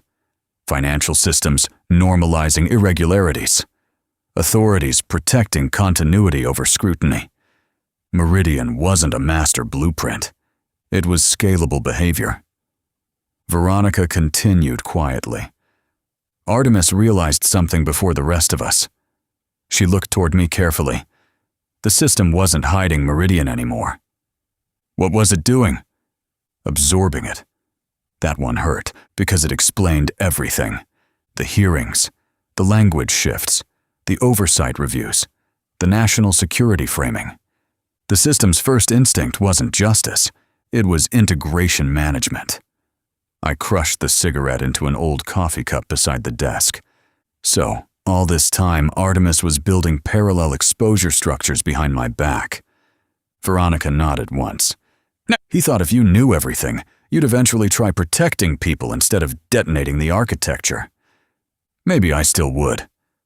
I know. No accusation, no anger, just truth. The office went quiet except for distant harbor noise and the low static hum of tactical generators outside. Then I asked the question that had been bothering me since Washington. The old man tonight. Veronica's posture changed immediately. Careful now. What about him? You know who he is. Yes. You gonna tell me? No. I almost laughed. Of course not. He's not Meridian. Then what? He's what comes after Meridian. That sentence chilled the room harder than the winter air pouring through broken glass. I leaned forward slowly. Explain. Veronica looked genuinely conflicted for the first time since Harborview started collapsing. After the hearings began, multiple continuity review structures activated.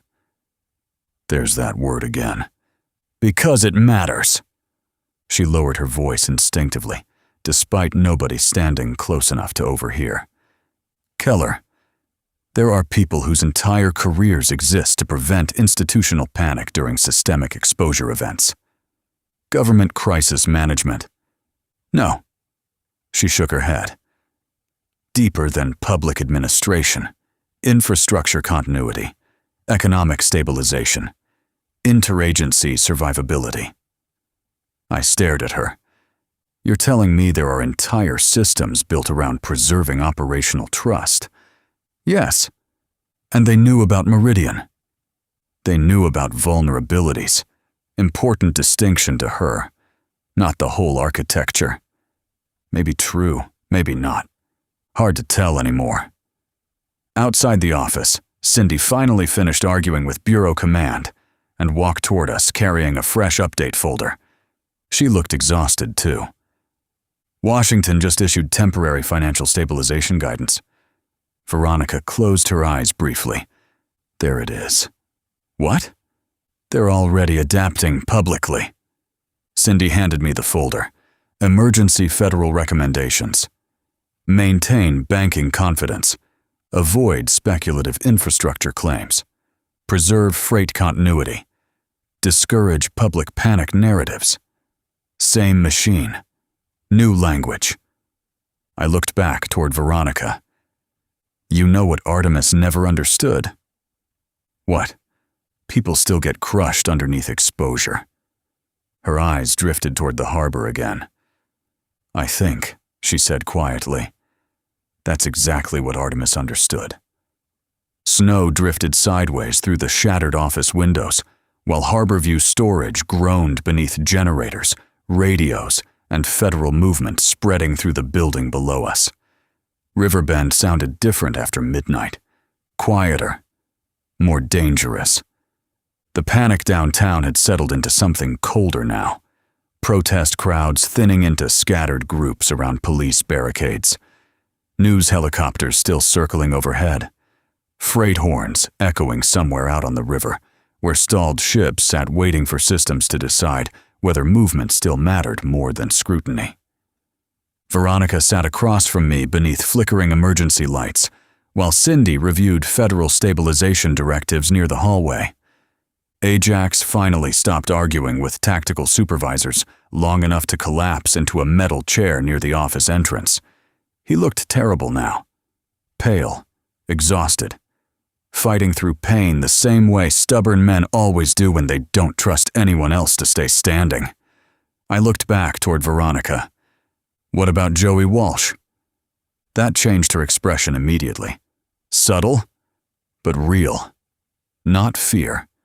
Recognition. He had a role to play with Coderson and Meridian.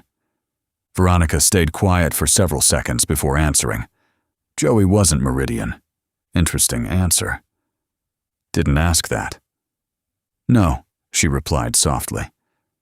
But the distinction matters. Maybe. Maybe not. Joey Walsh still ended up dead because of the architecture surrounding Meridian, whether he understood the whole thing or not.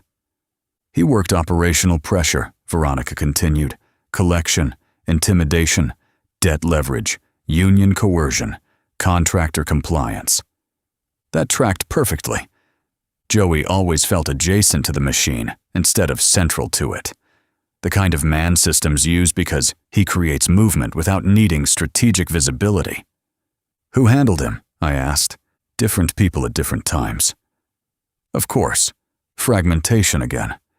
Nobody fully owns assets inside systems like Meridian.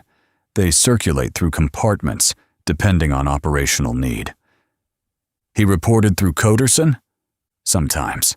Meaning Joey worked where pressure existed. That sounded exactly like him.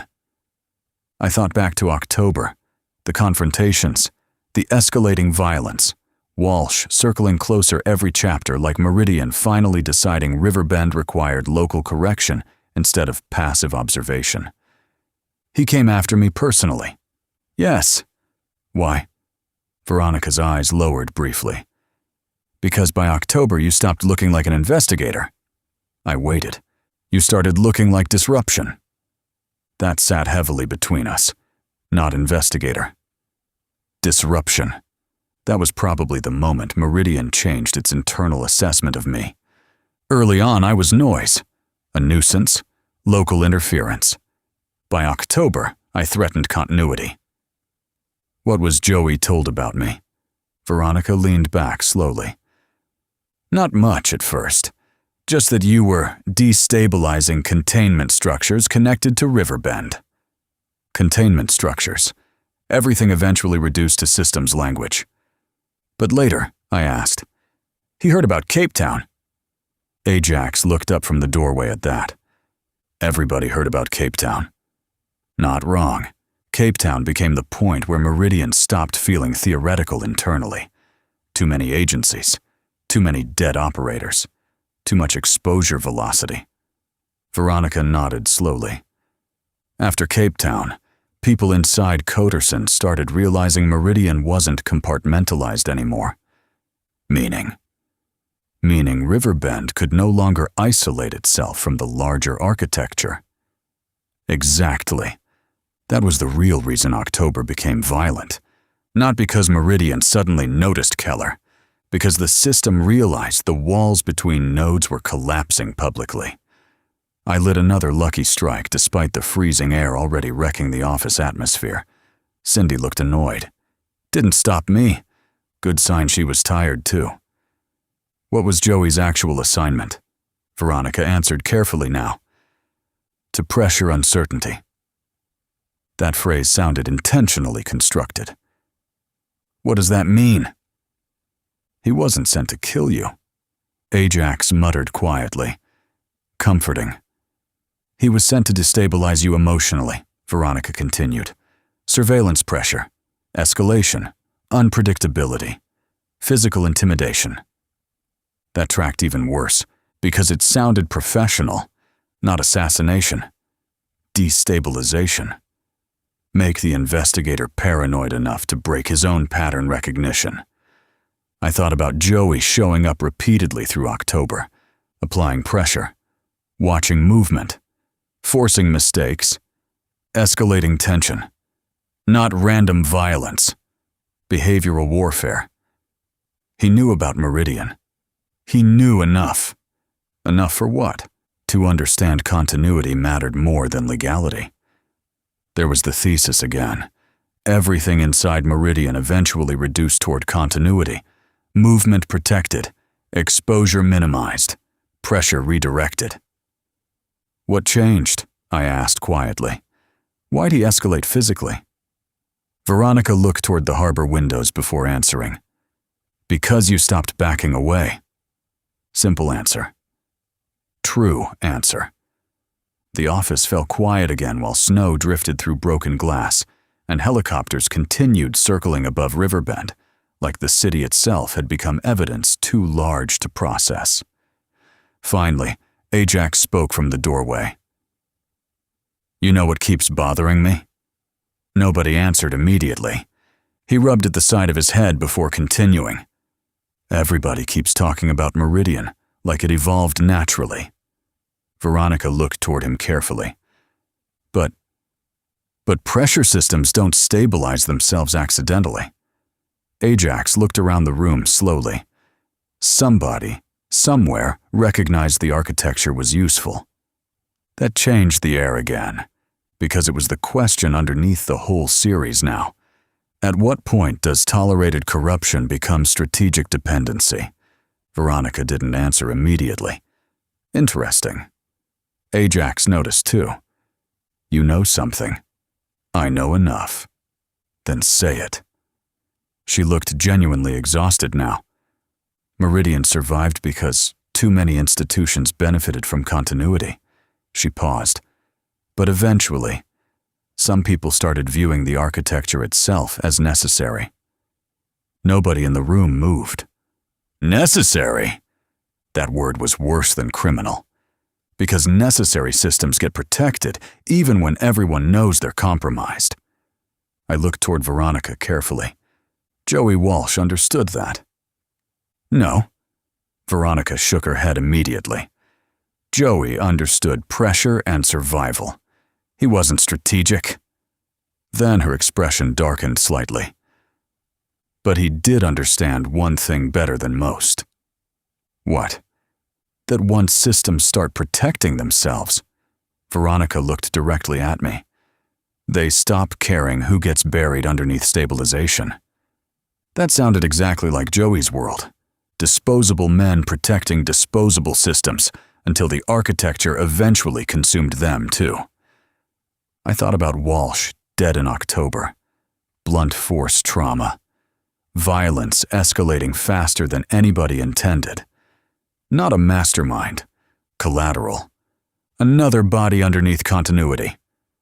Cindy stepped closer, holding the stabilization folder tighter now. Washington just issued media guidance. Ajax laughed quietly without humor. What kind? I asked. Cindy looked uncomfortable reading it aloud. Recommended language adjustments. Avoid terms suggesting systemic compromise. Emphasize isolated oversight failures. Discourage infrastructure panic narratives. Reaffirm institutional stability. There it was again. Adaptation. The machine already rebuilding itself publicly through language management. Veronica almost smiled. See? I crushed the cigarette into the overflowing coffee cup beside the desk. No, I said quietly. I see exactly what Artemis was afraid of now. Nobody answered, because everybody in the room already understood the terrifying part. Meridian wasn't disappearing. It was learning how to survive exposure. Chapter 22. Case File. Meridian 01 2 0 5 0 0 2 6. By morning, the country had already started choosing sides. That happened faster than truth ever does. The snow stopped just before dawn, leaving Riverbend buried beneath dirty gray slush and flashing emergency lights, while national media transformed the Meridian hearings into whatever version of reality best matched their audience demographics. Some networks called it government corruption. Others, infrastructure oversight failure. Others, economic sabotage. Others, conspiracy hysteria amplified by unstable witnesses and leaked intelligence materials. Nobody agreed on the shape of the problem anymore. That was exactly how systems survive exposure. They fracture interpretation faster than facts can stabilize. I stood near the broken windows of Harborview Storage, watching tugboats move slowly through the river fog, while federal recovery teams continued processing the aftermath downstairs. 3 wounded agents, 1 dead contractor still unidentified, dozens of conflicting jurisdiction reports. Washington was already burying the details beneath classification language. Containment had begun. Veronica sat asleep against the office wall, wrapped in a bureau blanket, while Cindy coordinated with DOJ and Ajax fought through another migraine near the hallway. The guy looked like hell. Eyes bloodshot, hands unsteady when he thought nobody was looking. Cape Town never left him, neither did Meridian. You should sit down, I told him. You should quit smoking. Fair. Ajax pressed fingers against his temple again. You know what really pisses me off? That list changes hourly. He almost smiled at that. Then the expression disappeared. I spent 20 years believing systems broke because bad people corrupted them. I waited. Now I'm starting to think systems break because everybody gets too comfortable adapting around damage. That sounded like Meridian distilled into one sentence. The office television mounted near the shattered windows flickered through another panel discussion featuring retired intelligence analysts arguing over whether the hearings represented legitimate exposure or coordinated destabilization activity. One analyst actually used the phrase, acceptable continuity losses. Publicly. That changed the room immediately. Cindy looked up from her phone. Ajax stopped moving. Even Veronica opened her eyes slowly from across the office. There it was. The language escaped containment. The anchor interrupted the panel abruptly. We're now receiving reports that multiple international banking authorities have frozen transaction reviews connected to shell structures named in the Meridian leaks. Artemis, still detonating pressure points globally, the analyst on screen continued speaking. While federal officials maintain there is no evidence of systemic institutional compromise. Ajax laughed quietly. Not humor. Recognition. Listen to that wording, he muttered, because we all heard it now. No evidence of systemic compromise. No systemic compromise. The architecture was adapting linguistically already. Veronica stood slowly and crossed toward the television. They're narrowing the exposure field. What does that mean? Cindy asked. It means Washington realized the hearings threatened confidence more than corruption. Exactly. Once institutions fear instability, truth becomes negotiable. Veronica looked toward me. This is the part Artemis expected. The shutdown! No, she shook her head slightly. The reframing. That tracked too well. The public hearing phase exposed Meridian. Now institutions would attempt converting it into manageable scandal before systemic panic spread further. The television shifted to footage from outside the Capitol, press crowds, barricades, federal vehicles. Then Chairwoman Mercer appeared live behind a podium surrounded by committee counsel and Homeland Security officials. She looked older than she had yesterday. Pressure ages people quickly in Washington. Mercer adjusted the microphone. Effective immediately, portions of the Meridian oversight proceedings will continue under classified national security review protocols. There it was. Officially, the hearing had crossed into containment architecture. Reporters immediately shouted questions over one another. Senator Mercer, are the hearings being suspended? Did federal agencies know about Meridian? Are there additional witnesses? Was Harborview a failed federal operation? Mercer ignored most of them. The American public should understand that current infrastructure systems remain stable and operational. That line mattered more than every other sentence combined. Stability first. Always, Mercer continued carefully. While oversight failures and criminal activity remain under active investigation, there is currently no evidence suggesting widespread institutional compromise. Again, same language. The room inside Harborview storage felt colder suddenly, because we were watching adaptation happen in real time. Not denial, not cover-up, normalization. Veronica folded her arms tightly. They're trying to preserve continuity before markets open fully. Cindy looked toward her sharply. You say that like it's wrong. Veronica met her eyes evenly. I say it like it's inevitable. That was the real philosophical fracture now. Not, is Meridian real? But what happens after exposure? The office television shifted again to financial coverage, freight slowdowns, insurance volatility, shipping delays, international customs reviews, pressure spreading. The machine wounded, but still moving. Ajax walked toward the broken windows overlooking the harbor. You know what nobody upstairs understands yet? What? I asked. They think this is still containable. He stared out toward the river fog. But systems don't go back to sleep once they see themselves clearly. That line stayed with me because Riverbend already felt different. Not healed, not awake completely. Aware.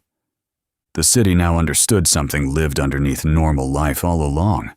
And once people recognize the architecture beneath routine, routine never feels safe again. A bureau agent entered the office carrying a fresh briefing packet for Cindy. "Agent O'Donnell." She took it immediately, read 3 pages, then looked toward Veronica.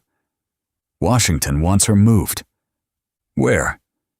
"Undisclosed federal site." Veronica laughed softly, not because it was funny, because of course they did. They're already trying to compartmentalize witness visibility. The bureau agent looked uncomfortable standing in the middle of that sentence.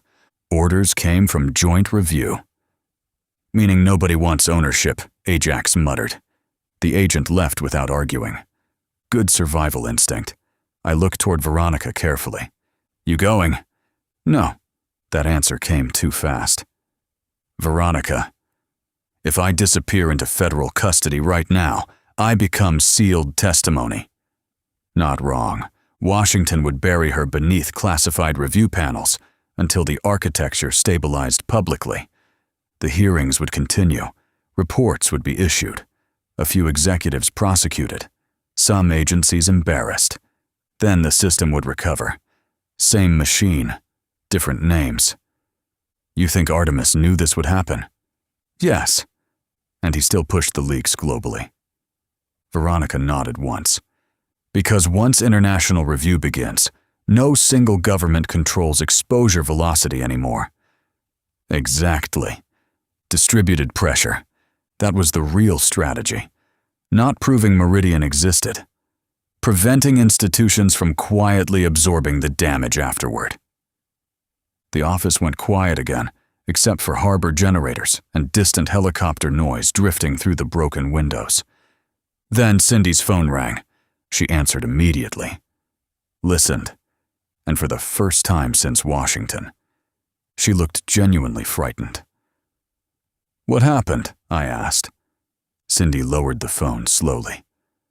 "Artemis just released another package." Nobody in the room moved.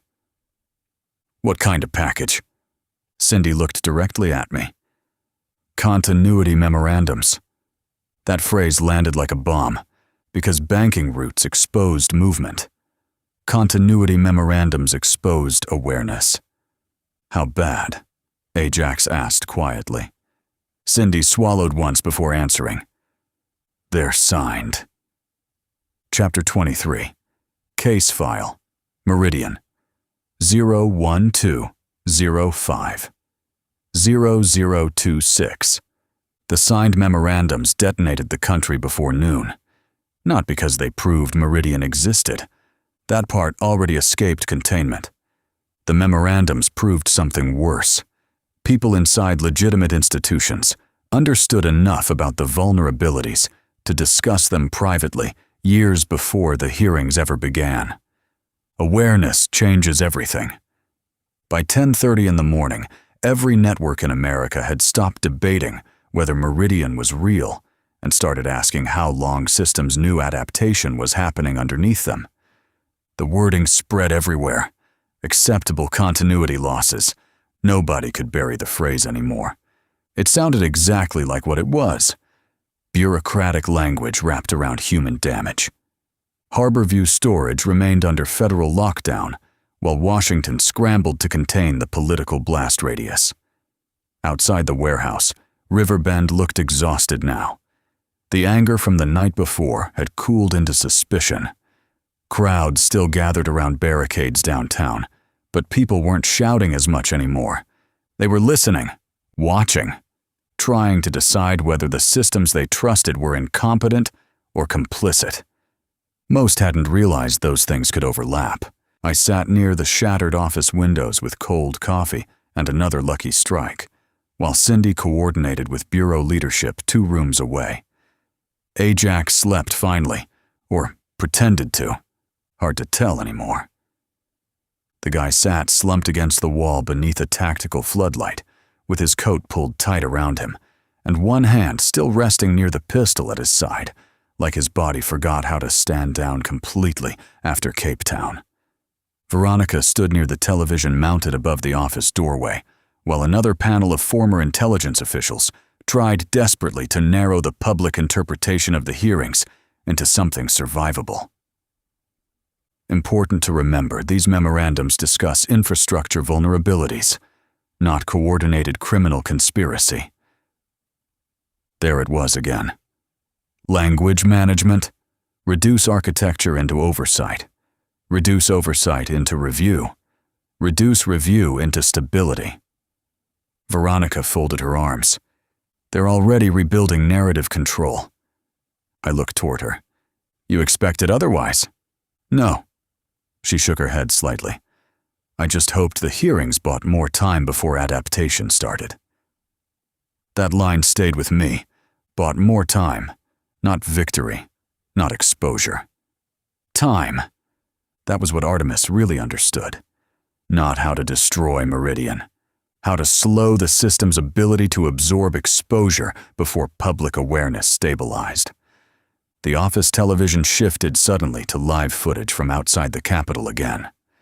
Chairwoman Mercer stood at another podium, surrounded by reporters and Homeland Security escorts, while the ticker beneath the screen read, Emergency Oversight. Review expands following continuity leaks. Mercer looked exhausted, not politically tired, morally tired. The kind of exhaustion that comes from realizing systems you spent a lifetime believing in adapted around damage, instead of confronting it. A reporter shouted first. Senator Mercer, did federal agencies knowingly tolerate Meridian-related vulnerabilities? Mercer answered carefully. Current evidence suggests multiple institutions became aware of operational irregularities over time. Operational irregularities? Still softening the edges. Another reporter pressed harder. Were those institutions protecting economic continuity over public accountability? That question changed the atmosphere immediately. Mercer hesitated. Too long. Everybody watching noticed it. Then, modern infrastructure systems involve complex stability considerations. Ajax laughed from the wall without opening his eyes. There it is, because we all heard it now. The pivot. Not justice, stability. The reporter interrupted Mercer again. Senator, were people harmed because systems chose continuity over scrutiny? Mercer stopped speaking entirely for a moment. The cameras stayed locked on her face, and for the first time since the hearings began, she looked trapped between truth and survivability. Finally, she answered quietly. Yes. Silence followed, not just in Washington, in Harborview too, because nobody expected honesty anymore. Mercer continued before the reporters recovered. But this committee also recognizes that destabilizing public confidence recklessly could create additional harm. There it was, the balancing act, truth versus survivability. Exposure versus panic. The architecture adapting publicly in real time. Veronica muted the television. She's already losing. How? She's trying to preserve institutions while exposing them. Not compatible goals anymore. I looked toward the harbor through the broken windows, where stalled freight ships still sat motionless beneath low winter clouds. Maybe institutions deserve preserving. Veronica studied me carefully. That's still the investigator in you talking. Meaning, you still think systems and people are separable. That bothered me because I wasn't sure she was wrong. Cindy re-entered the office carrying a fresh stack of printed directives from Washington. You're both gonna hate this. That's becoming routine, Ajax muttered. Cindy dropped the papers onto the freight desk. DOJ and Homeland Security just formed a joint continuity stabilization task force. The room went still. Even Veronica looked disturbed by that. What exactly does that mean? I asked. Cindy scanned the pages. Public messaging coordination. Infrastructure confidence review. Economic continuity protection. Controlled disclosure guidance. Ajax opened his eyes finally. That's not investigation. No, Veronica said quietly. It's adaptation. Exactly. The system had officially moved from exposure response to survivability management. I picked up one of the directives from the desk. The language felt familiar already. Avoid destabilizing terminology. Preserve public confidence. Maintain operational continuity. Discourage speculative systemic narratives. The same machine. Cleaner wording. I looked toward Veronica. This is what the old man meant, isn't it? Her expression tightened slightly. Yes. Containment. No. She shook her head slowly. Transition. That word hit differently, because containment implies temporary pressure. Transition implies evolution. The office fell quiet again, while snow drifted across the harbor outside, and generators hummed beneath the floorboards.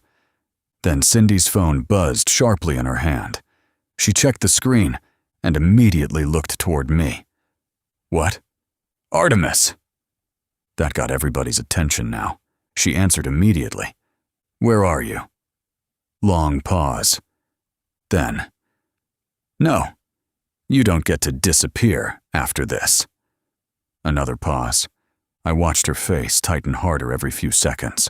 Finally, you released what? Ajax sat upright instantly. Cindy lowered the phone slowly after the call ended. What did he do? I asked. Her voice came out quieter than before. He just released the internal continuity participant list. Nobody in the room moved, because everybody understood the implications immediately. Not theories now, not memorandums. Names, institutions, advisors, contractors, review officials, financial coordinators. The human architecture behind survivability management. Ajax stood fully now despite the pain written all over him. How many? Cindy looked down at the phone again. Hundreds. Jesus Christ. Not a conspiracy. A culture. The television above the doorway erupted back to life moments later as networks interrupted regular coverage with emergency updates. We are now receiving reports that an additional leak may identify individuals connected to federal continuity review structures. Veronica looked toward the screen with something close to horror now. Not because Artemis exposed Meridian, because he just exposed the adaptation layer forming afterward. And somewhere, deep underneath, the panic spreading through Washington, Riverbend, and every port tied to the architecture. The system was beginning to realize Artemis Bozeman had stopped trying to win. He was trying to make sure nobody could ever put Meridian back to sleep again. Chapter 24. Case File, Meridian, 01-205-0026. The first resignation hit Washington at 2:13 a.m. Nobody important at first. Deputy Infrastructure Liaison attached to a federal maritime oversight committee. Long title. Small body. But the timing mattered, because people don't resign in the middle of the night unless someone told them morning was going to hurt worse. I sat inside Strike King lanes watching cable networks stumble over themselves, trying to explain what Artemis had just released into the bloodstream of the country. Not the public files. Those were already catastrophic enough. The continuity participant list changed the rhythm entirely. Now, reporters weren't asking, did Meridian exist? Now they were asking, who helped it survive? Very different question. Rain hammered the roof above the bowling alley, while muted broadcasts rolled across 6 separate monitors. Treasury officials refusing comment. Homeland Security denying operational compromise. Senators demanding emergency hearings they privately prayed would never happen. And underneath all of it, fear. Real fear. Not public fear. Institutional fear. The dangerous kind. Artemis stood near the center workstation with one hand resting against the edge of the table, while encrypted feeds continued updating across the screens. Shipping freezes, corporate withdrawals, federal review notices, asset dissolutions. Pressure expanding faster than containment could stabilize it. "You just detonated half the East Coast compliance sector," I said. "No," Artemis replied calmly. "I destabilized confidence in it." Important distinction to him. Probably correct. Cindy sat 2 stations over wearing an FBI windbreaker. She looked too exhausted to care about anymore. Half-drunk coffee rested beside an open tablet, displaying internal bureau traffic, moving faster than procedure normally allowed. "That participant list triggered internal panic," she said quietly. "How bad?" She looked up at me. "Worse than they'll admit publicly." Fair. One monitor shifted to live footage outside a federal building in D.C. Media everywhere. Barricades, security teams pushing reporters backward through rain and flashing lights. Another resignation banner crawled across the bottom of the screen. Then another. Artemis barely reacted. That worried me more than if he had smiled. "You already expected this," I said. "Yes. How many more names?" "A few tonight." He paused. "More tomorrow." Cindy stared at him carefully. "You staged this in waves." "Yes." "Why?" Artemis adjusted one of the feeds before answering. "Because institutions recover from singular impact." His eyes stayed on the monitors. "They struggle against sustained uncertainty." The room fell quiet again. Not because he was wrong, because he sounded too much like Meridian when he said it. I saw Cindy recognize that too. Her expression tightened slightly before she looked back down at the bureau traffic. Outside, thunder rolled across Riverbend, hard enough to shake the old windows lining the bowling alley walls. The city itself felt different tonight. Not calmer. Not safer. Aware. That was new. For 11 months, Meridian existed like structural gravity, invisible until something collapsed underneath it. Now people could finally feel it pressing against the walls around them. A soft alert chimed from one of Artemis's terminals. He frowned immediately. "What?" He enlarged the feed. "Internal DOJ memorandum." Leaked. Unofficial. Subject: Emergency continuity containment recommendations. I stared at the screen. Even Cindy went pale reading it. The memorandum outlined coordinated stabilization procedures between federal transportation, Treasury, Homeland Security, private insurance groups, port authorities, and contracted logistics firms. Not investigation. Containment. Maintain shipping confidence. Prevent civilian panic. Preserve economic continuity. Limit public attribution exposure. The wording looked horrifyingly familiar because it matched Meridian logic almost perfectly. "They're trying to protect the economy," Cindy said quietly. "No," Artemis corrected. "They're trying to protect dependency." That hit harder. Because it was true. One section near the bottom carried a highlighted recommendation. Limit further disclosure events until structural exposure. Risk can be assessed. I read it twice, then looked toward Artemis. They're asking for silence. They're asking for survival. Same thing now. Cindy rubbed one hand across her face slowly. My God. Nobody answered her. The television shifted again. Live Senate hearing footage. A senator from New York speaking aggressively into a microphone while reporters crowded behind security barriers. We are dealing with a potentially compromised international logistics framework operating beneath federal oversight structures. The feed cut abruptly. Static, then replaced by studio commentary. Artemis noticed immediately. So did I. That wasn't accidental, I said. No. Cindy stared at the monitor. You think they killed the feed intentionally? Artemis looked toward her calmly. I think systems protect themselves reflexively once survival thresholds activate. Nobody spoke after that, because we'd all spent too long watching Meridian do exactly the same thing. The difference now? The behavior wasn't isolated anymore. It was spreading upward, across agencies, across governments, across institutions terrified of interruption. A requiem doesn't begin when bodies fall. It begins the moment systems realize survival may require admitting what they helped ignore. And somewhere beyond Riverbend, beyond Washington, beyond Port Calusa, new routes were already forming quietly beneath the panic. Meridian adapting again, just slower now, more careful. For the first time since December, the machine was afraid too. Chapter 25. Case file, Meridian 01 2 1 2 0 0 2 6. The first markets opened in Europe 3 hours later. That was when Washington finally understood how large the blast radius really was. Not during the hearings, not during Harborview, not even during Artemis's leaks. Money makes systems honest, faster than morality ever does.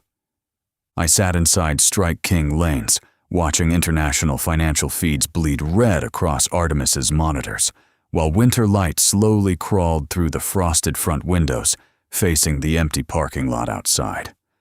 Shipping insurance firms froze corridor reviews. Freight stabilization indexes dropped. 3 offshore logistics companies suspended operations before sunrise. Port authorities across Europe initiated emergency continuity audits tied to Meridian routing structures. The architecture wasn't hidden anymore. It was measurable. That terrified governments more than corruption ever could. Artemis stood near the rear workstation quietly drinking black coffee, while encrypted traffic flooded across 6 separate screens, faster than even he could categorize in real time. He looked exhausted, not physically, mathematically, like a man trying to calculate how many systems break once enough pressure enters the same equation simultaneously. Cindy hadn't slept, neither had Ajax. The guy sat near the bowling lanes holding an ice pack against the side of his head, while a muted television overhead replayed footage from the Senate hearings beneath another endless banner. Meridian exposure. Crisis continues. Even the language changed now. Not investigation. Not scandal. Crisis. That mattered, because crises activate survivability, and survivability rewrites priorities faster than justice ever can. Veronica stood near the windows overlooking the parking lot, with Artemis's oversized hoodie pulled tight around her, while snow drifted softly across Riverbend outside. The city looked calm from a distance. Cities always do. Another resignation, Cindy said quietly from the workstation beside Artemis. Who? Deputy Treasury Continuity Advisor. Ajax laughed once. Hell of a job title. Nobody disagreed, because we all understood now those titles weren't accidental bureaucracy anymore. They represented an entire hidden layer of institutional behavior most people never realized existed. Continuity, stabilization, infrastructure preservation, systems built to survive panic. The television shifted to another emergency press conference outside the Capitol. Chairwoman Mercer again. Smaller crowd now. More security. Less confidence. Washington looked exhausted already. Mercer stepped to the podium while reporters shouted questions over one another. Senator Mercer, are additional agencies implicated? Has the administration authorized emergency stabilization protocols? Are continuity memorandums authentic? Is Meridian still operational? Mercer waited too long before answering the last one. That hesitation told the country more than any statement afterward. We believe significant portions of the criminal architecture associated with Meridian have been disrupted. Associated with. Another language shift. The architecture was already distancing itself from the name. Mercer continued carefully. However, infrastructure continuity remains a matter of national concern, while federal and international reviews continue. There it was again. Continuity first, always. Artemis muted the television. She's trying to slow acceleration. You say that like it's impossible, Cindy replied. Artemis looked toward her calmly. It is impossible. That chilled the room more than the winter outside, because he believed it completely. I watched him carefully. You planned for this? Yes. You planned for Washington adapting? Yes. You planned for Meridian surviving exposure? Artemis finally looked directly at me. Keller, systems don't disappear because people finally notice them. No arrogance, no emotion, just certainty. That bothered me more. I lit another lucky strike despite Cindy's glare from across the room. The cigarette tasted stale. Appropriate. Outside, Riverbend traffic moved slowly through snow and police checkpoints, while reporters continued circling downtown, waiting for another institutional collapse to film live. The city had become symbolic now, not because Riverbend was unique, because it wasn't. That was the nightmare underneath the whole thing. Any city could adapt this way, under enough pressure. A soft chime interrupted the room again. Another encrypted feed. Artemis frowned immediately.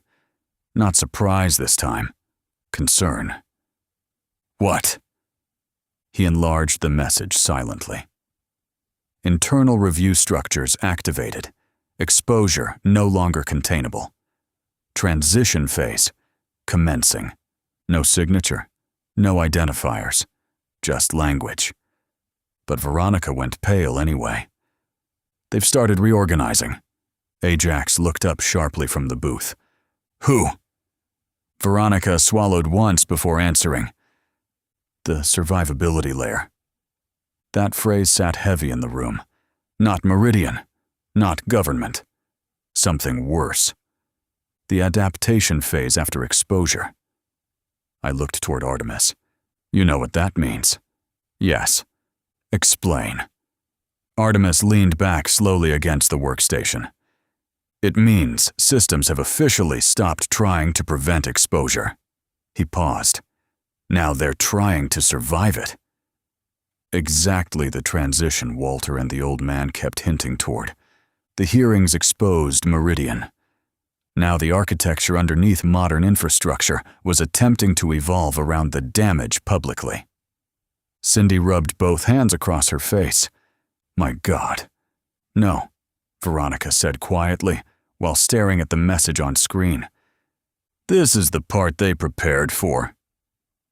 Nobody spoke after that, because for the first time since William Macklin died on expensive carpet back in Riverbend, the investigation finally understood the real scale of what Meridian actually was. Not a conspiracy, not a company, not even an organization. A behavioral architecture modern systems quietly learned to depend on. And now those systems were trying to learn how to survive without admitting how badly they needed it in the first place. Chapter 26. Case File. Meridian 012-05-0-0-2-6. The president addressed the country at noon. Not from the Oval Office. That mattered immediately. He stood instead inside the White House Situation Room briefing chamber, flanked by Homeland Security, Treasury, Transportation, and 2 military advisors nobody officially identified during the broadcast. Continuity optics. The administration wanted the country seeing stability through structure instead of politics, through personality. Smart move. Probably too late. Strike King lanes fell silent the second the broadcast started. Even Artemis stopped moving between terminals long enough to watch. The president looked exhausted. not weak, worn down. Like someone who spent the last 12 hours learning how many systems depended on things nobody ever wanted publicly examined. My fellow Americans, he began carefully, recent disclosures connected to the ongoing Meridian investigations have understandably created concern regarding federal oversight, infrastructure stability, and international logistics operations. Concern, another soft word wrapped around panic. The television ticker beneath the broadcast already carried market alerts, shipping declines, emergency banking reviews, halted customs processing, insurance volatility warnings. The country was bleeding confidence one institution at a time.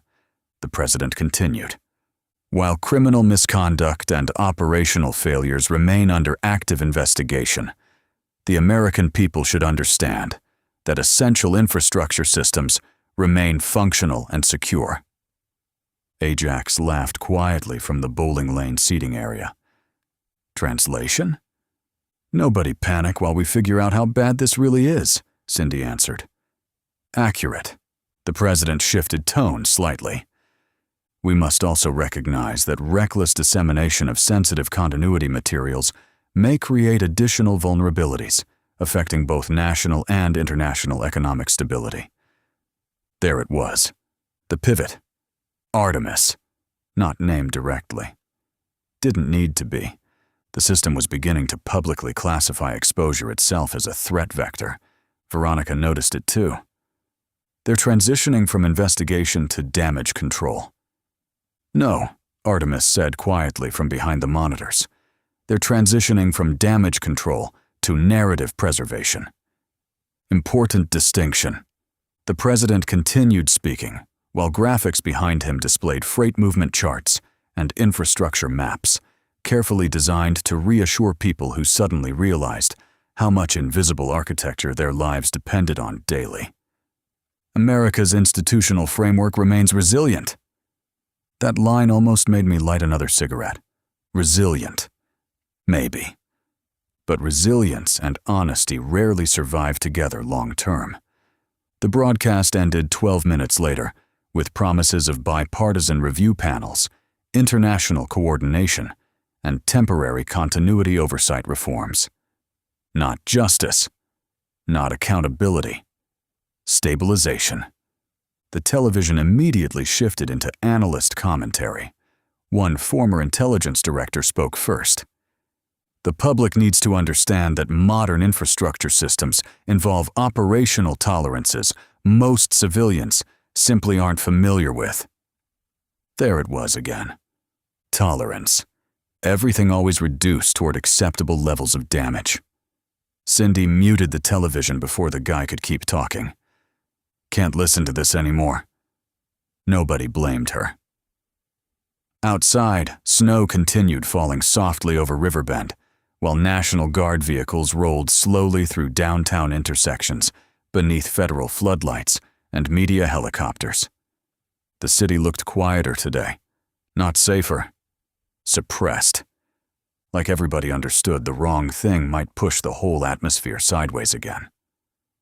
Artemis finally stepped away from the terminals carrying a tablet loaded with financial movement maps and international routing structures.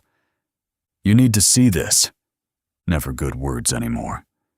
He spread the tablet across the old bowling alley table where me, Cindy, Ajax, Veronica, all leaned in beneath the low fluorescent lighting. The map showed dozens of freight and financial nodes shifting in real time. Ports, rerouting, insurance carriers restructuring, holding companies dissolving overnight, new entities forming almost immediately afterward. I stared at the screen. They're rebuilding already.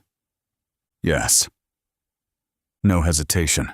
Veronica pointed toward 3 highlighted nodes appearing across the Atlantic routes. Different names. Different routing structures. Same continuity logic. That was the terrifying part. Meridian wasn't surviving because people refused to stop it. It was surviving because modern systems reflexively recreated its behavior under enough pressure. Ajax leaned back slowly. So what the hell did we actually expose? Nobody answered immediately, because none of us liked the answer. Finally, Artemis did. Dependency. The bowling alley went quiet again. Not corruption, not conspiracy. Dependency. That was the true architecture underneath Meridian. Governments depended on uninterrupted freight movement. Banks depended on continuity confidence. Ports depended on operational flexibility. Insurance firms depended on controlled tolerances. And once enough systems adapted around those dependencies, Meridian stopped being foreign contamination. It became structural behavior. Cindy looked physically sick, realizing it aloud. So, what now? Artemis looked toward the snowfall outside the front windows. Now the system decides how much truth it can survive. That sentence hung in the room, while television analysts upstairs in Washington continued debating oversight language and infrastructure stabilization like the last 12 months hadn't buried bodies across 3 continents. My phone buzzed suddenly in my coat pocket. Unknown number. Everybody noticed immediately. I answered carefully. Keller. Static first. Then a familiar voice. Walter. You need to leave Riverbend. Straight to it. Why? Because transition structures are activating faster than projected. Projected? The guy always talked like civilization itself ran on spreadsheets. What does that mean? It means you are now being classified as a destabilization variable instead of an investigative witness. That got Cindy's attention immediately. I stood and moved farther from the others instinctively. By who? People who no longer care whether Meridian survives. Cold settled into my stomach. What do they care about? Continuity after Meridian. There it was again. The next phase. Not preventing exposure anymore. Managing the world afterward. Walter lowered his voice slightly. You think the hearings frightened Washington? I looked toward the television, where analysts continued discussing stabilization frameworks beneath the words, National Continuity Response. No, Walter continued quietly. The hearings frightened the systems underneath Washington. Then the line went dead. I stood there for several seconds, staring at the phone, while snow drifted beyond the windows, and Strike King lanes hummed softly around me, like the last quiet place left in Riverbend. Cindy approached first. What happened? I looked back toward Artemis, Veronica, Ajax, the maps, the screens. The architecture rebuilding itself live in real time, then finally answered. We were wrong about something. Nobody spoke, because they all knew it too. Meridian wasn't the final stage of the machine. It was the prototype that taught the world how much instability it was willing to tolerate in exchange for uninterrupted movement. Chapter 27. Case File. Meridian. 012 12 0 0 2 6. By mid-afternoon, Riverbend stopped feeling like a city and started feeling like a monitored zone. The National Guard presence expanded quietly first. Additional checkpoints near Harborfront, temporary flood towers along Mercer, federal transport vehicles outside the courthouse and municipal buildings. No declaration. No emergency announcement. Just infrastructure tightening around itself while the country watched hearings, market reports, and analyst panels trying desperately to reassure everyone that systems remained stable. That word again. Stable. People say stable when they're terrified something underneath them already broke. Strike King lanes had become the closest thing we had to neutral ground left in Riverbend. Artemis sealed the old bowling alley tighter every hour. New encrypted layers, internal cameras, signal masking, backup power redundancy. The guy wasn't preparing for a raid anymore. He was preparing for disappearance. I watched him work from the front counter, while muted television coverage rolled across the overhead monitors. Another resignation, another oversight panel, another continuity statement from Washington. The architecture adapting publicly, one polished sentence at a time.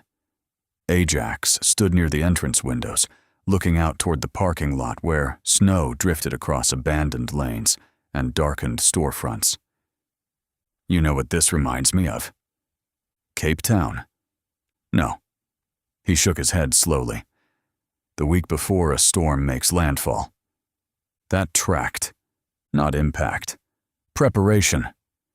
Systems boarding windows before anybody officially admits the hurricane changed direction. Cindy entered from the rear office carrying printed bureau traffic reports thick enough to pass for phone books. Internal fractures are getting worse. How bad? She dropped the stack onto the counter. 3 regional field offices refused continuity coordination requests this morning. Why? Because nobody trusts the review structures anymore. Makes sense. The hearings exposed more than Meridian. They exposed how quickly institutions prioritize survivability once pressure threatens continuity. Veronica sat alone near Lane 7 with a cup of untouched coffee between her hands, while snow light filtered through the bowling alley windows behind her. She looked exhausted now in ways sleep wouldn't fix. "You okay?" I asked. "No." Honest answer. Probably the first healthy thing anybody said all day. She stared down into the coffee. You know what the worst part is?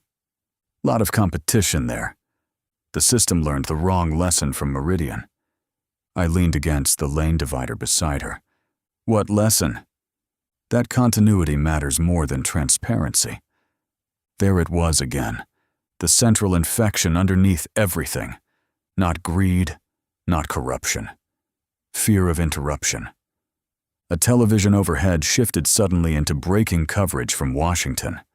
The banner underneath the broadcast read, "Emergency Continuity Stabilization Session underway." A Senate correspondent spoke rapidly outside a secured Capitol entrance. Multiple federal agencies are now reportedly participating in closed-door infrastructure survivability discussions following escalating international pressure tied to the Meridian disclosures. Survivability discussions. The language kept evolving. Not investigations anymore. Adaptation meetings. Artemis muted the television immediately. They're consolidating. How? By redefining the threat. I looked toward him carefully. And what's the threat now? Artemis met my eyes directly.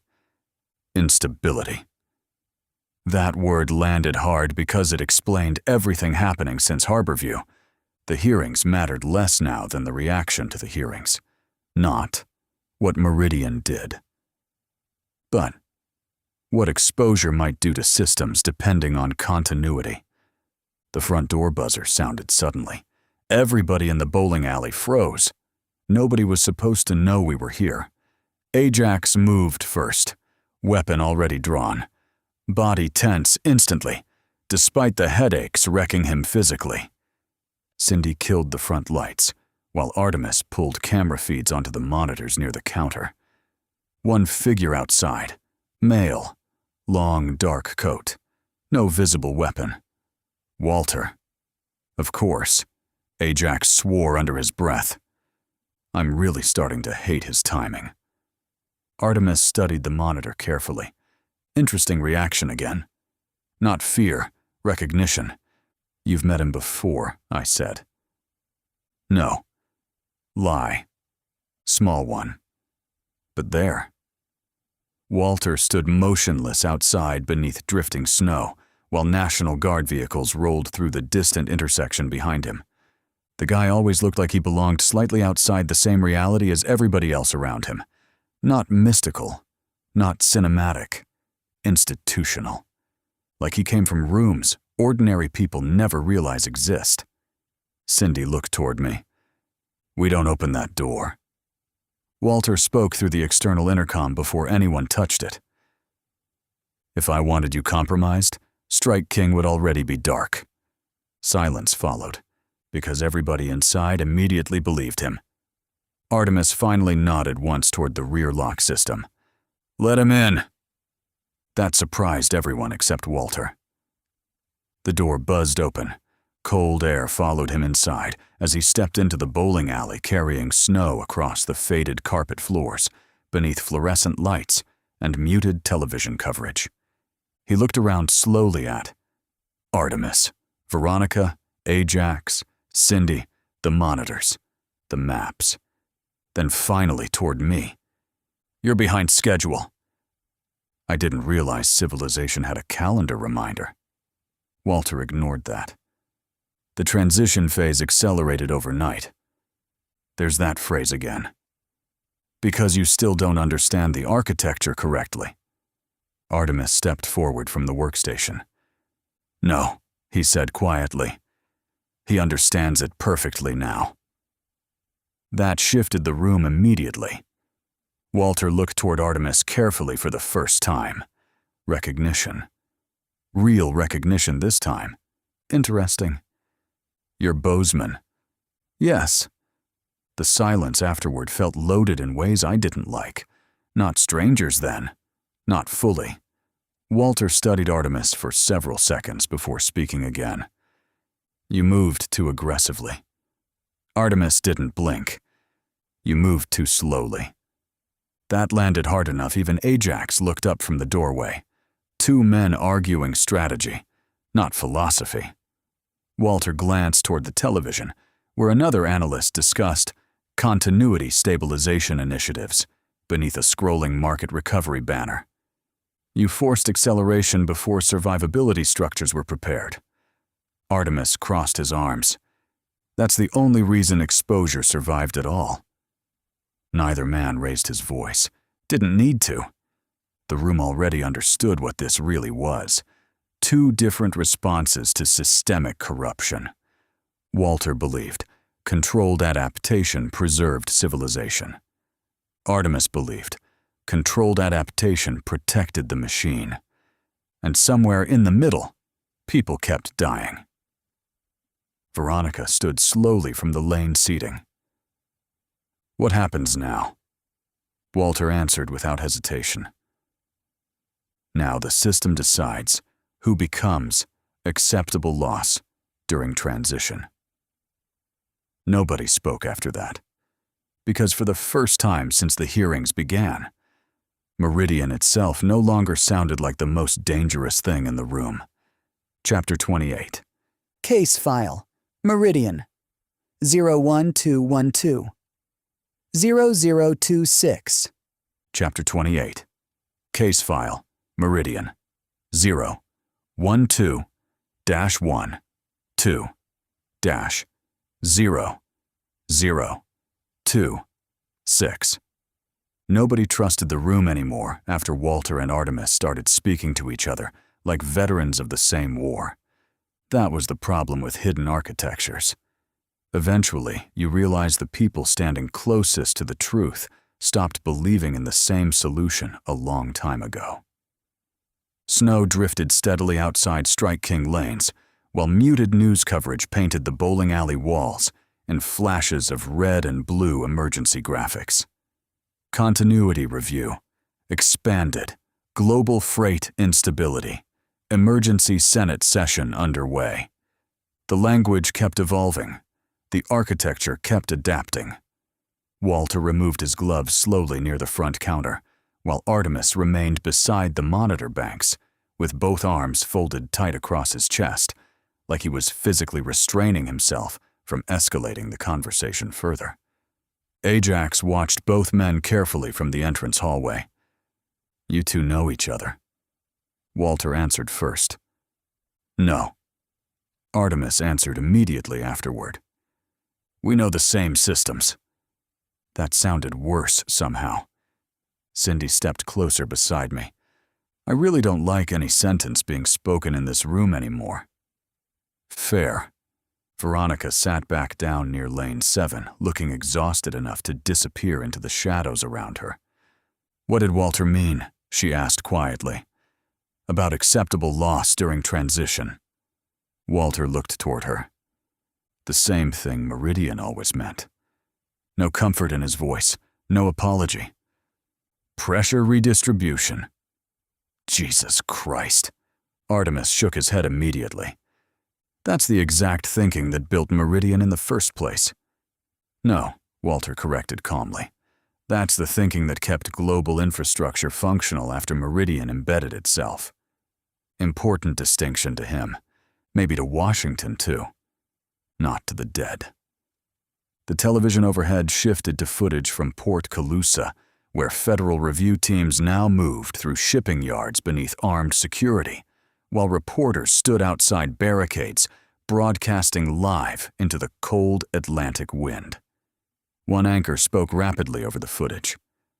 Sources now indicate emergency continuity coordination structures are operating across multiple port authorities, internationally following the Meridian disclosures. Coordination structures, new words, same machine. Ajax pointed toward the screen. There. Everybody looked. Federal jackets, private logistics personnel, Treasury observers. Different names, same operational posture. They're rebuilding already, Ajax muttered. Walter nodded once. They have to. Artemis looked disgusted hearing that. No, he said quietly. They choose to. That was the divide now. Walter believed continuity was survival. Artemis believed continuity became corruption the moment systems tolerated damage to preserve movement. And the terrifying part? Both of them made sense. I leaned against the front counter beneath the muted television glow, while Riverbend disappeared slowly behind snowfall outside. You still haven't explained who you are. Walter looked toward me carefully. Because identity isn't the important part. Try me. The guy actually looked tired for the first time since I met him. Not physically, historically. There are systems, he said slowly, designed specifically to monitor institutional destabilization during continuity failure events. Cindy stared at him. That sounds made up. It does, Walter admitted, until freight collapses internationally and governments begin measuring public confidence volatility by the hour. Nobody argued with him, because that was literally happening now. Artemis stepped away from the monitors. And what exactly do those systems do? Walter met his eyes directly. They prevent panic from becoming structural. That sentence hung in the bowling alley like smoke. Not prevent corruption, not expose truth, prevent structural panic. Artemis almost laughed. You people still think panic is the disease. No, Walter replied evenly. Panic is what happens when systems fail faster than societies adapt. That sounded terrifyingly reasonable, which was exactly why I distrusted him. The front television suddenly interrupted programming again. Breaking news banner, markets halted in multiple freight sectors following continuity leaks. The analyst speaking underneath looked pale. We are now seeing measurable disruption in international shipping confidence as insurers and port authorities attempt emergency exposure assessments tied to the Meridian documents. Exposure assessments, another language shift. Nobody said trafficking anymore, or corruption, or dead witnesses. Now the conversation revolved around confidence, continuity, stability. The architecture absorbing the scandal into administrative vocabulary. Veronica noticed it too. They already moved beyond morality. Walter answered quietly. Systems always do under survival pressure. Artemis slammed a folder onto the workstation hard enough to make Cindy flinch. And that right there is why Meridian survived. Silence. Walter didn't react. Artemis pointed toward the television screens showing emergency reviews, continuity stabilization, coordinated response frameworks. You all keep acting like Meridian infected institutions, Artemis continued. But institutions protected it, The second exposure threatened operational continuity. Walter's expression never changed. Yes. Simple answer. No denial. That honesty unsettled the room worse than excuses would have. Ajax finally stood fully from the hallway, despite the pain visible across his face.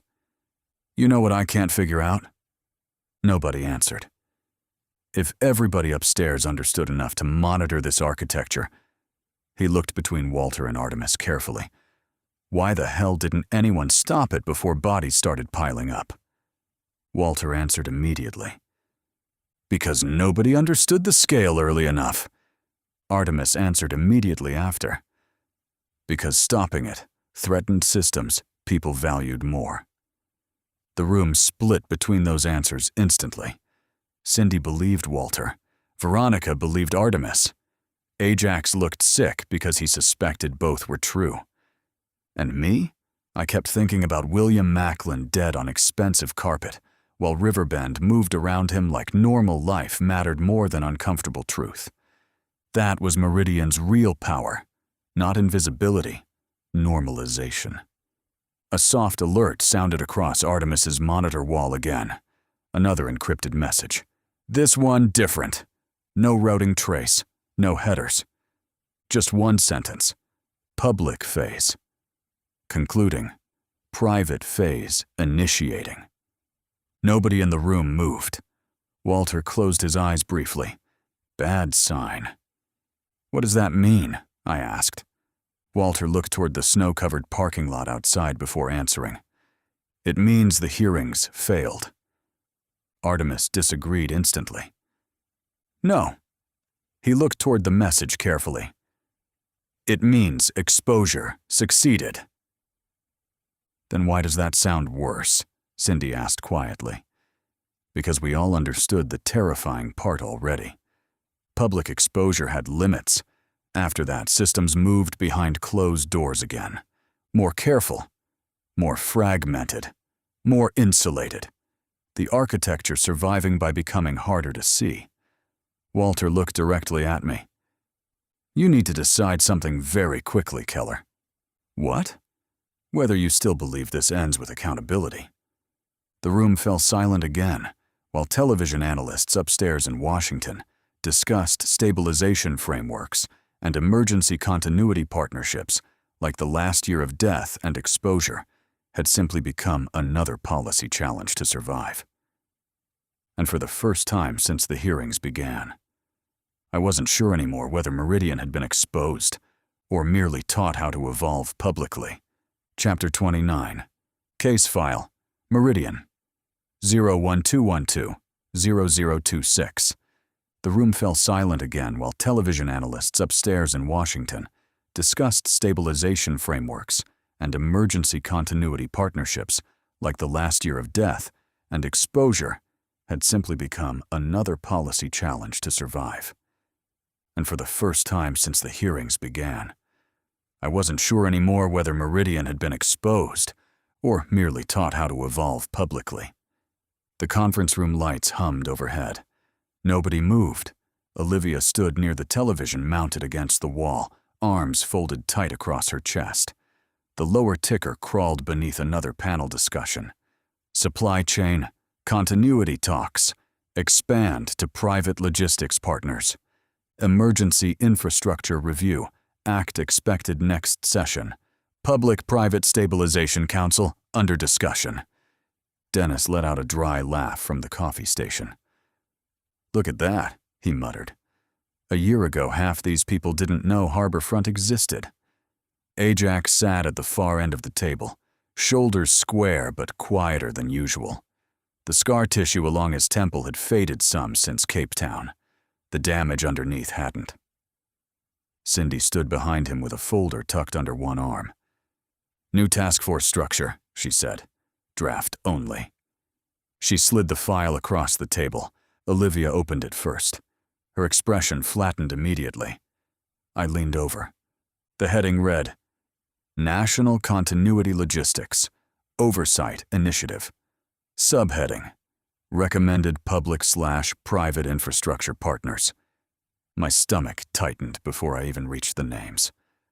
Running Harpoon Logistics. Harborfront Logistics.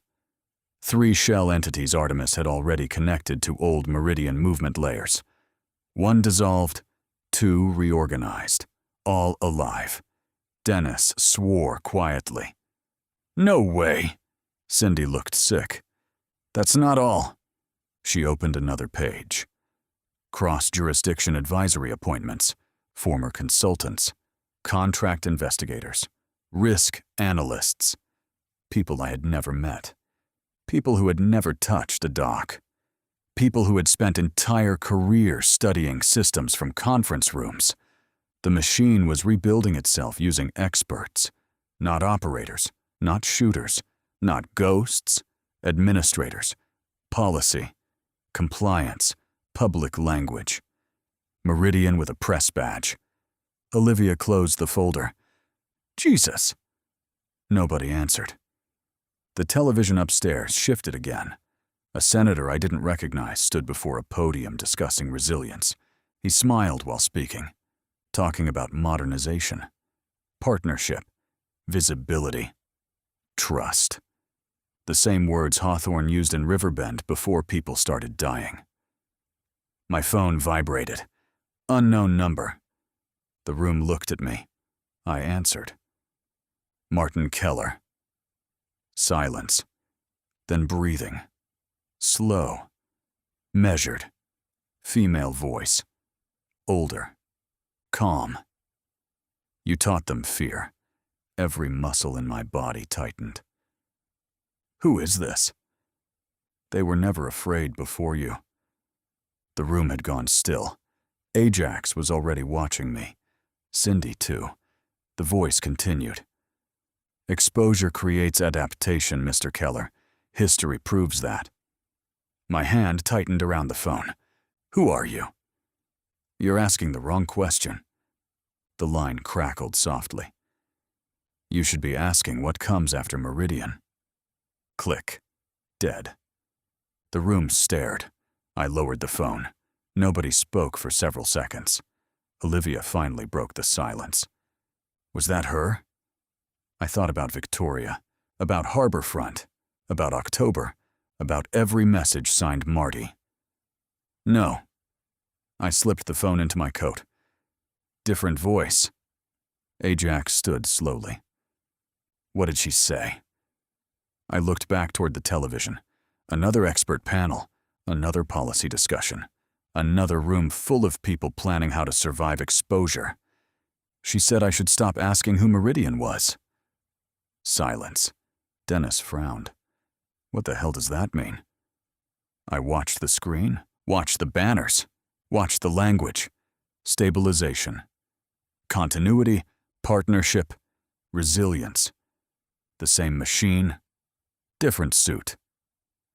It means, I said quietly, we spent a year chasing the architecture. I looked around the room. But architecture doesn't matter. Everyone watched me. What matters? I turned back toward the television. Is whoever keeps rebuilding it. The room stayed silent. Outside the conference windows, Riverbend sat under fresh December snow. Cars moved. People walked. The city kept breathing. Same streets, same lights, same harbor, and somewhere beneath all of it, something had already started building again. Chapter 30. Case file. Meridian 0121200026. Snow hit Riverbend in slow drifting sheets by the time we left the federal building. Not heavy enough to shut the city down, just enough to make everything feel quieter than it really was. The courthouse lights reflected off wet pavement, while reporters clustered near the barricades outside the front entrance. Most of them were still chasing senators and committee members, leaving through the upper exits. Nobody noticed us slipping out the side. That was fine with me. I was done answering questions for people pretending they hadn't ignored this system for years. Ajax walked beside me down the concrete steps with Cindy, a pace behind him.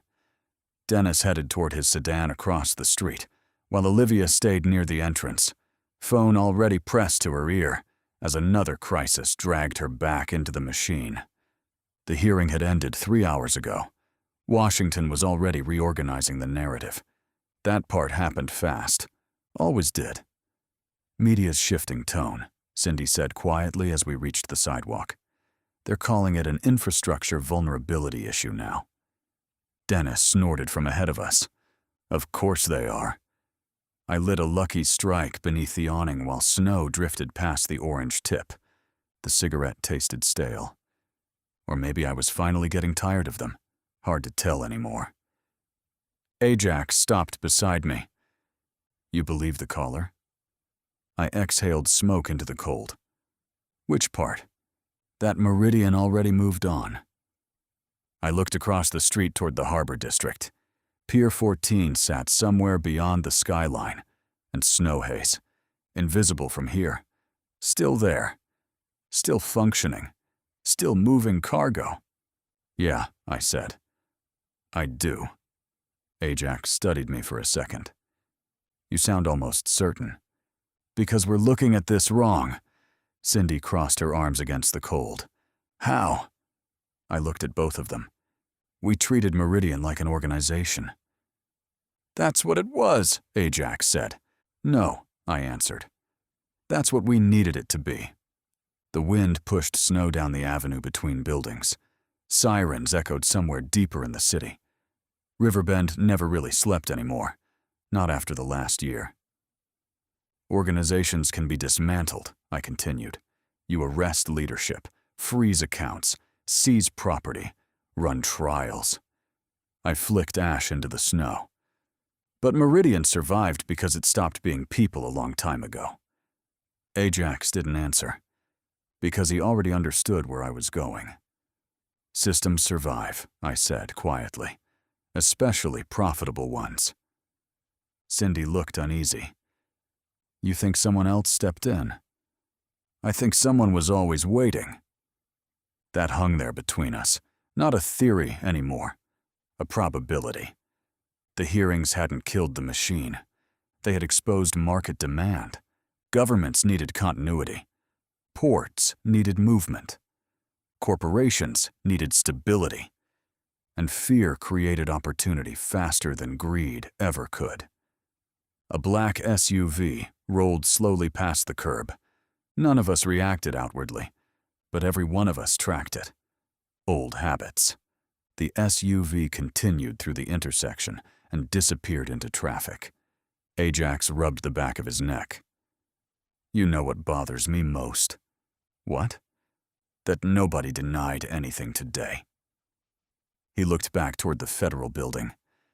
They admitted corruption, shell routing, contract manipulation, oversight failures. He shook his head slowly. But nobody looked shocked. Because shock required innocence, and innocence had left this city a long time ago. My phone vibrated again. Different number this time. Blocked. Cindy immediately noticed. So don't answer it, she said. I looked at the screen, then hit accept. Yeah. Male voice this time. Smooth. Professional. You should leave Riverbend. My eyes narrowed slightly. Who's this? Friendly advice. Funny way to introduce yourself. You've become disruptive. Snow drifted harder now around the street lights. Ajax was watching my face carefully. The voice continued calmly. You exposed one network. More than one. A slight pause. Yet, global freight volume increased 6% this quarter. That landed harder than it should have, because it sounded rehearsed, prepared, statistical, not emotional. People still need goods moved, Mr. Keller. There it was again. Not Martin. Not detective. Mr. Keller. Corporate language. Boardroom tone. You think this ends because governments panic? The man asked. It doesn't. Traffic rolled through the intersection nearby. The city kept moving. Always moving. You should go home, he said quietly.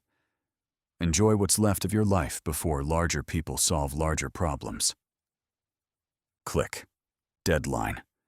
I lowered the phone slowly. Nobody spoke. Ajax finally asked the question. Same group. I stared out toward the harbor. No. Then who? That was the problem. I didn't know anymore. The players were changing. The language was changing. The structure was changing. But the confidence stayed exactly the same. That meant continuity, not collapse. Dennis rejoined us from the curb. You all look like somebody walked over your graves. Maybe they did, Cindy muttered. He frowned. What happened? I slipped the phone back into my coat. We're late. For what? I looked toward downtown Riverbend, toward Harborfront, toward every office tower pretending it survived this untouched. For the next phase. Dennis stared at me. You say that like this thing's starting over. I finished the cigarette and dropped it into the snow. No, I said quietly. I watched the ember die beneath my boot. It never stopped. 20 minutes later, we were back inside Strike King Lanes. The old bowling alley looked almost abandoned from the outside now. Most of the front signage had been removed after October. Windows stayed dark, unless Artemis specifically wanted them lit. That alone told me he was inside. Paranoia had become architecture here too. The side security gate buzzed open after Cindy entered the access code. We stepped into the narrow service corridor. Warm air. Dust. Electronics. The distant hum of servers buried somewhere deeper inside the building. Then Artemis appeared at the end of the hallway, wearing a gray hooded sweatshirt and holding a tablet. He looked exhausted, which meant he'd found something important. You're late, he said. We were testifying before Congress. Yeah, he answered dryly. I watched. Terrible production quality. Nobody smiled. That wiped the sarcasm off his face immediately. Artemis looked between us. What happened? I stepped closer. The system's reforming. His expression changed instantly. Not confusion. Recognition. Like he'd already suspected it. Then he looked directly at me. You got calls too. Not a question. A statement. The room went quiet again. And for the first time all night, I realized we weren't chasing survivors anymore. We were hearing from replacements. Chapter 31. Case File. Meridian. 01212-0026. Artemis didn't speak again until we reached the operations room behind the bowling lanes. The old Strike King office barely resembled the place I first walked into months ago. Back then, it looked like a washed-up lawyer hiding expensive equipment inside a dead business nobody cared enough to inspect. Now it looked like continuity headquarters for the end of the world. Monitors covered the walls. Encrypted traffic rolled non-stop across half the screens. Shipping routes, treasury alerts, market stabilization notices, international customs advisories. The machine wasn't dying.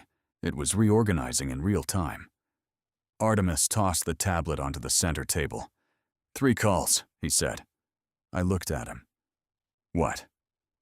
3 separate continuity contacts reached out within the last hour. He pointed toward the monitors. Different routing methods, different voice structures, same messaging pattern. Cindy moved closer beside him. Leave Riverbend. Artemis nodded. Or step aside. Or stop destabilizing active infrastructure. Or let the transition complete. Ajax leaned against the rear workstation with both arms folded. That doesn't sound like Meridian. No, Artemis replied quietly. It sounds corporate. Exactly. That was the shift. Meridian threatened people. These people threatened systems. Big difference. Dennis walked slowly around the operations room, staring at the monitors, like he still hadn't adjusted to the scale of what the last year actually became. You know what kills me? He muttered. I used to think corruption looked like envelopes full of cash and politicians getting blowjobs in hotel rooms. Nobody answered. Because we all missed simpler crimes. Dennis pointed toward the screens. This? He shook his head slowly. This looks like civilization laundering itself. That might have been the smartest thing he ever said. Veronica sat near the far wall, wrapped in one of Artemis's spare jackets, while she watched international feeds updating live. You exposed the movement layer, she said quietly. Artemis nodded once. And now the preservation layer activated. The room fell silent. Not because we disagreed, because everybody understood the implication. Meridian wasn't protected by secrecy anymore. It was protected by dependency. A red banner suddenly flashed across one of the center monitors. Emergency continuity session. Live. Artemis immediately switched the feed onto the largest screen. A Senate chamber appeared, mostly empty now. Different atmosphere from the public hearings earlier in the week. No grandstanding, no cameras chasing outrage, no political theater. Just tired people trying to prevent panic from spreading faster than markets could stabilize. Chairwoman Mercer sat at the center dais, looking 10 years older than she had at the beginning of the hearings. A Treasury official testified quietly into the microphone. Global freight confidence remains vulnerable, while exposure narratives continue accelerating beyond institutional containment thresholds. There it was again. Containment thresholds. The language of systems managing survivability instead of truth.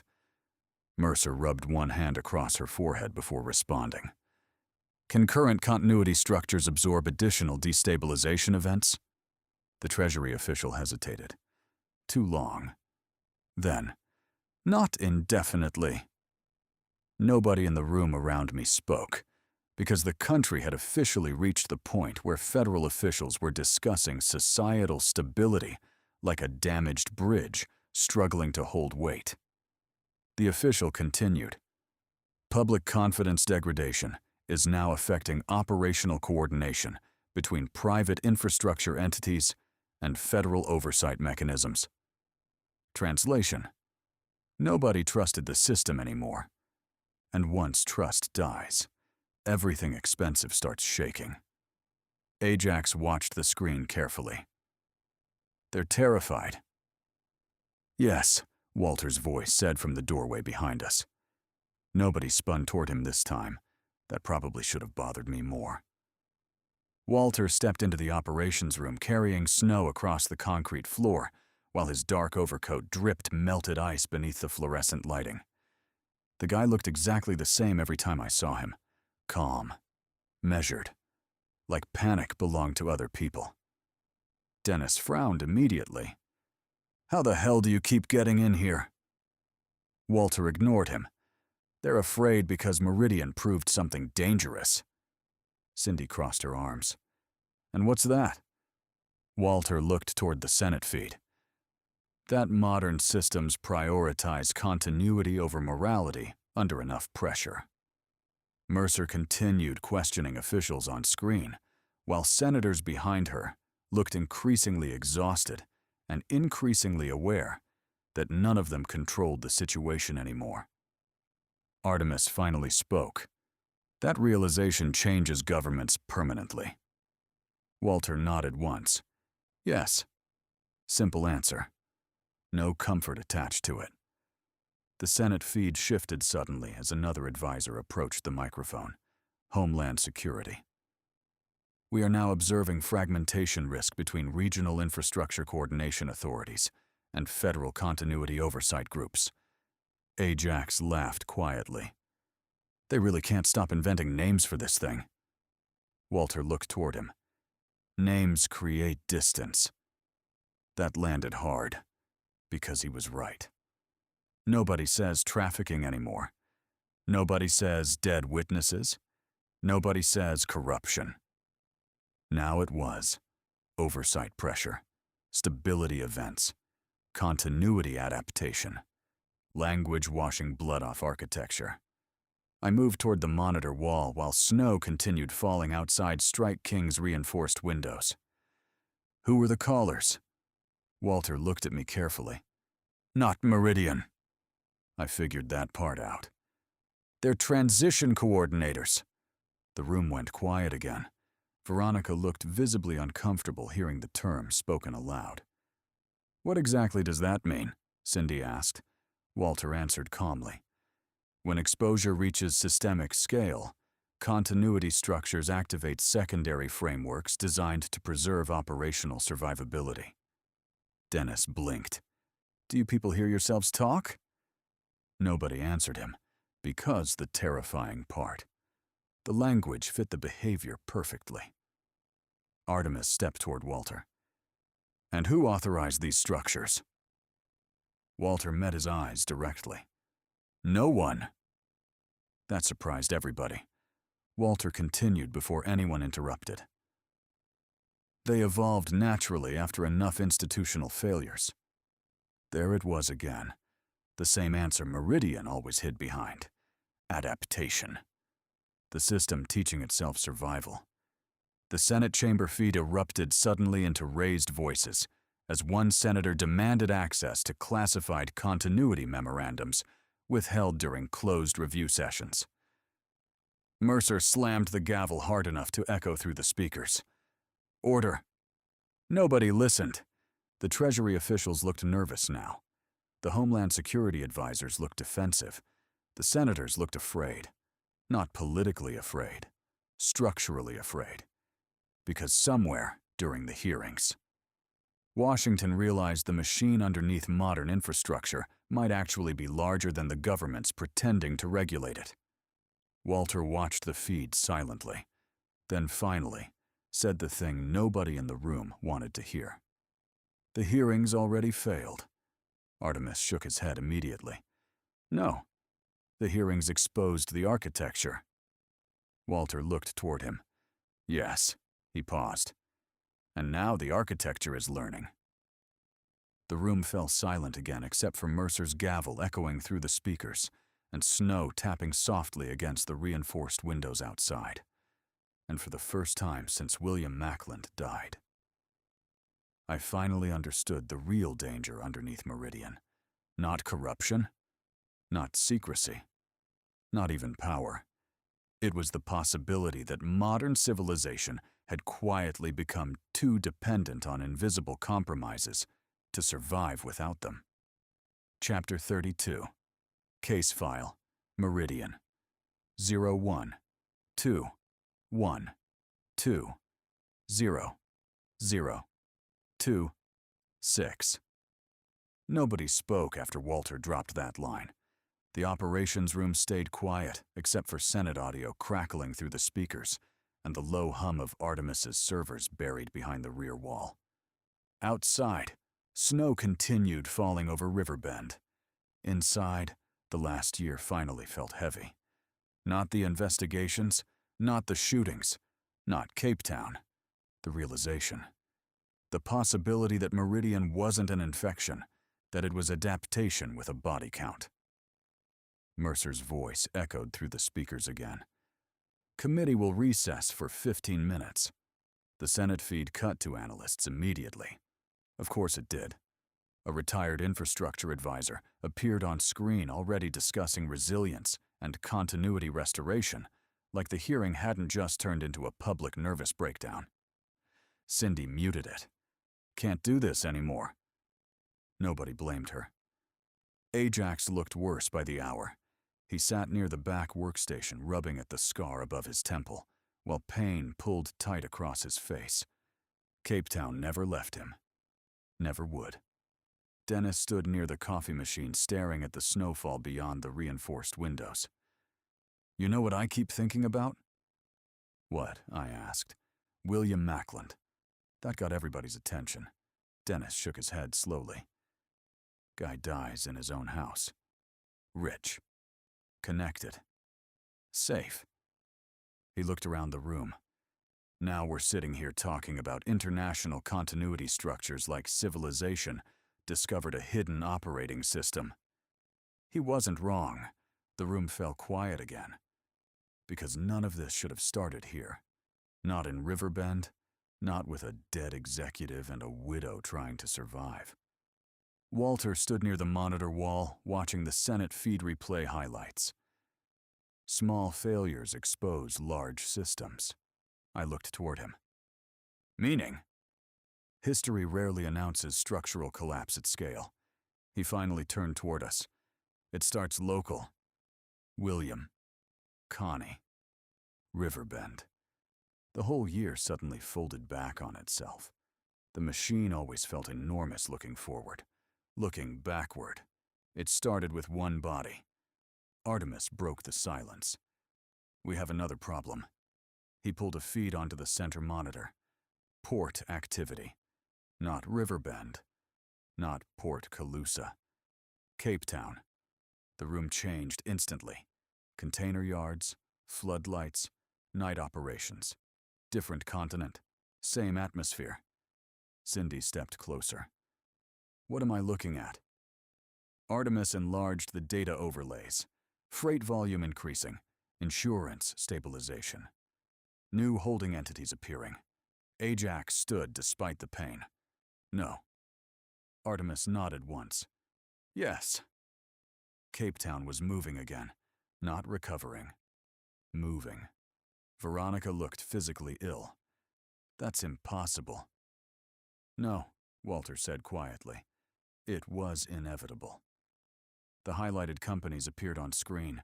Different names, different registration, different routing identifiers. Same movement patterns, same continuity logic. The machine learning. My stomach tightened. How long? Artemis answered without looking away from the monitors. Started 72 hours ago. Jesus Christ, the hearings hadn't even ended. Dennis swore under his breath. They rebuilt already? Walter shook his head. No. Everybody looked toward him. He pointed at the screen. They never stopped. Silence. The room understood immediately. Meridian didn't pause. Exposure happened. Adaptation happened faster. The Senate hearings, the markets, the resignations, all of it occurring while freight continued moving somewhere else under different paperwork. Same architecture, new skin. Artemis enlarged another overlay. Diamond movement. Cape Town outbound routes. My chest tightened immediately. Jessica, August.